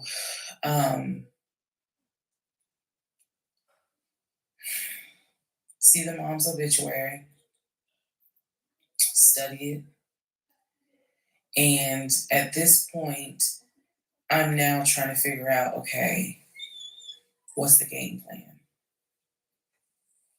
What is the game plan? And that's where we're about to get into the next part. Okay, part 30 of Who the Fuck Did I Marry? So I'm going to use this as a clarification video. So we're going to use part 30 as a stop. Let's clarify some things. I've done that before on a previous set of videos, so I think it's just important to do that so that way I can try to address some of the things that I have seen in the comments, both supportive and just downright mean. But let me clarify some stuff. Number one, it is important to remember that I am telling this entire story of how I met, dated, married, and divorced a pathologically lying ex husband. I am going in chronological order of events. So, what that means is that, ma'am, sir, whoever you are, if you were coming in at part 30, but you have not seen part 11, some stuff is not going to make sense. I know. It is a long playlist. And don't worry about watching the video as soon as it comes out because everything I'm trying to do this responsibly of telling the story in the order of which things happen. So I say that to say, please, if you're able to, start at the introduction disclaimer video. Start with part one and then just watch each video because a lot of the questions people are having that I'm seeing in the comments, and I say this respectfully, it's just because you did not go to the other videos and watch them in order. That's just the first thing I want to say. It is important that I get this story out, but that it's done, like I said, responsibly. To me, responsibly is being honest, even if it makes me look bad, but then also trying to be clear and not ramble all over the place. So I'm trying to take the time to tell you this is what happened at this time. This is what happened at that time. That's why there's so many parts. And we're not even to the part of the divorce yet. We're almost there, but we're not there yet. Second thing I want to clarify, I cannot stress this enough. My family and my friends did not know what was going on between Legion and I. They did not know. My family only knew we've met this guy. He's dating our daughter, our niece, our cousin, our granddaughter. He seems to be a really nice guy. He seems to really love her. From what he has told us, he's done well for himself. He played football, and he has worked at this company 6, 7 years. And financially, he is in a good place. From what we understand, he just moved here from California. That is what they knew. They did not know about the red flags I had. They did not know what was going on in my head. They did not know what was going on in my heart because I did not want to look stupid. I'm fully aware that when I tell this story, I look stupid. I'm aware. And I made my peace with that. But at the time, I did not want to look stupid. So it was important to me to put on everything's great. We're really happy. We're looking for a house and everything's going well, knowing full well that behind the scenes, I couldn't figure out why he wasn't showing proof of funds. They did not know. So I say that to say, I see the comments about how my aunt gave me horrible advice when I called her about the sexting on Facebook. And I want to clarify something. She did not tell me to stay with him. She did not tell me to leave him. That's not her place, and that's not what she would do. She simply was in shock that any of this had happened and did not know what to give me advice on. The one thing that she did say was, look, he's not your boyfriend, meaning it ain't as simple as, oh, we just gonna break up, pack your shit and go, because you married him. Ma is the most ride or die chick I've ever met. You fuck with me, you fuck with her. And she is straight Jersey. So I love her for it, but I needed to, it's not fair. That's right. Go for ahead. me to leave it out there as if, oh, she just was like, girl, I mean, go home and deal with it. No, never in a million years. So I want to clarify that. Also want to clarify about my mom. So my mom lives in Arkansas. And when she came to visit in April, we were already married. This is her first time physically meeting Legion. My mom will tell you she had no idea anything was amiss, but there was something that nagged her a little bit. She didn't know what it was. And my mom is the type where she's going to get on her knees in prayer. That's who she is. So for her, it was like, I don't know what it is. He seems like a nice guy. He seems to love my daughter. Because again, there was no arguing in the house. The house was peaceful while she was here, even though behind the scenes we had just came off of the whole sexting incident with other women. So for her, it was like, I don't know what it is. She did tell me later on that it seemed as if I wasn't as happy as she thought I would have been. But again, she took it to the Lord in prayer.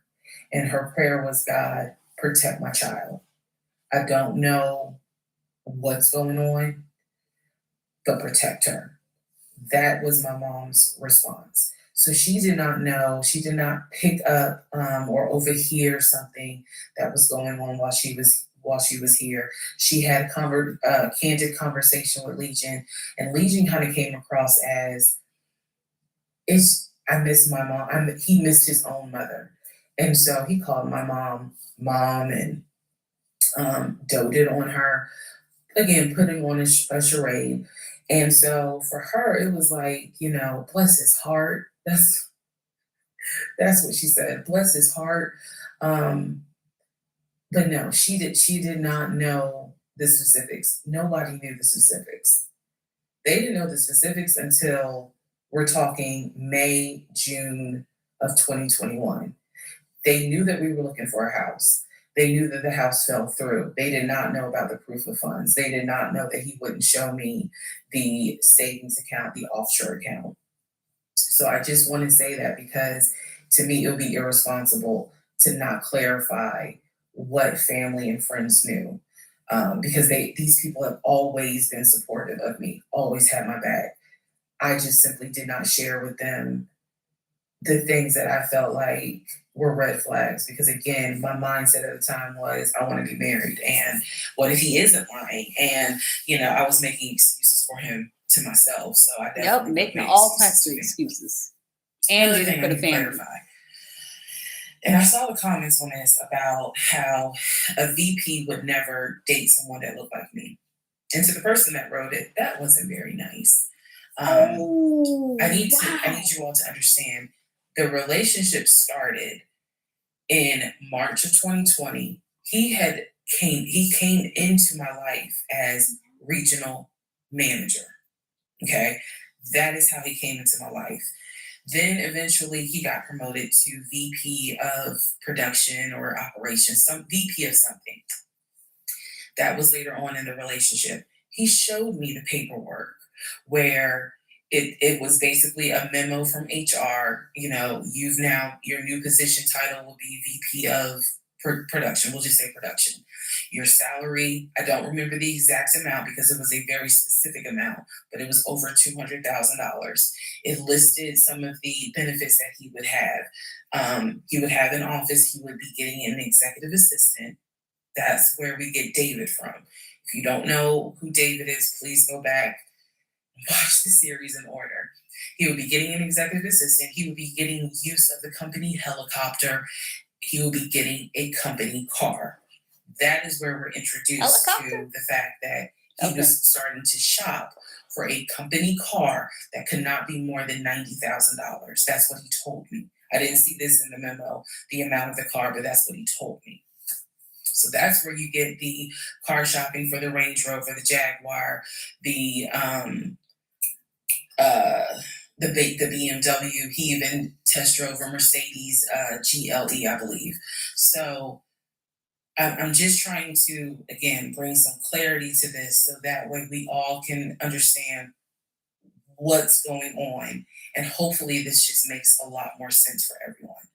All right, part 31. Part 31, who the fuck did I marry? So I found his mother's obituary online. It then told me it listed this. It listed his brother in Philly and his wife. It listed Legion, and then it said his wife. I took the name from the obituary and I did a Metro Atlanta court search with that name. I found a divorce record. I found a divorce record Better check them with divorce records with Legion these and people. the same woman's name that was in the obituary. In that divorce record, it looks like he's the one that filed for divorce. This would have been around 2016. This was after the mother's death. He filed for divorce. She was the respondent. I think that's the correct terminology. Both had a temporary protection order against each other. He had one against her, she had one against him. The divorce ended up getting granted, finalized. Then it looks like he went on his way. In the course of the search for her name, I discovered that at one point in time, the two of them had lived in Rhode Island. So that's the connection with Rhode Island because for the longest time I could not figure out Now we see where Rhode Island comes from. who lived in That's Rhode why he Island. never brought it up because That's he where it had came that from. wife The there two that of he didn't them, want to tell he her and about. this woman lived in Rhode Island several years. See how they prior, conveniently well, a leave few out years prior. information, trying to deceive you. I could not find the obituary for his dad. I searched and I searched. I could not find the obituary for his father. For whatever reason, I knew his grandmother's name. I just randomly decided to do a Google search of the grandmother's name. Initially, nothing came up because I was looking for the grandmother's name in Philly. Nothing came up. I looked for the grandmother's name down here in Georgia. Found a record, but it was not. It wasn't quite clear. What was clear was that she had died several years prior. So what I found was Wow. a different website. Well, she died during where COVID, though. It was like a legacy.com type thing. So I believe legacy.com holds old obituaries. Did a search for her name, found a match. That is when I discovered that she actually had passed away in July of 2008. Read the caption of the 2008. obituary and verified that in fact it was his grandmother. Because at the bottom of it, again, obituaries tell you a lot. It names who she leaves to cherish her memory. So it lists all the different family members. It lists the brother in Philly. It lists Legion, no spouse, and then a brother in Nashville. Once again, it did not list the two sisters, Shantae and Kim. So I'm even more like, okay, clearly, There you go. Something Sisters not listed again. is up when it comes to Shantae and Kim. But what I do know is that he has talked to them multiple times in front of me. So I'm not sure what I'm missing. Maybe some Family Feud happened. Honestly, I don't know. Nah, those were his So that is girlfriends. how I discovered that when he told me the grandmother died from COVID and he was crying, boo-hooing, and all that shit, she actually had died in July of 2008. I found this out the same time that I found out about allegedly, and I say allegedly because I'll explain, allegedly the first wife, or at least what I think is the first wife. So while all this is going on, Legion is almost bedridden from what happened with his knee. And I need to take a moment to address this issue with the knee. Again, the story started, he hit his knee. Then it turned into, it was an old football injury. And this has happened before. He's going to the doctor. The doctor's telling him to ice it and to elevate it. He eventually moves into the guest bedroom to be more comfortable. Then he moves to the guest bedroom to be comfortable. This is probably the only time I will make Who this does statement. He was not lying about the injury that he had. I don't know where the injury came from, but what I do know was he was not lying in the fact that he was in pain. You could clearly see that he was in pain. and the pain was becoming debilitating. Please understand what I'm saying. The pain was debilitating enough to where he was taking my pain meds from when I had the miscarriage. And then also, it was hard for him to walk. He was not eating. So, this is what made me believe this, whatever was going on with the knee, there was more to it because he was not eating. When I met this man, he was a size 3X. At this point in time in May, he's down to a 2X. He is not What? exercising. He is not 3X doing down to a anything 2X? mobile. He's Wow. simply not eating. So there definitely was something going on, something concerning. Honestly, I thought it might have been cancer. But he kept saying, no, it's not that. It's from a football injury. It's from a football injury. I said to him, the next time you have a doctor's appointment, I want to go. It was that bad. And he kept making excuses like, okay, fine, I'll make the appointment. I'll let you know what it is. Cool, I will take off work. I want to be at that doctor's appointment because whatever is going on with you is serious to the point where you are losing weight rapidly within a 2 week span. So now we can go ahead and enter into June. When we enter into June, I have verified, read the divorce documents for not one wife, but two wives. I have called San Diego State, verified they have no record of him. He claims he was a private citizen. I don't believe that. They're saying there's no record of him. I have pulled his background. It is showing that you've lived in Pennsylvania, Rhode Island, and Georgia. When I look at the addresses, it is tied to at least two women, both of whom I'm showing divorce records on file that you had. I've also verified that your grandmother actually died in 2008 and not in 2020 from COVID. I know all of this as I'm going into June. His birthday is June 17th.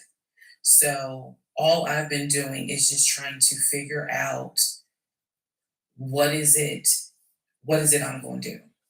I spoke to the pastor and his wife. I believe it was actually the pastor I spoke to because I knew the pastor previously before he did our marriage counseling. And I told him what I found. Mind blown. Mind blown. Had no idea. He knew something was up. He knew that Legion was not really trying to make this marriage work. He had no idea all this was going on. So he asked me, are you wanting to stay or do you want to end the marriage? I said, oh, absolutely, I'm ending it. Oh, hell yeah, I'm ending it. I have to. I have to end it. I have no idea who that man is in my guest bedroom. Not to mention, on top of all of this, he had lied about the death of the ex-wife's daughter. That's despicable. 32. Dirty. Part 32. Who the fuck did I marry? All right. So we're now in June. By this point in June, I have been offered the new job, accepted it, put in my 2 week notice at my previous job, and was going to be starting the new job later on in the month. So when he left, where I told him I wanted to get a new job, that laughter fueled me to get a new job. So here's what happened. That's right. Get that At job. the beginning of June. At this point, he's completely bedridden. When I say completely bedridden, what I mean is, let me try to clarify this so it makes sense. From what I see, he is going to work, but he's calling out a lot more. Okay. So he had already left the condiment company and was working for Apple. So he's calling out quite a bit because the pain is pretty bad. So he's hardly eating at this point, hardly. For example, You're a if I were VP to and you leave say, that "Oh, job I to work ordered at two Apple? piece Doing what? wings," he's eating two, Okay. and that's it. That's all I would see him eat. I was going to work and coming home, the house was in the exact same um, place that it was when I left. Nothing in the kitchen had been moved, nothing in the refrigerator had been moved, which led me to believe that he had not left the bed from the time I left to go to work until the time I came home. At this point in time, he's drinking Powerades like it's water. I mean, I'm buying cases of Powerades. And that seemed to be the only thing that he was taking in. Probably all them So lies he telling. if he was a 3X when I met him, he's probably at a 1X, maybe a 2X, depending on the clothes. He's lost a lot of weight because he's not eating. So that's the reason why I say he wasn't faking whatever was going on. I think the issue with his knee was a symptom. That was not some football injury. That was not, oh, I hit it at work. It wasn't that. Something else was going on. I had kept asking him to, let me know when you have a doctor's appointment. I'm going to go with you. I'm going to go with you. And he just kept saying the doctor. So he's calling the doctor, and the doctor told him to just keep icing the knee. But I knew better. What was happening was I didn't care because of all the stuff I was finding out. So, beginning of June, he is in the bed, sleep, and I get his phone. I ain't gonna lie, I got his phone. He had a work phone and he had a personal phone. It was the work phone that he had from the condiment company that apparently was never turned in. Follow me, it'll all come out. So he still had the work phone. It was deactivated. But he did not wipe the phone, if y'all know what I mean. Take all the data off. He did not do that. So I That's looked right. through the phone and I see this would have been text messages. Text messages between him and a woman named Peaches. I go back to the beginning of the text messages. This is on the work phone. This is the beginning of June of 2021. I go back to the text messages the beginning of the text messages between him and Peaches. Yes, that was her name, Peaches. I'm reading the thread because he's knocked out sleep. So I'm in the bathroom with the door locked, reading the thread. And what I can tell is that he met Peaches on PLF. If you don't know what PLF is, it is Plenty of Fish, a dating website. He met Peaches. I saw the Narcissists stay on dating websites constantly. February. Met Peaches from PLF. And apparently Peaches was, there's no nice way to say it. Apparently Peaches was a prostitute. So what did I say? The reason why I say that is one of them OnlyFans in the text messages, girls. She's listing the prices. So he asked for a hand job. This is in the text messages. She told him it would be like $40. He asked how much would it be for oral. She said it would be 60, because it was 60 and 80. One was the price with the condom, one was the price without one. So no messages after that. She sent a picture, he sent a picture. No messages after that. So in other words, these messages were not back to back every single day. There's breaks in between the messages. So like a message was in March, the next message is in April. Message in April, next message is like 2 weeks later. So he's asking her the prices. Next message I see would have been from a few weeks prior to the date of this. So this was the beginning of June. The message is from sometime beginning of May, where he is thanking her and says to her, thank you so much. That was really great. I hope I can see you again. Wow. Then there's messages where she said, hey, basically, she was at a new spot. She must have moved. So he said, "Okay, I'm gonna come through. I'm gonna come see you." He's asking her to confirm the address. He was like, "Is it the house with the brown trash can with a white car in the front?" She says, "Yes." So I'm thinking he was actually in front of the house when he's texting these messages. Then again, he does whatever he does, and he sends her a message a few hours later saying, "Thank you. That was great." I'm reading all this.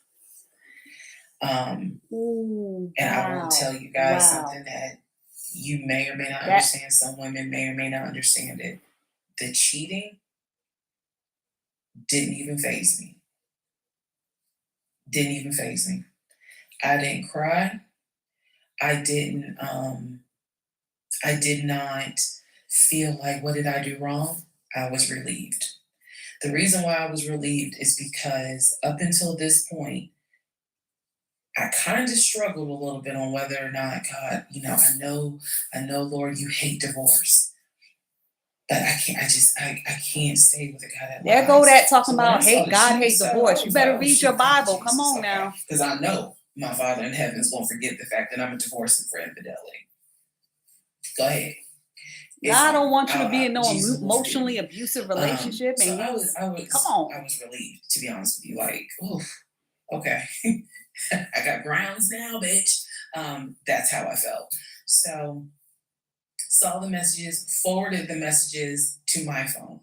Um, or excuse me, I had to take my phone because the phone was deactivated. So I kind of had to do a little ghetto, hold the phone up, take my phone, and take pictures of what I see on the phone, so that I would have proof on my phone. Then I put the phone back and continued on. Wow. Now, in the next part is the day that he gets kicked out. And I will tell y'all what happened.